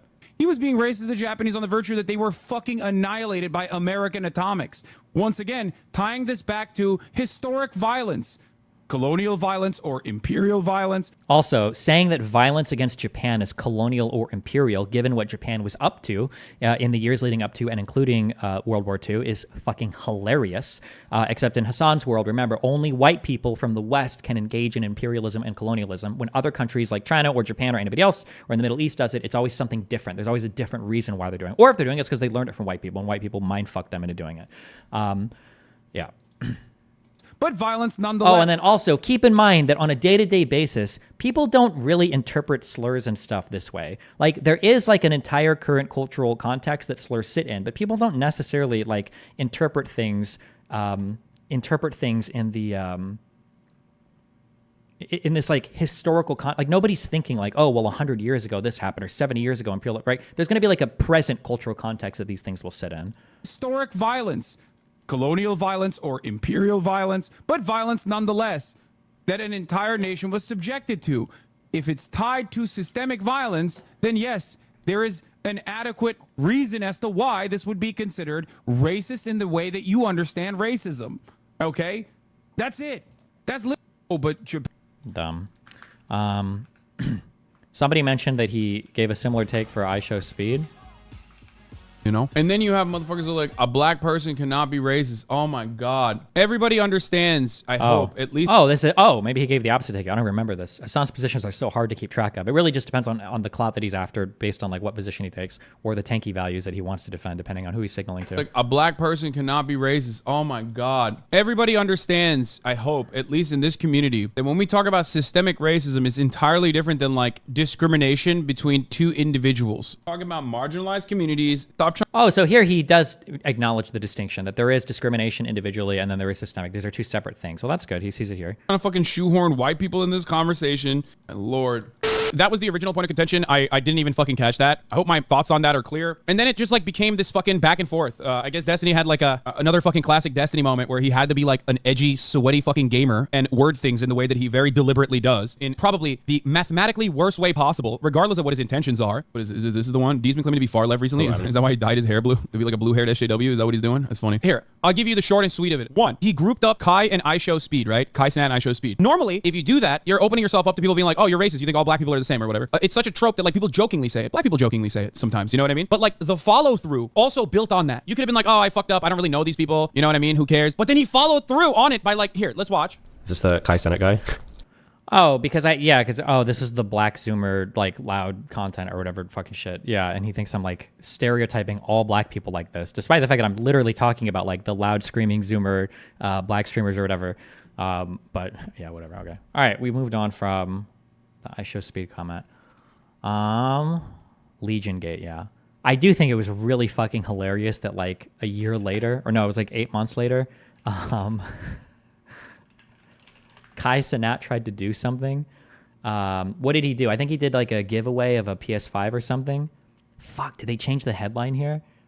And I want to say it was a CNN headline that said like Legion of fans descend on Times Square. And I was like, that's it! That's the one! Fuck.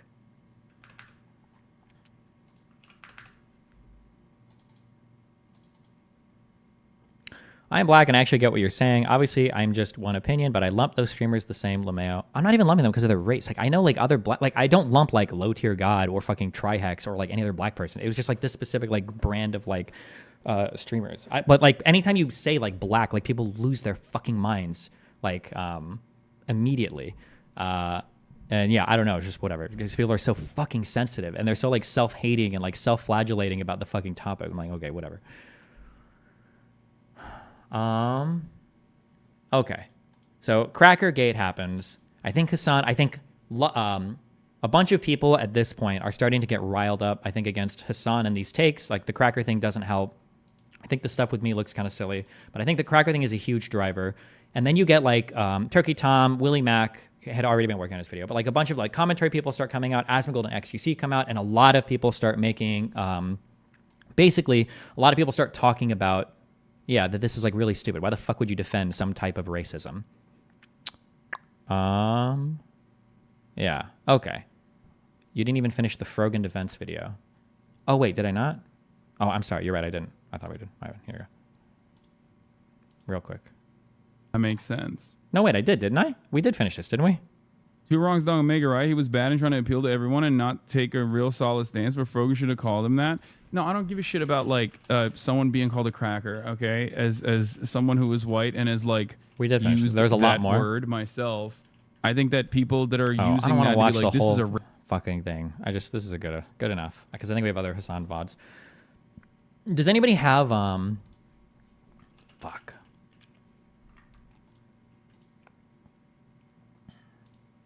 I'm not gonna be able to find it. I needed to make my autism group organize their links better.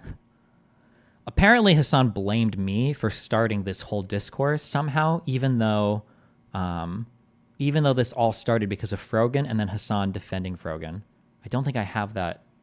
Somebody in here should have this link. I'm gonna use the restroom real quick and then maybe I'll see if they have it. Hold on one second.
Oh wait, hold on. Finally, here we go.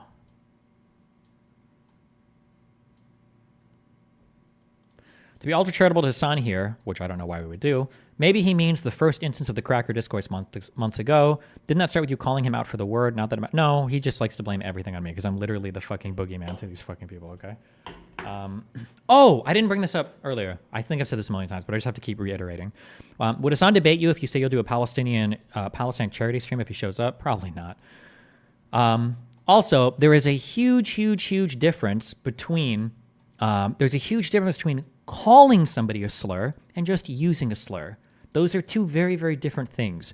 Even in my edgiest time on Twitch, I don't know if I ever necessarily defended calling somebody a slur. I don't think I've ever defended that. There's a huge difference between those two things. But Hassan will always conflate it and say, oh, Destiny's mad about Cracker, but he doesn't care about the N-word. And it's like, no, I care about both of them pretty similarly. The N-word is probably worse than Cracker. I think we all agree with that. But like, I wouldn't defend calling a black person the N-word, and I wouldn't defend calling a white person the Cracker word. But like, if you want to say Cracker or talk about the slur or whatever the fuck else, or use it in some kind of joke, then knock yourself out. I don't give a fuck. I make fun of white people all the time. We had a whole phase of making fun of white people for being white. But yeah, he constantly will conflate those two, where it's like, Destiny cares about Cracker, but he doesn't care about the N-word. It's like, no, we're talking about different standards for different things. Like when you're referring to like the N-word, it's not about me calling people the N-word as like a slur or pejorative. It is about you calling people Cracker, or defending people calling people racial slurs. They're two different things. Yeah. Has Hassan ever addressed the Piers Morgan ex-Destiny invite? No, he'll never address it. Or he will. He'll just say he's avoiding it because there's no point in it or whatever. But yeah. Let's see. Okay, hold on. I need to prepare these segments better. YouTube VOD of Hassan yesterday. Oh, I don't need this. But first you should watch these two clips. Okay, that's different. You watch as a clip of what you're saying verbatim right now in my link. In which link? You have 2 links. Or 3 links. Oh, wait, is that this? Hold on. Apparently there's some drama. Apparently, Sean the Black. What's wrong with saying the N-word hard R, though? Like, what's the difference? ATP? Well, usually the hard R is used as a slur more. And, like, that's just generally. But, I mean, like, if you're like, reading a book or... I can't imagine a joke with a hard R, but, like, I don't know. I'm sure it's possible, but... is now the newest victim of the group of individuals that is very upset at anti-white racism. It's like 8 minutes into my link. You should wait. Okay, whatever. Well, okay, we'll get to this later. Okay. Is Hassan not worth a manifesto at this point? The thing that I don't like about making a manifesto relating to Hassan is that, like, most of them for me are like correcting the record on certain dramas I've been involved in, or for stuff that I think is like genuinely fucked up. So like the Kethel stuff. Like doing a manifesto like, here's how this guy lies about me a bunch is really just annoying. I think instead I should probably just do this, where we just like respond to it every day and then point it out, and then the clips are made, and then we can go from there, I guess. Because like, yeah, I think it's the best thing. I don't want to do like a whole ass fucking video, because it's just like nothing that Hassan says about me. I thought about doing this, writing out, like nothing that Hassan says about me is ever like of substance. You did it with Vosh. With Vosh, the manifesto wasn't just about him, though. It had a lot to do with trans issues and had to do with identifying the way that those types of like rumors about me start. Now, Vosh became the subject of which we explored that, but it wasn't like just about Vosh, right? In fact, I think it was only part of that manifesto that was about that, but it was more the general idea of the thing. And also because me and Vosh have a lot more organic crossover, because me and Vosh are a similar archetype of person than me and Hassan, so I think that was worth doing. But I don't want to do one on everything, on every time fucking somebody lies about me. Okay. I'm trying to think of what comes next. Is next the death threat discourse?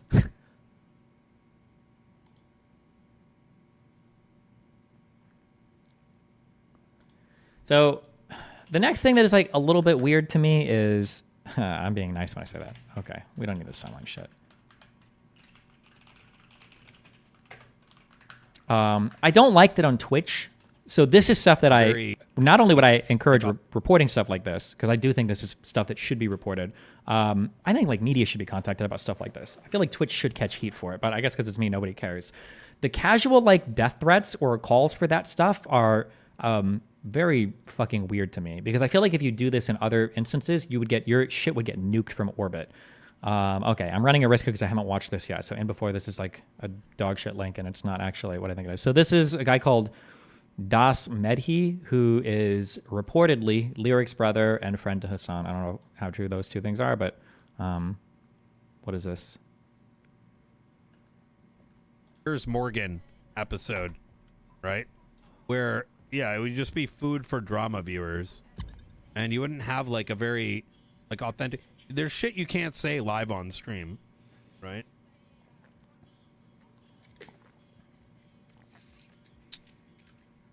Yeah, a lot of viewers are on some weird shit. Oh, I hate Piers Morgan. I think he's a piece of shit. Fuck. How long do I have to wait until for this fucking clip? I would not bat an eye if he got ran over by a train, to be honest. Oh, that one? Nice.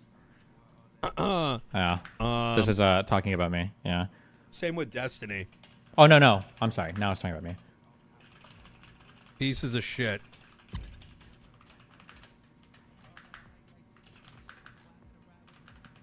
This is Lyric's brother? Yeah. Fucking vitrolic pieces of shit. If you're pro-genocide, I don't give a fuck what happens to you.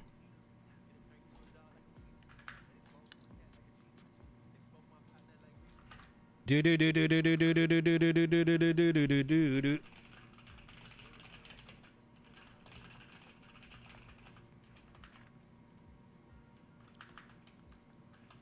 Na na na na na na na.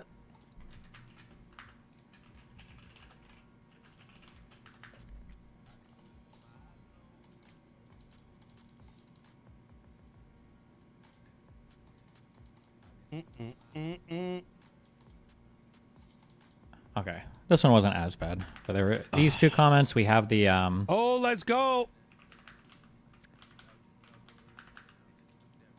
Also, as a quick thing, because people will say like, "Oh, like, don't you say like these things about some people?" I do, but one, I own it and I will say it. But two, I say it because I'm not on Twitch. On Twitch, you're not allowed to make comments like this. Generally, you'll get ass fucked for it. So that's the annoying thing, is that there's like a different set of standards that applies on Twitch. Because if you were to make these comments about like a trans person or a gay person or whatever, you'd probably be shit canned immediately. And I'm on different platforms when I say things, so there's like different rules that are applied here, which is annoying. Then you had this dude's comments that were unhinged 4 hours ago. Fuck, hold on. Let me see if I can find the original one for this.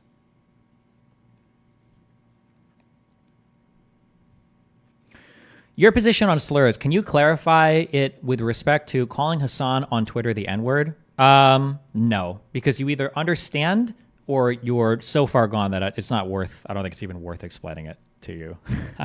I'm sorry, I don't know what else to say. I don't feel like it. You're good. You'll figure that one out. You'll get there eventually. Let's see. Where is this one, I think. Just goes out and just says the N-word, which is not a surprise. Because he said the N-word on stream with his own face. Can somebody just like, it would just be so easy to just, it will solve all of our problems. Like, we would have socialism now at this point, right? We would have socialism at this point if someone just went out of their way and it would be so easy. This is what happens when you don't kill every single slave owner after slavery. They have children, and their children have children, and their children have children, and then their children have accidents that should have ended up on a sock, and it becomes destiny. That's what you get. That's what you get.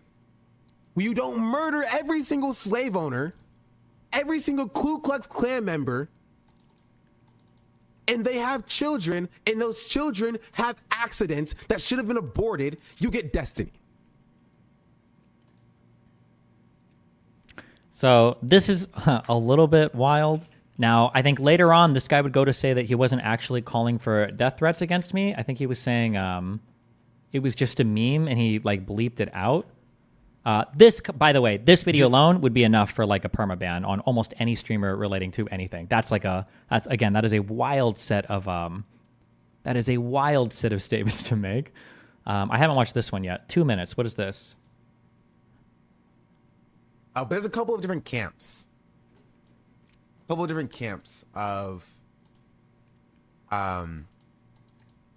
of discourse here. There's people saying, one, that I should be banned from Twitch because I was calling. Oh, wait, hold on. Here's this. Sorry. My Twitter mentions going crazy. But the weirdest part is, like, I never wished harm on Destiny. You know what I mean? And so I think they made it, they took the, here, I'll play the clip. I think they took the censored part where I censored myself and were like, oh, he's wishing harm on Destiny. This is what I mean also, like, own your shit. Don't be like a pussy-ass bitch. Like, you're such a fucking pussy. Oh my God. Like, how are these same people making death threats against me and you can't even own your words online? You're actually such a fucking pussy. Oh my God, own it. Just own it. Have a fucking spine. Destiny. Like, I categorically, you know what I mean?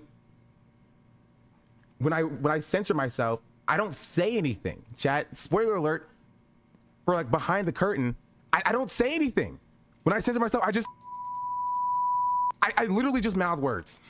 Because it's funny, it's hilarious. Right? It's funny too because they do the same thing that like Nazis do here, which is funny because they're like, oh no, it was just a joke. It's just like I'm randomly joking. It's like, well, jokes mean things. Like when you say certain jokes, like they're funny because they mean a certain thing. Like if I, like again, there's like 50 million jokes I could make that are racist towards black people. But if I were to say at the end, oh no, bro, it was just a joke, LOL. It was just a joke about absent fathers. Ha, like it's just a joke. You would say like, no, hold on, excuse me. That joke was offensive because you assumed a thing about me relating to my race. It was a negative assumption and you like projected it onto me without knowing anything about me. Like you're just being racist, bro. If you would just say like, oh no, it's just a joke, LOL. Like it's such a bullshit cop out. I think most people know that. I hope most people understand that. But yeah, this idea of like, oh, it's just a joke. No, it's not. The joke is that you want to kill me. But like, you would like it. And again, if I were to die to any of these people or any of their like deranged fucking fans were to come up to me and somebody were to fucking kill me, like these guys would all be celebrating, obviously. Like it would be, maybe there'd be some people like, well, we shouldn't celebrate it. But realistically, they would all be like cheering and clapping and laughing and yeah. Calling for violence against Destiny, by saying somebody should murder Destiny or whatever, which my response to that is, tell me the words I said. I hate this take here that he's giving now. I'm so sorry. I haven't watched this full clip. I'm just watching this for the first time. But what this take sounds to me like he got a talking to by Twitch. And now they're like, and now he's like, so that means he's probably not getting banned for this. He should be permed. His whole shit should be wiped from the internet. How are you doing? Hey, pretty good. What's up? I'm good. You back from Las Vegas? Yeah, I am. But what's going on? Enjoyed yourself? Yeah, it was okay. Good, good. You still covering drama, I guess? Yeah, I have to go over this shit because people say so much crazy shit about me. But listen, if you want to chat about random stuff tomorrow, my brain will be so free. People making things up, I guess, or something. Like I heard that you well, now we're going over death threats, but yeah. Death threats? Did Hassan declare a fatwa on you or something? Unofficially, behind the scene fatwa, yeah. Behind the scene? Yeah, secret fatwa. Okay. Okay, well, I don't know if this is something that I can go. You know that don't get involved in drama, but yeah. What is the gist of it? It's a lot. That's why I'm running through it all because I've been gone for like a week. Well, listen, if you come in tomorrow, I can fill you in on everything. Okay. Sure. Okay. Fine. Then we'll talk again tomorrow. Okay. I love you. Remember. Have a good one. Be careful. I love you too. Bye. Okay. Sorry. What do we got here? Find the uncensored clip and tell me the words that I said, and then I would concede to that. But here's the thing. You can't. Because there is no uncensored clip. Because I made the clip myself.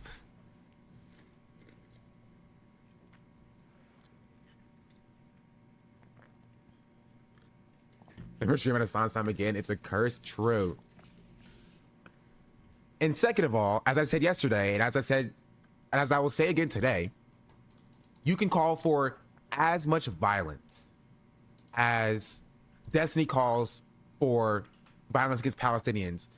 So I've never called for violence against Palestinians, number one. And number two, talking about like a war is a lot different. Like, I hope that Ukraine wins the war against Russia. Am I calling for violence against Russians? Like, that's such a weird thing to say, but... Violence against Palestinians towards Destiny. You can call for up to the line of the amount of violence that Destiny calls for BLM protesters to Destiny. So if I try to like burn your house down, you can shoot me? That's what you can call for? Or also, I kind of laughed at this initially, and I really shouldn't. This meme carried a lot further than I thought it did. I think it was Hassan that made up the idea that I said you should run over protesters with a car I've never, ever, ever said that before. I don't know if this was a misinterpretation of something I said or if it was intentional, but like people seem to have this idea that I think you should run over protesters with a car. And that's what I meant when I said mow down. I'm talking about like defending their shit with rifles, but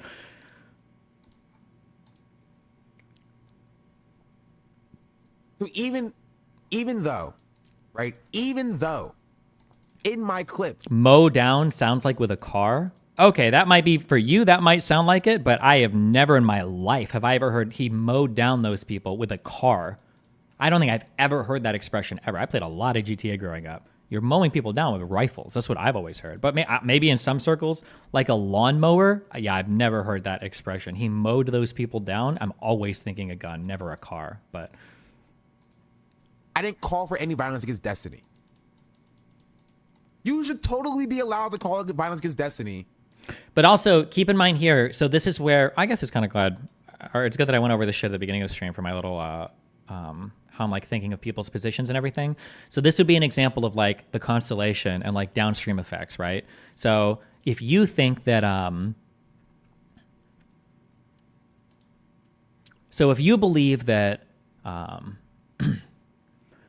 civilians should not be targeted in war. A charge of genocide would force Israel to stop killing civilians. Therefore, we should charge Israel with genocide. So if my rejection of the second premise here in your mind means that I'm rejecting the first premise, it also can justify like calling for violence against me. Like, oh, Destiny thinks that civilians should be murdered in genocide. Well, fuck it. Then people should be able to call for his murder and genocide, right? There's like a weird thing that can happen here. Not weird, I guess. It almost kind of sort of logically follows, I guess. So there's a guy that you think is mass calling for violence, then why not mass call for violence against him? Now, right now, it's only online stuff, which is fine. It's not really fine. It's actually fucked up. I need to say that more. It's not fine. It's fucked up. But like, if this escalates into something real, I mean, we're right there, right? Like, what's next? Right? The next thing is for somebody to attack me in real life, not necessarily to kill me, but to attack me in real life. And then what? Like, if it's okay, if somebody walks up and beats the shit out of me, like, well, I mean, I already called for the genocide of Palestinians. Like, that should just be a thing that you accept could happen, you know? Yeah. Up to and including what he says about black people and what Rewind this clip a couple seconds. Okay, with these kinds of death threats, Destiny's honestly playing the game, fucking LARPing as Tyrion Lannister IRL. I don't know what you mean. I don't know if have I said things that go to this level? If I do, I usually get fucking banned for it. When it would happen on Twitch, I don't know if I ever was calling for stuff like this on Twitch. I think you generally get pretty. I feel like there's probably a time or two I've said some unhinged shit about Hassan. Like, the U.S. would be better off without these types of people. Maybe?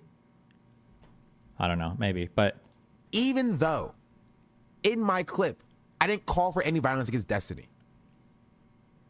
You should totally be allowed to call it violence against Destiny up to and including what he says about black people and what he says about Palestinians and what he says about Muslims. if you complain about this, why not agree that Denim put Asmund in danger with Bounty?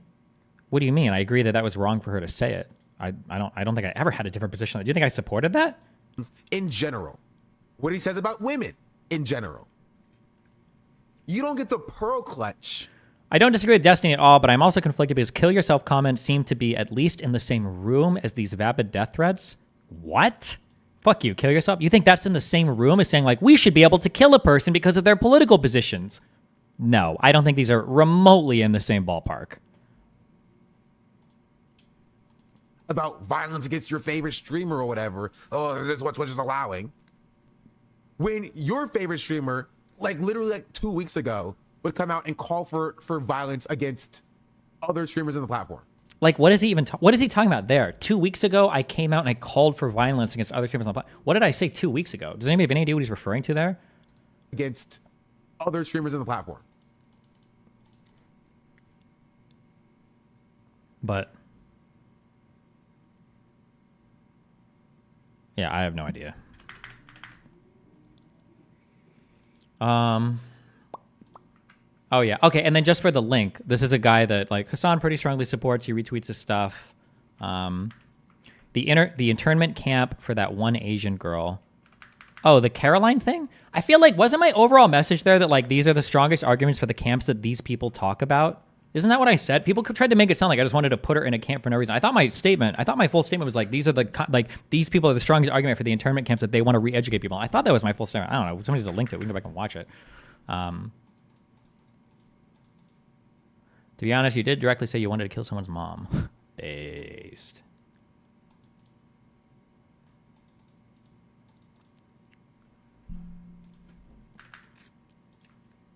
The title of that LSF clip was highly edited. I don't know. Okay.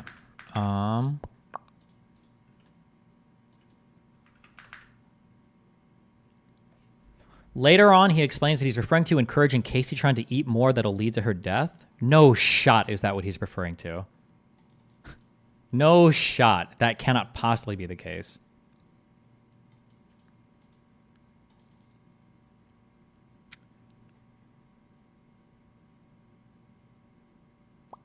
One thing I've learned from you is that I can't trust any interpretation people have anymore. I feel like most of the times there's important context missing. Yeah, that's why I have to read so much. That's why I like read so much original material, because I don't trust people's summaries.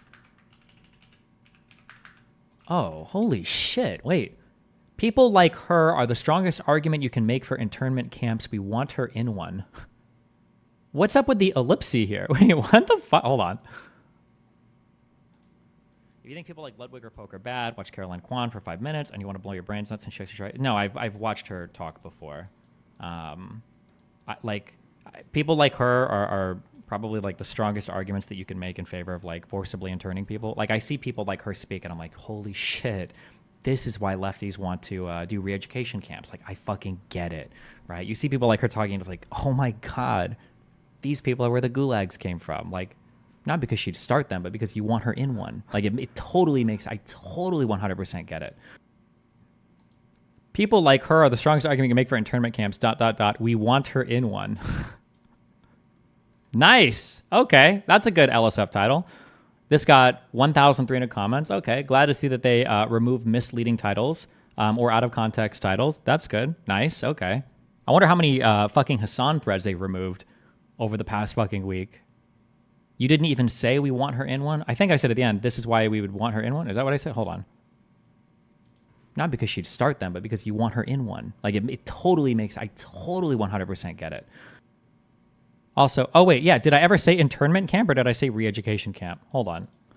If you think people like Ludwig or Poke are bad, watch Caroline Kwan for 5 minutes, and you want to blow your brains nuts and shit. Right? No, I've watched her talk before. People like her are probably like the strongest arguments that you can make in favor of like forcibly interning people. Like I see people like her speak, and I'm like, forcibly interning people. To intern somebody forcibly means to commit them to a fucking thing. I guess you could read that as internment camp. Holy shit. This is why lefties want to do re-education camps. Like, I fucking And then we're talking about re-education camps, because you would intern somebody in a re-education camp, right? This is why you'd want to see people like her talking, it's like, oh my God, these people are where the gulags came from. Like, not because she'd start them, but because you want her in one. Like, it totally... This title is completely fucking false. Wait, what the fuck? Hold on. Caroline Kwan. Wait, she's not Asian, is she? I don't know why I'm looking at her. Wait, is she Asian? I get. Oh, wait. Oh. Wait, this is such an insane fucking title. Wait, what the fuck? Wait, are you serious? Did they try to make this sound like I was racist against Asian people? What the fuck? Face blind? Well, I've heard her talk so much, I just assumed she was white. Wait, this is a fucking wild title. What the fuck? What a dog shit subreddit. Holy shit. They're trying to make it sound like I want to send an Asian woman to an internment camp like we did in World War II. This is an unbelievable title. How did this fucking thread survive? God, I wish that the mods, also fuck you that reach out to me and beg me to fucking remove shit from fucking my subreddit sometimes, because sometimes the mods come like, oh, we tried Destiny, we tried our best and blah, blah, fuck you anymore. No more charitability for you fucking cucks. You guys suck off clouded streamers so fucking hard. I know you do, because all the leaks from there show you guys like talking about fucking doing it. You're so fucking gross. I can't believe that this... How did you not immediately understand that? Because I didn't associate her being Asian. I thought she was a fucking white. She just sounds and acts so fucking white. That's what I saw her as. But I see this now. Is this supposed to be an Asian fucking racist joke? They've been nuking Hassan threads all day too. It's such a stupid fuck subreddit. Like, you guys aren't even getting like great money or clout for this. Like, nobody even likes you or cares about you, and you still suck off these streamers so much. Oh my God. Your face line, how do you not notice she's Asian? What do you mean? Because it could be makeup, bro. Fucking people think Pokey's fucking Asian because the little Asian e-girl thing became the popular. I don't fucking know. I don't see race, okay? I'm above and beyond that, all right? I just see whiteness and varying shades of whiteness, and she emanates some of the highest levels of whiteness I've ever fucking witnessed in my life.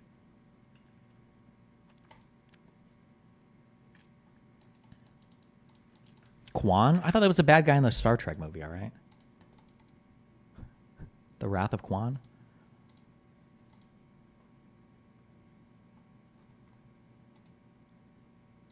Jesus Christ.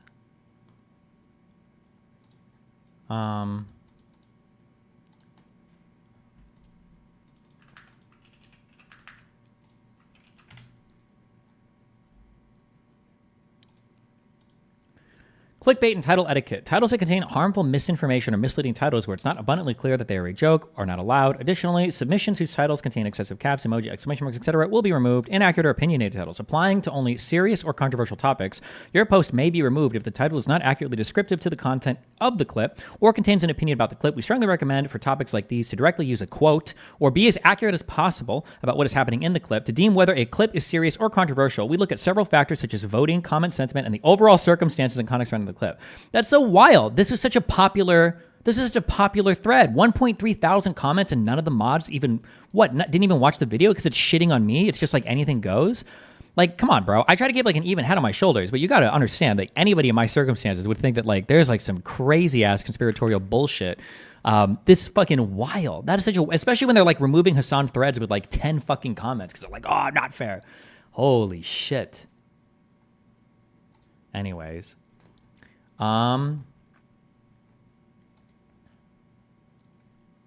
Let's see. Caroline made comments about how like I'm a worm and I shouldn't exist, which is whatever, I guess. What else? Oh, we've got a whole Mike from PA segment. What else should I go over? Do I need to go over anything else from this before I watch Willie's video? Oh, actually, wait, hold on. I'm so sorry. Wait, there was a more serious Mike clip.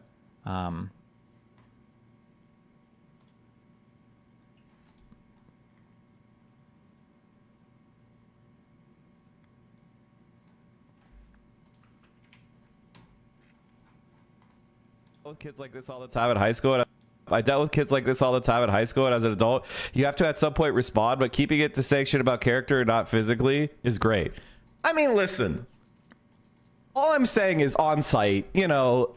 So if you're not aware, on site means when you see somebody you're gonna fuck them up, which is hilarious because like Mike might be wider than I am tall, but he's actually one of the few people in life who's shorter than me, okay, and has already run from me in person because he didn't want to watch me sit next to Bad Bunny and get like traumatized or something. I have no idea, but we all have different ways that we react, you know? So I would like him to come to TwitchCon and we'll see what happens.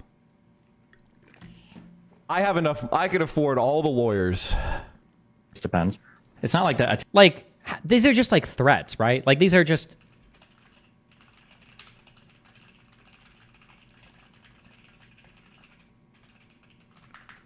attacks against me are rooted in any type of factual foundation. And it's annoying because I'm pretty blasé. I don't care because I know these fucking pussies will never do shit in real life. Any of these motherfuckers, okay? Because I do go to these TwitchCons and I'm usually streaming it. I'm outside of none of you fucking retards have showed up, and you never will because you're fucking pussies, right? But like the fact that you can be on this platform and like making these calls, like this is wild to me. Especially when these same people cry when they get like a single fucking DM. They'll get a single fucking DM where somebody's like, I think your opinions are dog shit. They're like, I'm getting harassed so much. I'm getting so much harassment. I'm getting so much. I'm so harassed. Blah, blah, blah. Like, what the fuck?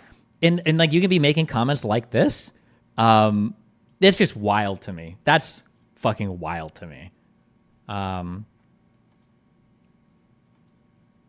Yeah.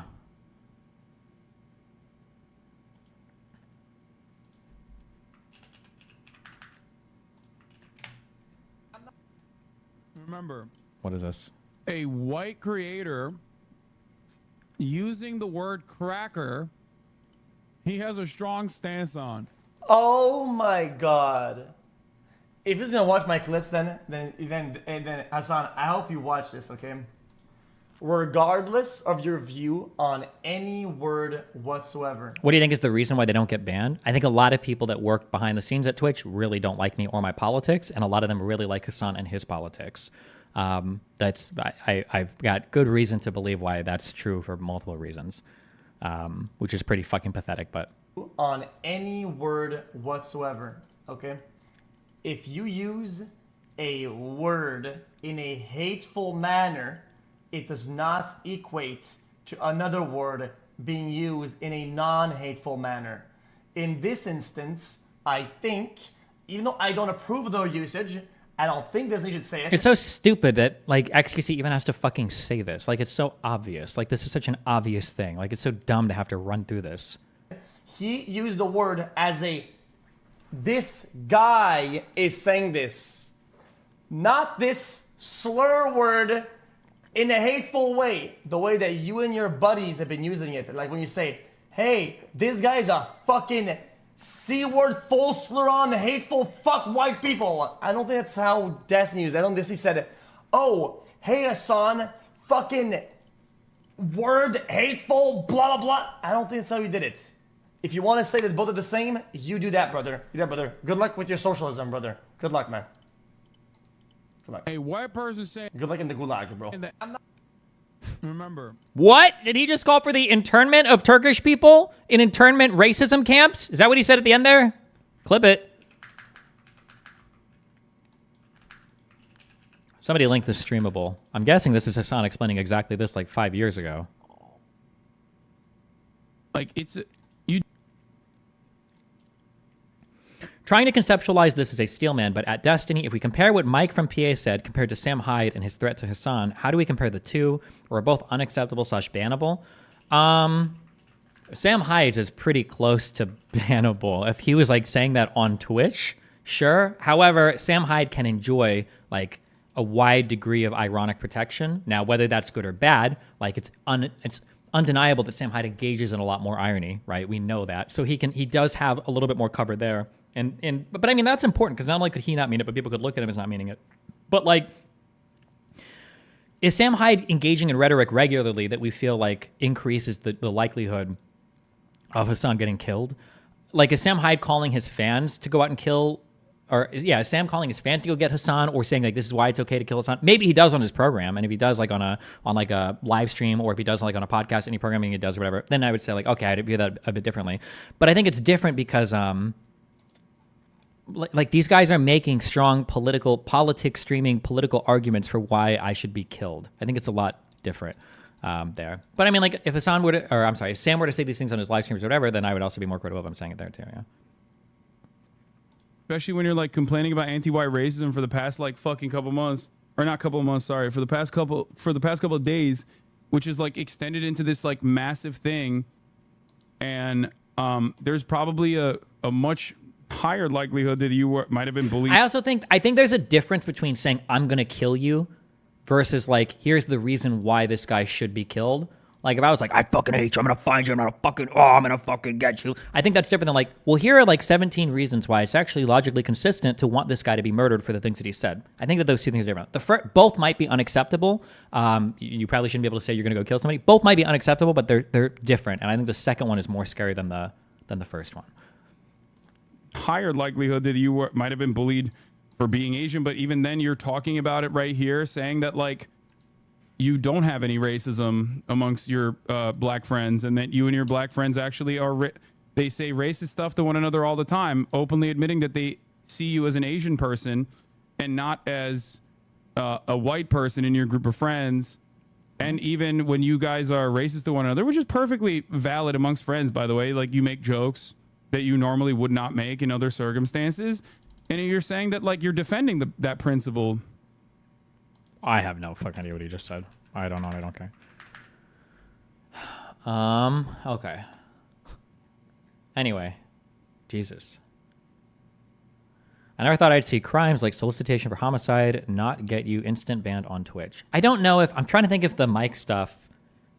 Leon? Do you think the mic stuff passes the Brandenburg test? How many points are there to that for inciting to like imminent lawless action or whatever? I feel like probably not. Like it's a pretty big thing to hit like So for Brandenburg, the test determined that the wait, is this the current one or did it get updated? Okay, so no. Okay. Test determined the government may prohibit speech advocating the use of force or crime if the speech satisfies both elements of the two-part test. 1, the speech is directed to inciting or producing imminent lawless action, and the speech is likely to incite or produce such action. I don't know how imminent is defined here, but I'm sure that if you read the case on this, they probably have a bunch of examples and they read a lot about it, but the Supreme Court in Hess v. Indiana applied the Brandenburg test to a case in which Gregory Hess, an Indiana University professor, said, "We'll take the fucking streets later or again." The Supreme Court ruled that Hess's profanity was protected under the Brandenburg test as the speech amounted to nothing more than advocacy of legal action at some indefinite future time.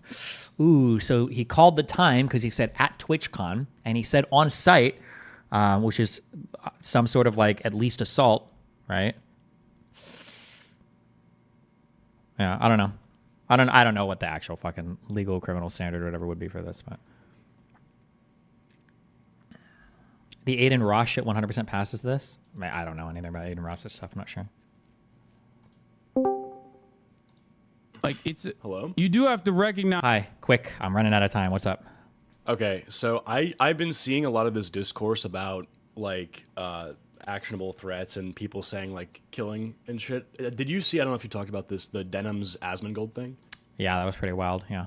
Yeah. So like I think it's interesting too because I noticed you were just saying this how the people who are very specific about not just saying like, oh, you should, die, but they'll be like, well, this is the benefit of that. And there's like a grocery list of, they list out all the pros of your execution, right? And then you seem to give less of a fuck. You're like, oh, whatever, they're not going to do anything.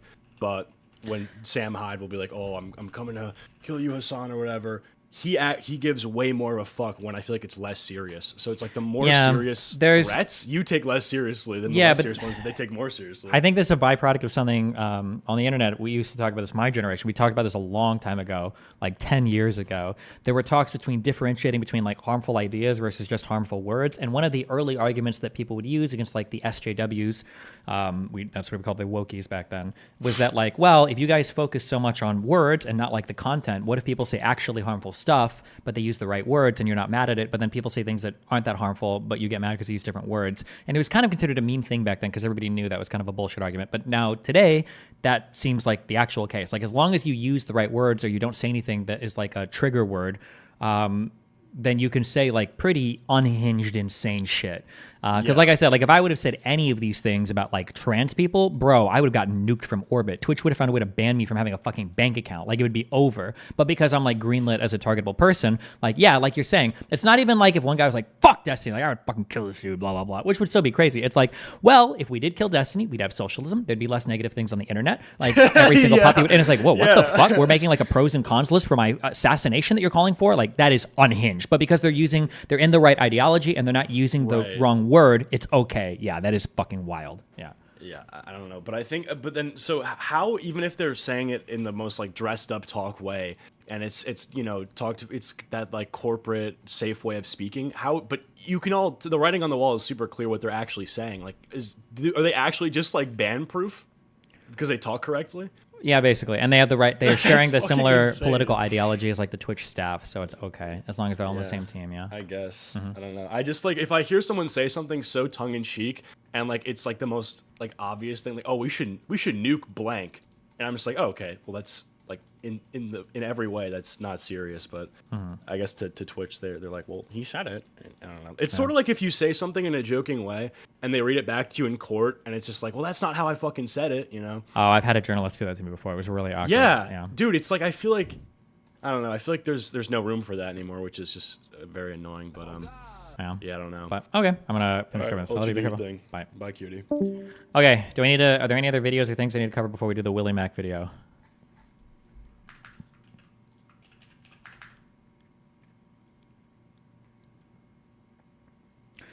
Casey lying about, we don't talk about anything related to Casey Strong. I'm just waiting for her to die from lung cancer. iDubbbz liking tweets. 2024 iDubbbz, I don't care.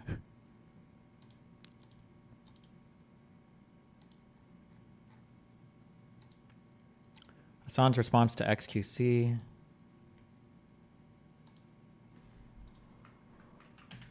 Hassan. Oh, 15 minutes. Oh shit, there were 2 things. Fuck. Okay, we can run through this real quick. What is this? Apparently, there's some drama. Apparently, This was yesterday? Sean the Black is now the newest victim of the group of individuals that is very upset. I like this too. He's the victim after like giving a pros list for why I should be assassinated.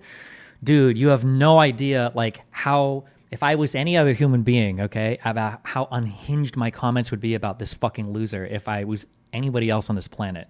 Like, at anti-white racism. Just goes out and just says the N-word, which is not a surprise because he said the N-word on stream with his own face. And somebody just, like, it would just be so easy to just, it would solve all of our problems. Like, we would have socialism now at this point. Right. He's memeing and bleeping himself, and everyone says... Is he going to play the rest of that clip, or is that where he's going to stop it at? He's just memeing, guys. He's just memeing. Everyone got very mad at him and said that he's actually saying someone needs to kill Destiny for saying the N-word, which is very cool. It is really interesting that ever since the LSF ban on Destiny attacking me directly, LSF has just been popping off with every single person I know. Just so many new faces on LSF. Would you consider suing Twitch? This is crazy behavior for a real company. I mean, if I thought there was an actual case and there was a lawyer that wanted to take it, I'd pay for it. Yeah, fuck that. I think Twitch should have huge accountability here, but I don't know if there's even a fucking thing there. Or if any journalists wanted to chat about it, but... Oh, speaking of... Oh, shit. Hassan made an appearance on Wired where he fucking talks about me. That's only a few minutes from else that, but hold on. That started happening. I wonder what that's about. It'd be so easy. Someone just went out of their way and it would be so easy. This is what happens when you don't... Like, the thing is, if he wants to say that, right? If he wants to say that, and people are like, well, we lip read what he was saying. Why acknowledge death threats on stream just for the drama? Because I have to respond to this. I have to say something, right? I'm not going to do, I have to. I don't want to. I don't like this isn't what is in my ballpark for interest for covering, right? Like there's other stuff that I want to read, research, do this, but like the only engagement that I get from these degenerate fucking losers is personal insults or like this type of unhinged shit. And if I don't say anything to it, then what happens is it festers and then people start to believe it. And then my own fan, how many of you fucking retards in my chat were saying, oh, I thought when Destiny said mow down, I thought he did mean drive over with cars. No, what the fuck? So unfortunately, I have to say something to it because it also helps you guys like make clips and TikToks or shit so that people can like respond to it. But I have to say something because he's like, these are other communities that are being poisoned against me without ever having seen or heard anything I've ever said in my entire life. Like, oh, Destiny, he's the guy that like, he likes to get cucked, and while he's getting cucked, he's talking about how he wants to murder black people and he's saying the N-word and he's blah, blah. Like, it's like, yeah, I have to, yeah. And it's like, why wouldn't he just say that? I mean, he'd eat the ban or say something along the lines of that without getting hit with a ban. Like, he's doing the fucking bleep as a meme. It's like when I say, I'm thinking it, but I'm not saying it. You know what I mean? It's in the exact same fucking energy. It's a bit. It's additionally ironic because, like, the Divorcelli was literally begging for anyone and everyone within the orbit of Ludwig or even myself. He was hoping that we all OD'd, in his words, like Slime's dad. That's what he said. Or yeah, I'm not giving you a death threat. Saying I hope you OD, you fucking retarded, is not the same as like, here's the pros and cons list for why somebody should kill this guy. Like, the false equivalency that Hassan does on shit is off the fucking charts. It is unbelievably like crazy. Like, oh, Destiny's mad about Cracker, but he's not mad about the N-word. No, you fucking retard. I'm not mad about the fucking words. I just don't think you should defend some racial slurs and not others. In fact, you can say all the racial slurs you want and call people racial slurs. At least be consistent about it. You can't greenlight some racism and then red light other racism. It doesn't work that way, you fucking moron. Or that we would do a Jonestown style situation, but not tragic. And it's really funny. Here's another clip. God, he's so cringe. He's like such a cringe loser. I would pay we'd raise $1 million to send this dude to go fight in Yemen, and then all of us would volunteer for the Navy. Holy shit, he's such a cringe. You should tell. Damn, dude, these guys are. Only one person can be edgy, okay? You go fight for Yemen if you want to, and then fucking like, this is not on the same level as like if he shows up at TwitchCon, it's on site. TwitchCon on site. I can pay for the fucking lawyers. Come on, bro. Seriously? Really? Seriously? One person can make jokes. I know that this will be endlessly litigated again and again and again and again. Like, do you want to go through? I guarantee this. Actually, I know this for a fact. If you were to compare Mike, Casey Tron, Hassan, whoever, I think is his name, Sean Black guy, whatever the fuck. If you were to go through all their DMs and then compare them to mine, I bet I get more death threats than all of these people put together times 2. Guaranteed. Guaranteed I do. I know I do. Like, just like the term cracker was endlessly litigated in the halls of Reddit, specifically on LSF, the Asmongold subreddit, and the XQC subreddit. Which, by the way, I don't know about Asmongold's take, but pretty certain that XQC said something along the lines of like he doesn't mind when the N-word is said with a soft A or something. Like he doesn't think that it's that big of a deal. It is pretty funny. Like, this is why I hate Hassan too, is because he's smarter than this. As much as I hate to admit it, he's not this stupid. You know there's a difference between like saying a slur and calling somebody a slur. You know there's a difference there, right? Wait, does this come from the same stream? Hold on. Somebody Your linked fans us. are being doxxed, though. No one is saying that. I know, but you brought that up in a way where I was, in a way where you were saying like you should stop addressing a content creator saying the N-word and defending it, and getting other content creators to also address it in a similar fashion in the space that I'm in, because as a consequence of that, that content creators community starts doxing my fans. What? What do you? Who doxes fans? What? No one cares. What are you talking about? Who? Content creators get doxed. Who cares if you know some address of a random fucking like? This isn't even stuff that people normally do. Like the way that you brought that up, make it seem like you're saying that it is. I did that. Show proof. You're right. We should further push the docs on random anonymous fan accounts. Who is doxing a random anonymous fan account? What the fuck? That's a great idea. Thanks, man.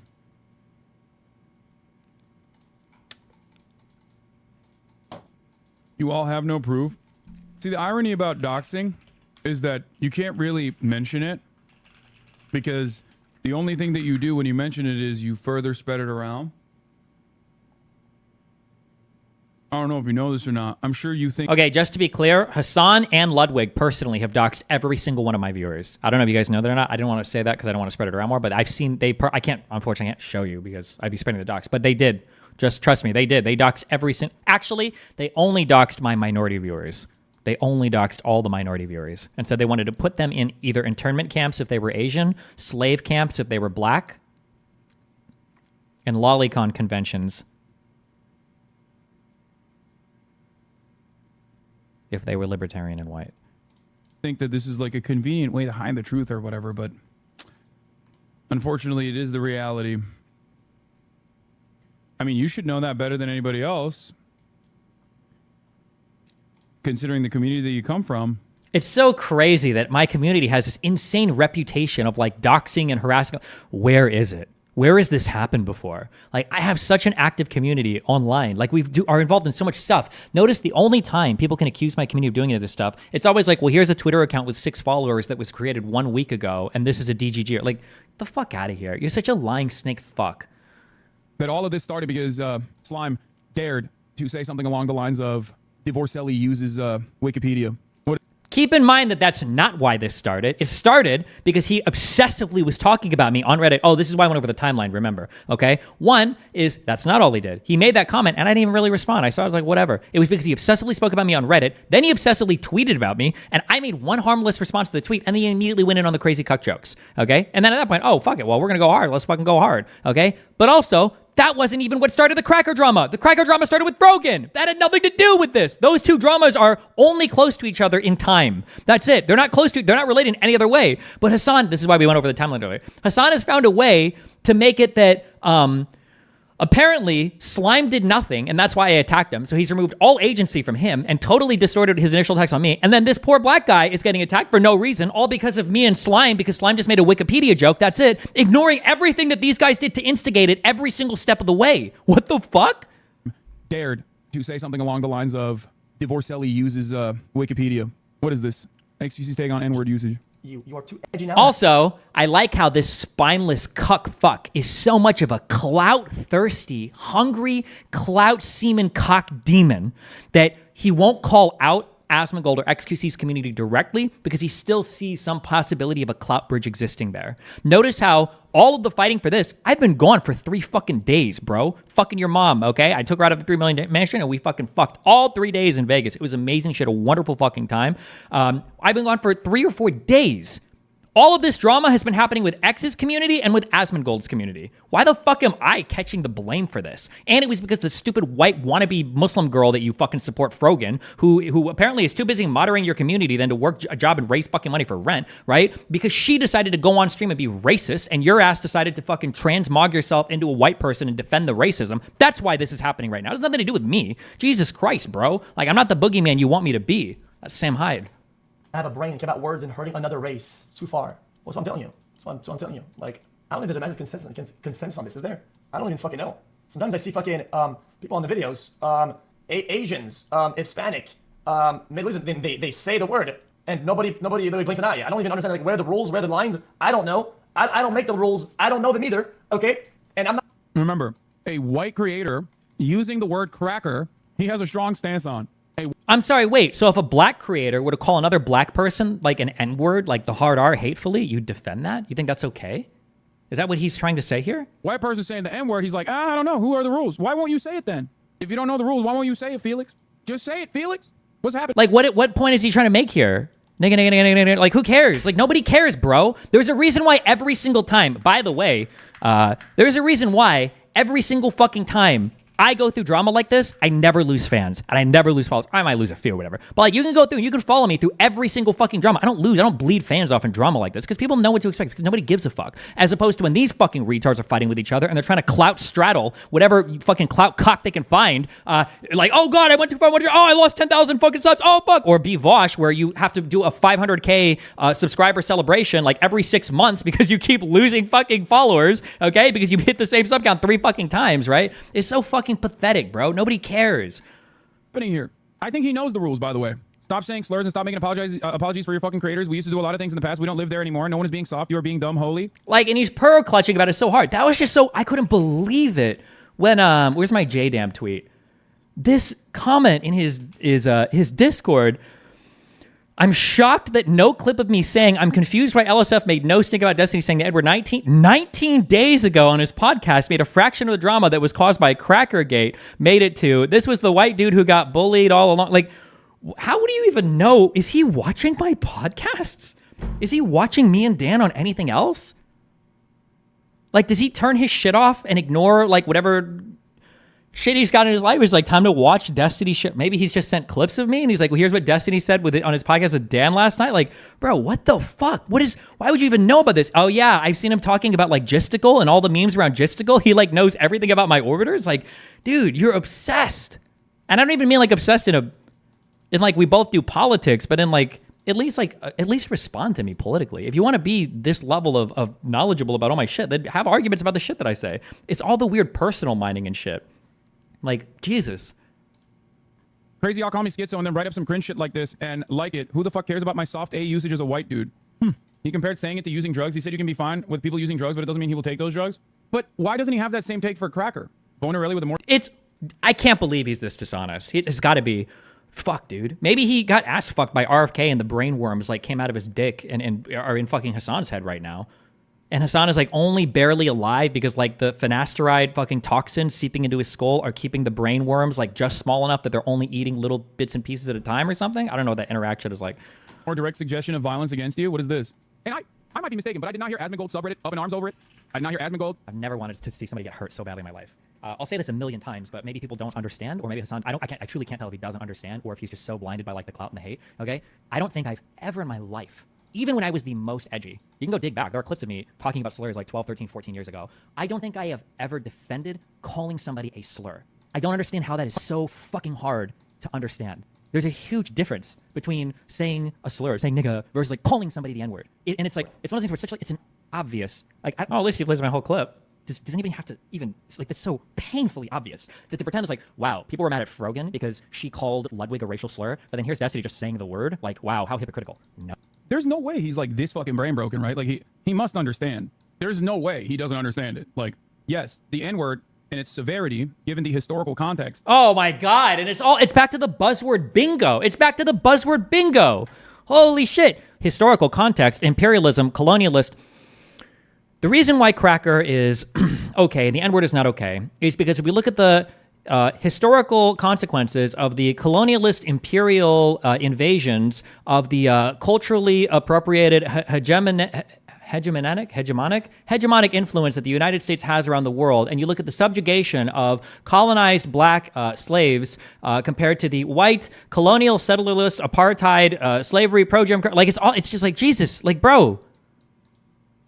And all of the historical violence associated with it and the contemporary inequalities associated with it is... What do you talk contemporary inequalities associated with? No, we just don't like the N-word because that's like the cultural meme. Like, that's it. Like, this is such an easy thing to test with people. If black people and white people all of a sudden had the exact same level of opportunity and wealth in the U.S., do you think we'd suddenly be okay with the N-word? Like, oh, I can call the black guy the N-word now because our median incomes are the same? You retarded fuck. No, Jesus Christ. Worse in every sense of the word when a white person says it than a white person or even a non-white person using the word cracker against the white person. Like, this is, unironically, Hassan is doing a slur manifesto in real time. He accused me of having an N-word manifesto, which I have never made. Hassan is making a slur manifesto right now. Yes. I don't understand why people think that this is confusing. I legitimately don't get it. I think he's smart enough. I know he's like a college dropout or whatever, but I'm pretty sure he's smart enough to recognize that reality. I don't think he's... Yeah, we all didn't have multi-billionaire fucking parents to send us on international fuckboy frat boy trips to work for our uncle's place of employment and then go to whatever fucking school we wanted to, you know, while our moms were collecting money off of real estate management and our dads were like managing funds worth like, you know, billions of dollars. Sorry, I don't have the same opportunities as you. He's blind to it. I think he's just like claiming, he's acting like he's blind to it specifically so that his audience, who will channel every single thing that he says and repeat it unconditionally, they will think that that is the... I like how he doesn't respond with substance to a single thing I say either. He just uses the historical inequities of the imperialist colonizers who are white. Correct way to go about it. N-word discourse in a nutshell, people say this word is as bad as the N-word, but when pushers say the N-word, they won't. Well, he does say it. Like, what is this? People say this word is as bad as the N-word. Who? Where? Like one clip. Is there a single clip in the history of all the cracker discourse and all the cracker-digga discourse? Is there a single clip of somebody going, both these words are just as bad as each other? Ever. Or even implying that.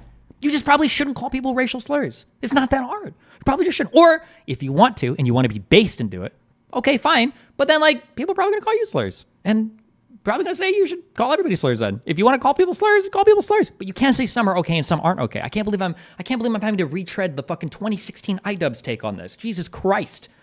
It's not that complicated. He's right. It is really simple. The Olympic level gymnastics they've been doing to defend slur usage but condemn the C word is awesome. I got like 20 messages calling me slurs. Yeah, I don't think that they understand that, like, this looks really fucking weird and bad because it is really fucking weird and bad. Like, I thought the N-word discourse is like from 2016.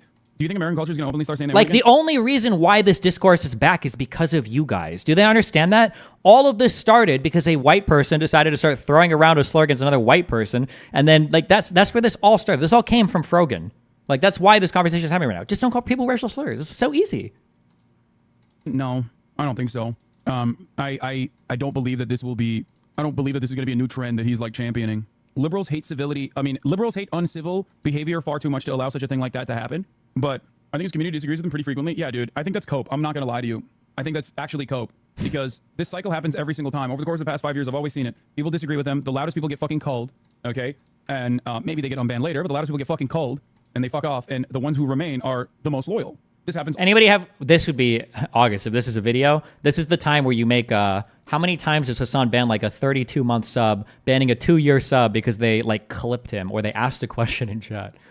All the fucking time. Some of them still return because they like that edgy shit and learn their lesson and don't disagree with him publicly ever again, which is ironic because he says that like I do this as well. Didn't you say that a year ago that Gamergate topics would resurface? Also, speaking of echo chambers, Hassan literally went into LSF and cried. He crawled to them, pissing and shitting and cumming himself, crying, please ban posts about Destiny talking about me. Please, please, please. And it's like, fine, okay, fine. You don't want to talk about me. Okay, but then why do you keep talking about me so much? And why do you keep making weird comments about me? Again, like, we're both political people. If you want to talk about my political positions, fine, go for it. But all the weird personal attacks over and over and over again.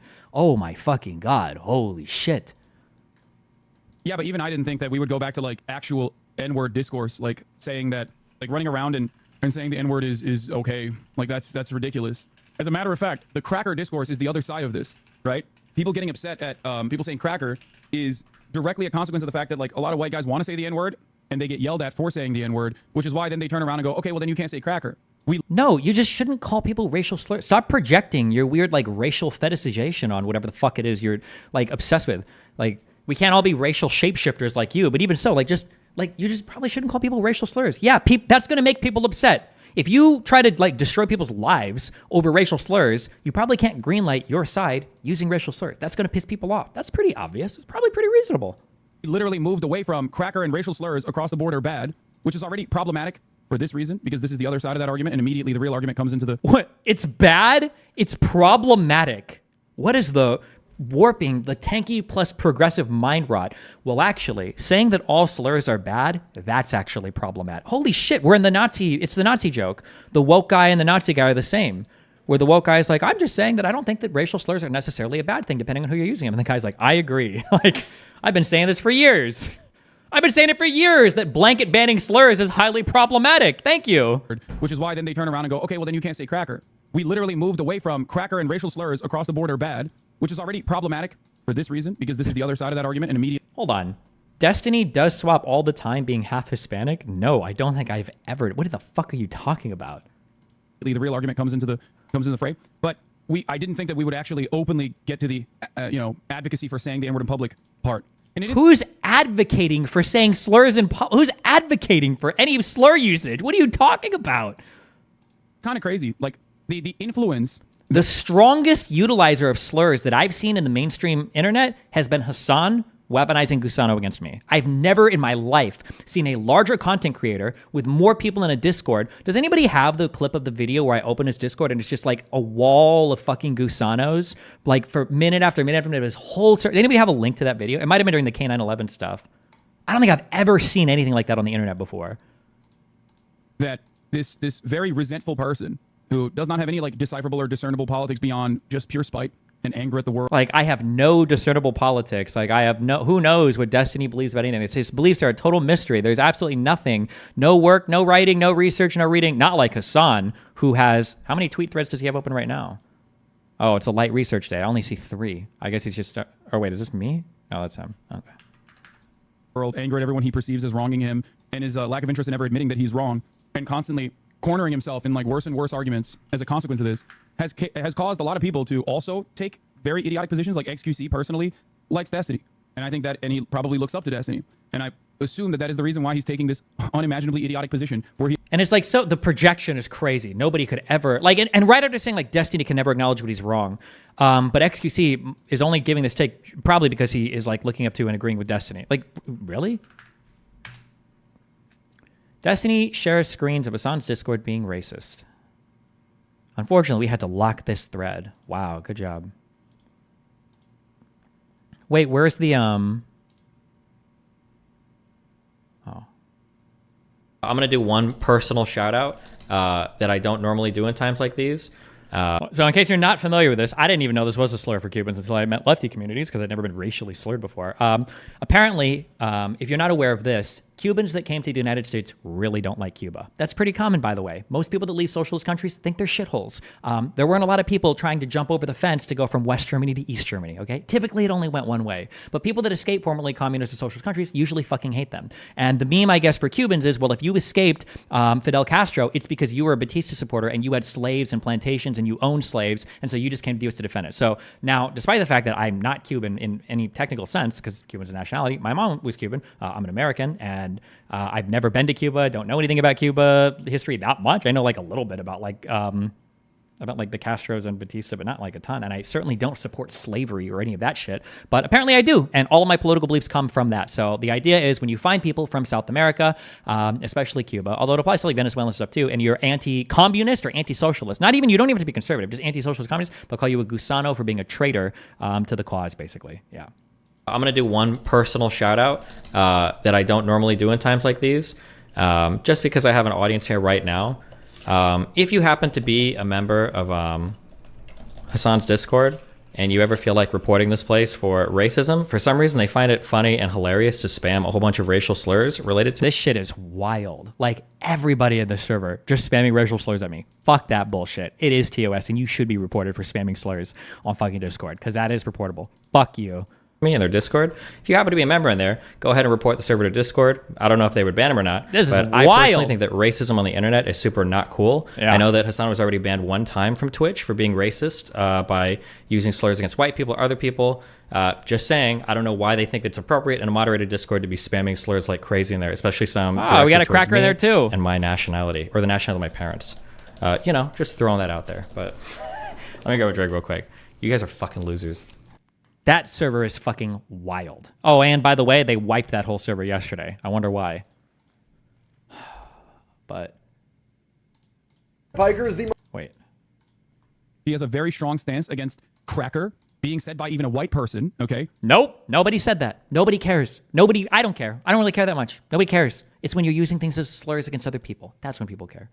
Because remember, he was upset at me and said it's racist. It is racist to say cracker. It is anti-white racist to say cracker. Nope. Nobody said that. Nobody said. You're literally arguing against nobody. Why don't you go back to debating 15-year-olds? Like, why at least like pick a straw man to argue against? Don't just invent one. Like, White guy, doesn't matter. But now when a white guy says the N-word, as long as it's not being directed at a black person, it's okay. As long as it's a soft day, it's okay. That's ridiculous. Trying to pussyfoot around that issue by being like, I don't know what the rules are, is also ridiculous. You have a hard stance on the C word, cracker, but you don't have such a hard... Nope. Where's the hard stance? What are you talking about? What? What hard stance? What are you referring to there? Hard stance on the N-word? It's crazy. Bro, you had this conversation with PVC so many times, he still doesn't get it? No. The other side of this conversation is relatively new. The other side of this conversation is relatively new. I don't think I've ever heard talking about XQC? take a position beyond like all racial slurs are bad. Now he's like, it seems, moving into the other side. And listen, I'll be charitable. I don't know if anybody on X's side is has this position. I mean, I hope he clarifies his stance. But currently... Clarifies his stance on what? That like slurs against some people are okay, but against others it's not? That's the clarity you're looking for? He's hanging this. Makes it seem like he is, makes it seem like he's on board with that. It makes it seem as though he is on board with white people saying the N-word with a soft A, as long as it's not directed at a black person, You gotta finish the Sean clip to hear his take on Mr. Broccoli. Oh, I fucking missed it. There was more to the clip. What else did he say? The death part. One of the things that bothers me the most about all this is how much black people are kept out of this conversation despite it being a word created to harm us. I mean, I know how this goes. You can join in on the fold. You can join in on the fray. You can play a role in this conversation. Sean is black. He chose to make a meme about it. And even then, it doesn't really matter because, once again, I'll show you this much. XQC's take on the N-word usage, 100 upvotes. Okay? 100 upvotes. Sean the Black said the amount of like subreddit manipulation he does where he calls out like votes and his Discord community is like actively brigading these subreddits and then they complain about me is such a fucking joke too. God, I hate this guy. He's so fucking disgusting. Someone needs to kill Destiny for saying the N-word. 3,900 upvotes. I wonder how that works every time. It's very interesting. What? Doesn't Hometown and Trouble Bros use the N-word a lot? No. Just spins. Wait, what? You don't think Adam Friedland's never said the N-word with the hard R? I noticed that Hassan doesn't call him out for doing it. You know that he does, right? You know that they have used the hard R. It's crazy that you have no criticisms for that piece of clout semen you're trying to inhale through that disgusting fucking clout-obsessed mouth of yours. Like, crazy that you literally have nothing. Wait, Nick Mullen, not Adam Friedland? I thought they both have. I thought Mullen and Friedland have both done it. I feel like I've seen videos. I don't know their voice so far that much. But, like, at the very least, they've said it on these shows before.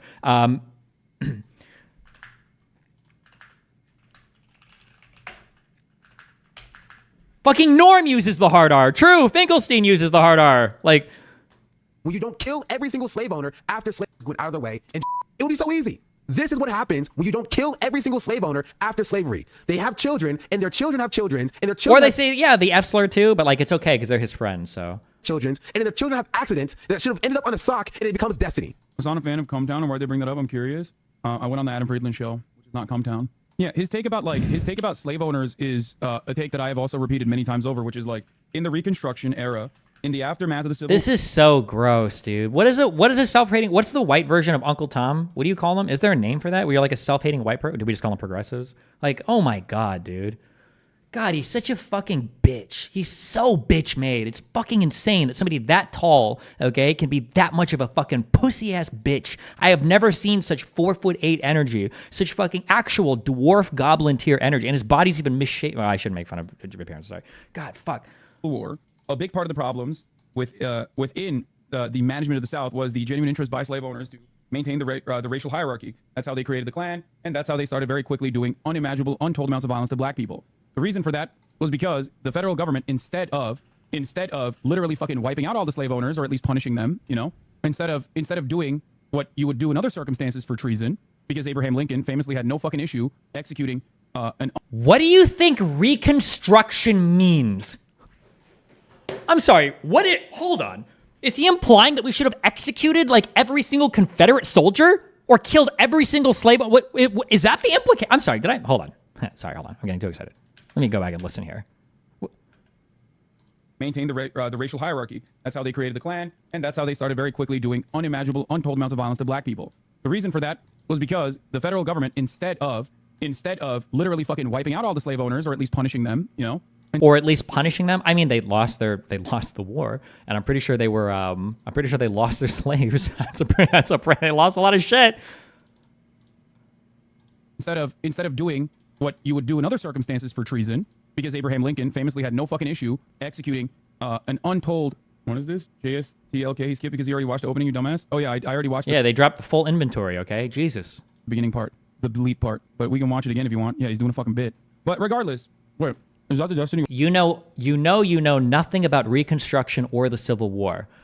I don't know much about Reconstruction. That is true, but it did come up quite a bit in Paulson and Baud's paper relating to the 14th Amendment. And one of the things that I read over and over again in references to Reconstruction is that one of the big parts about after the Civil War was bringing the country back together again and trying to like mend the divide, because we just had a literal fucking civil war. We were trying to like destroy the other country, or at least like secede from them. So a big part of Reconstruction, from what I understand, not as a deep reading, but just what I understand, is like, how do we get people to come back together to rebuild the country and to be seen as one cohesive American people again? Part of that was, even though after the Civil War we had said that like, well, if you were a prior like Confederate soldier or whatever, you can't serve in the army, blah, blah, blah. There were like mass forgivenesses done in relation to that provision of the 14th Amendment. And I think to other provisions prior to when it was like actually like formalized in an amendment was like, hey, listen, if you did this shit, we'll forgive you once because we need to bring the country back together and heal. That's my understanding of Reconstruction. If I'm wrong, feel free to point it out. Otherwise, eat shit.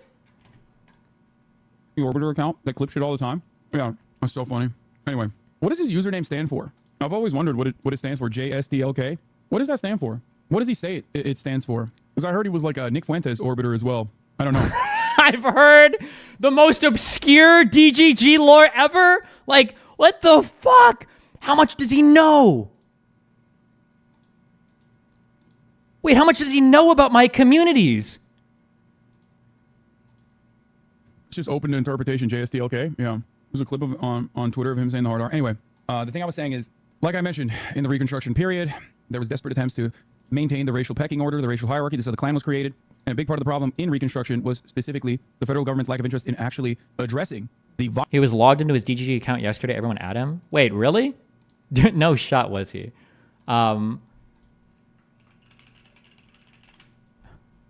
Islands. No. He's a tier 5. Shut the fuck up. That would like be funny. Gangs like the Klan were engaging in against black people, newly freed slaves. And that is a very big part of the reason why there is still a lot of racism in the South. Oh, what happens when it Straight gets up. skipped? There's a clip of you saying the N-word, you're dead. Yeah, okay, bro. That's what I think. And if the children have accidents. Well, who did Lincoln execute? I didn't know about that. Oh, the what was it? Like, it was like 40 Native Americans that he executed for treason. That should have ended up on a sock and it becomes destiny.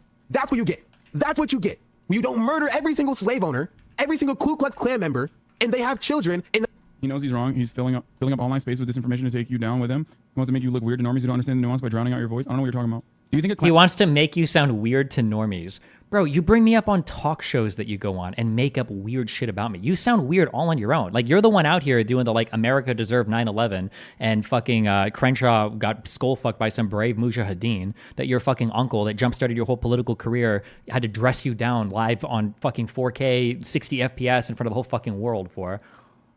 Klan-like organization will arise in Israel and did want to rise in post-apartheid South Africa. I don't know about post-apartheid South Africa, but yes, the Klan-style operations do exist. They are, it's in the West Bank. We have many different versions of this. Oh, sweet. We found a way to tie it to Israel-Palestine. Literally, the West Bank is like the Ku Klux Klan.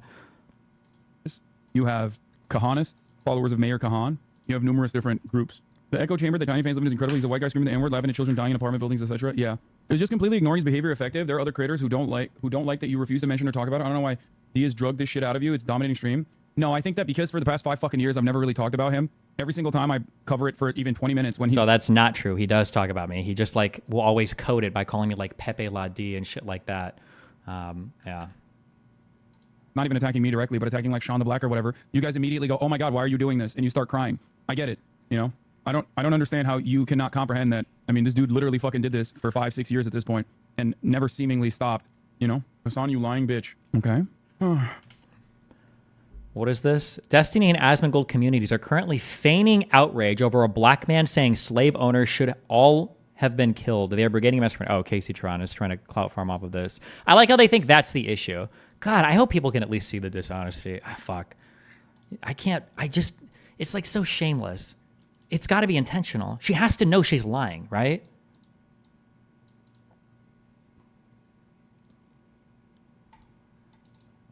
How am I supposed to correct the record when other orbiters perpetuate it? I need Destiny to correct it. Justical, I can't even correct my own reputation with these people. Justical is not a Nazi Fuentes orbiter. I don't even know where that meme comes from, but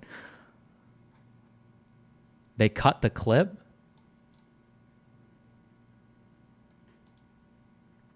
Slave owner, murder every single slave owner, every single Ku Klux Klan member, and they have children. Yeah, I mean, like he's definitely advocating for genocide. Like it's really, and the thing is that, usually in situations like this, it would be easy to say like, oh, well, that's not really what he's doing, right? But he's saying it. Murder every single slave owner, every single Ku Klux Klan member. If you have any connections to any fucking mainstream media people, God, I would feed you so much shit on this. I wish there were articles about this. I'm surprised Dick Zerto or somebody. God, it's crazy. This is so crazy. It's so dishonest. Does anybody have the full... Should I respond to this with like the full clip?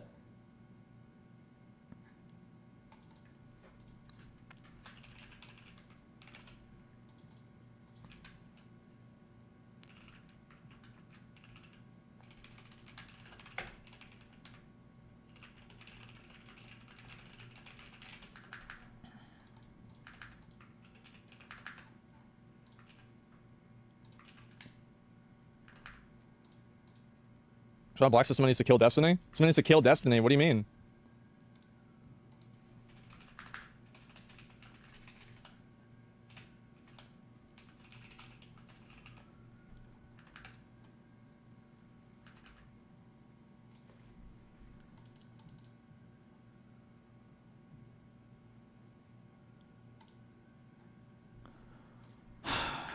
Okay.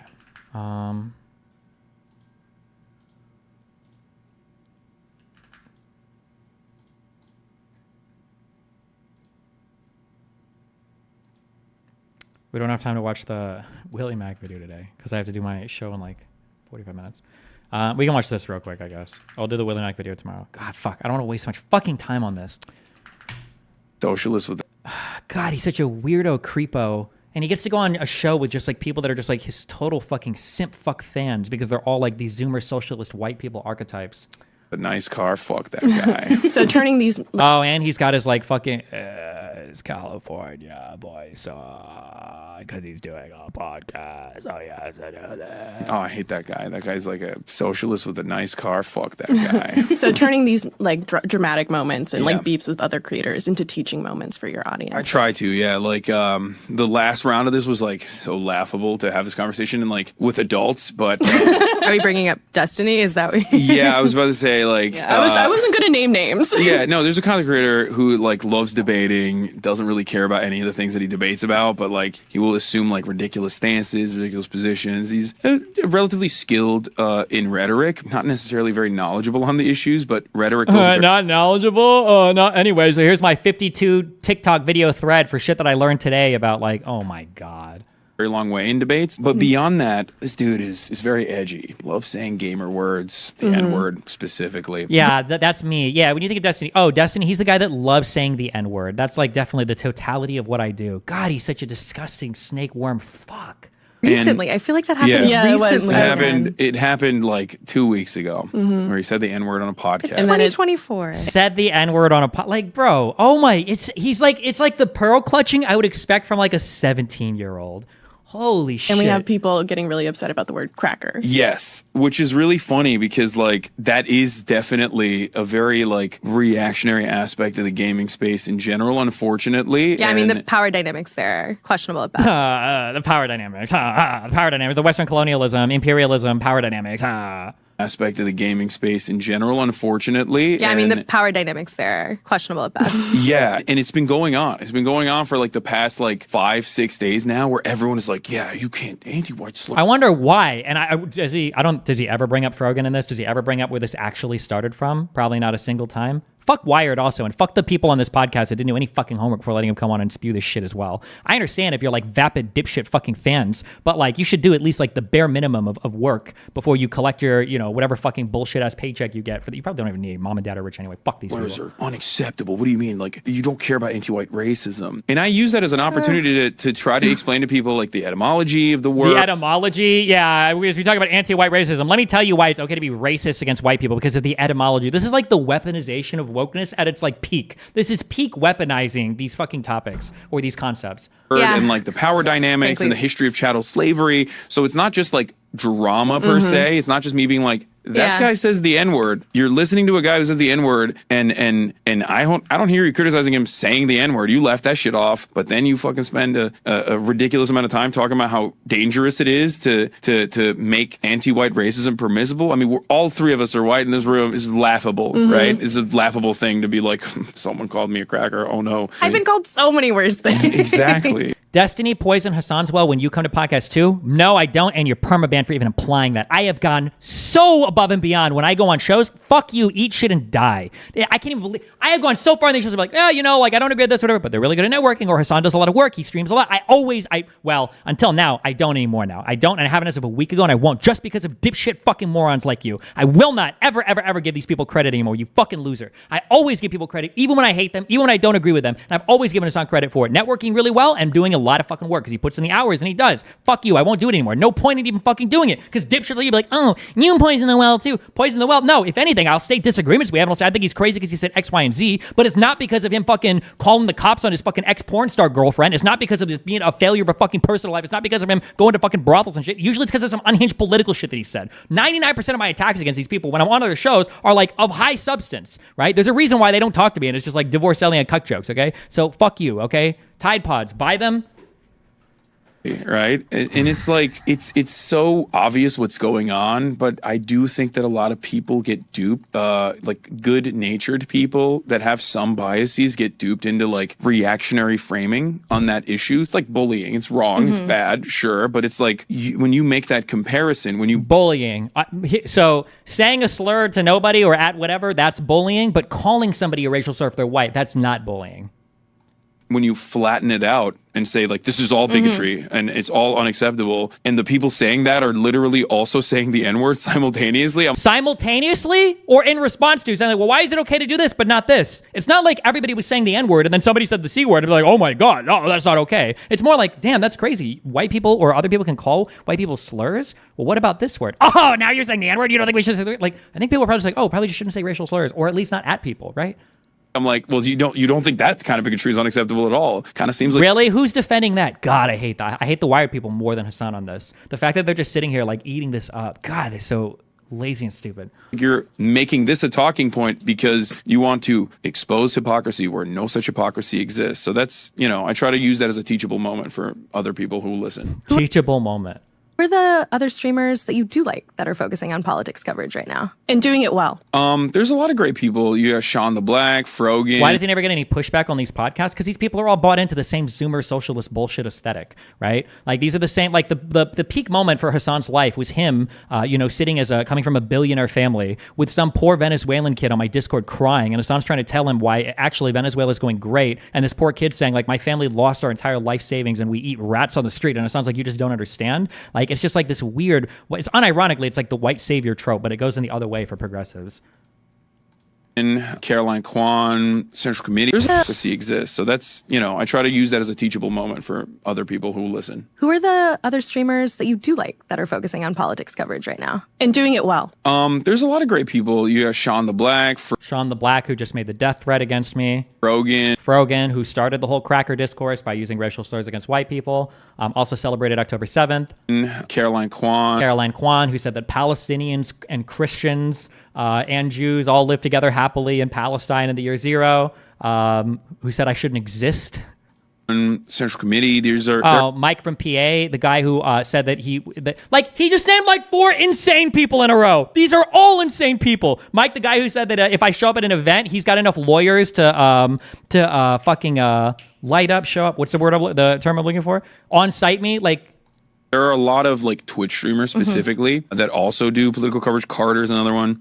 I don't know who that is. Probably insane. Low. So there are definitely content creators that are doing this sort of thing. But beyond that, I would say, you know, in the YouTube space, there's a lot of essayists that are great. They write a lot of YouTube essays. They do a lot of YouTube commentary. They're great. There's a lot of great people overall. None of them engage in debates, And this was 1 day ago, so he knew about all of this. It's so wild that he's worse than any Nazi because he gets mainstream support doing it. Like at least the Nazi people, Fuentes and all these guys have to think so hard about how to hide their shit with irony, and these guys don't even have to think about it. They just openly say like, "Oh, I support this dude who calls for death threats, but it's okay because that guy's white or Cuban, depending on how I want to insult him."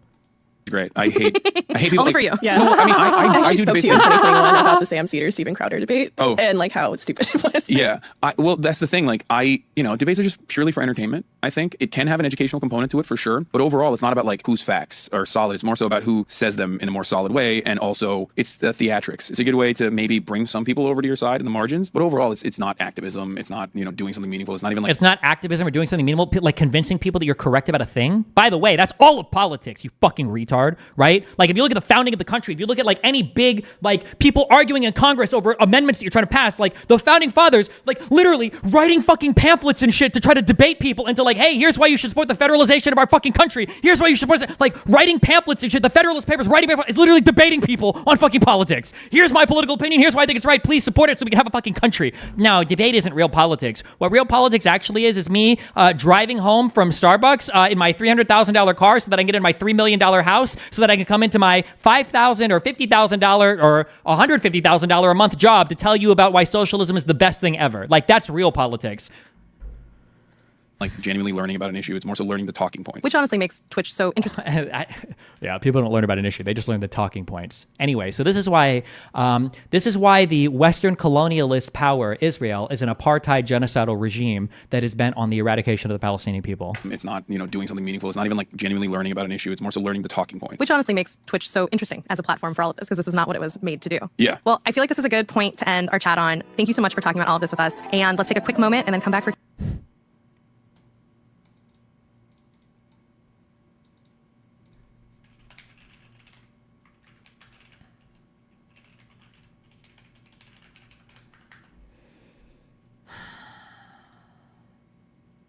I love how he always pretends he is some kind of Zen-like balanced teacher on these shows when he just screams ad hom hatred of people who don't align 100% with him. Teachable moment. Yeah, teachable moment.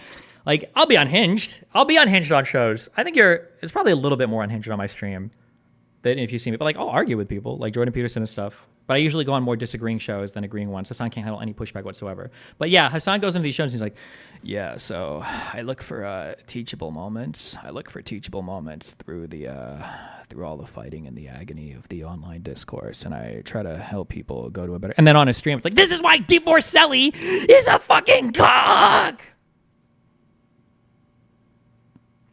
Don't always agree with you, but always respect your analytical reasoning, so maybe you can explain. As one of 0.5% of Israeli Jews voted for the Arab parties, and my PhD was on increasing support for a PA state, I can't understand what the protests expect us to do. I don't know. That was 1 out of 2 donos. The protesters have no solution for anything. They have no idea, but... and then that to end it, yeah. Okay, I'll see you in 40 minutes on the anything else downstairs. I love you guys. Be careful. Fuck me. Tomorrow we'll go over the what video?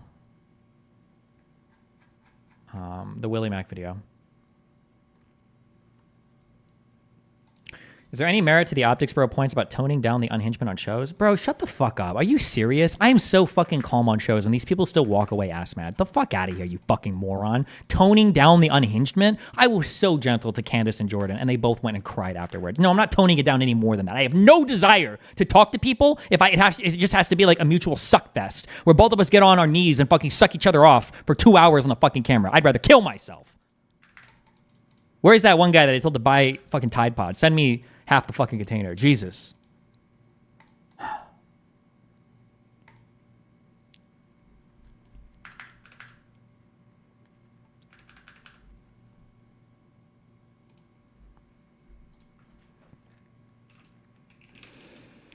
Did Peterson really think Destiny was too critical in that comment? Yeah, he's on some podcast crying about how Destiny just wants to be right and he was too mean and argumentative and... Fuck. Okay. All right. I love you guys. It's been fun. I'll be at my show downstairs in about an hour, less than an hour. Be careful. Is there anybody I can host in the meantime? Nope. Okay. Bye. Oh! Wait, before I leave. Join our community.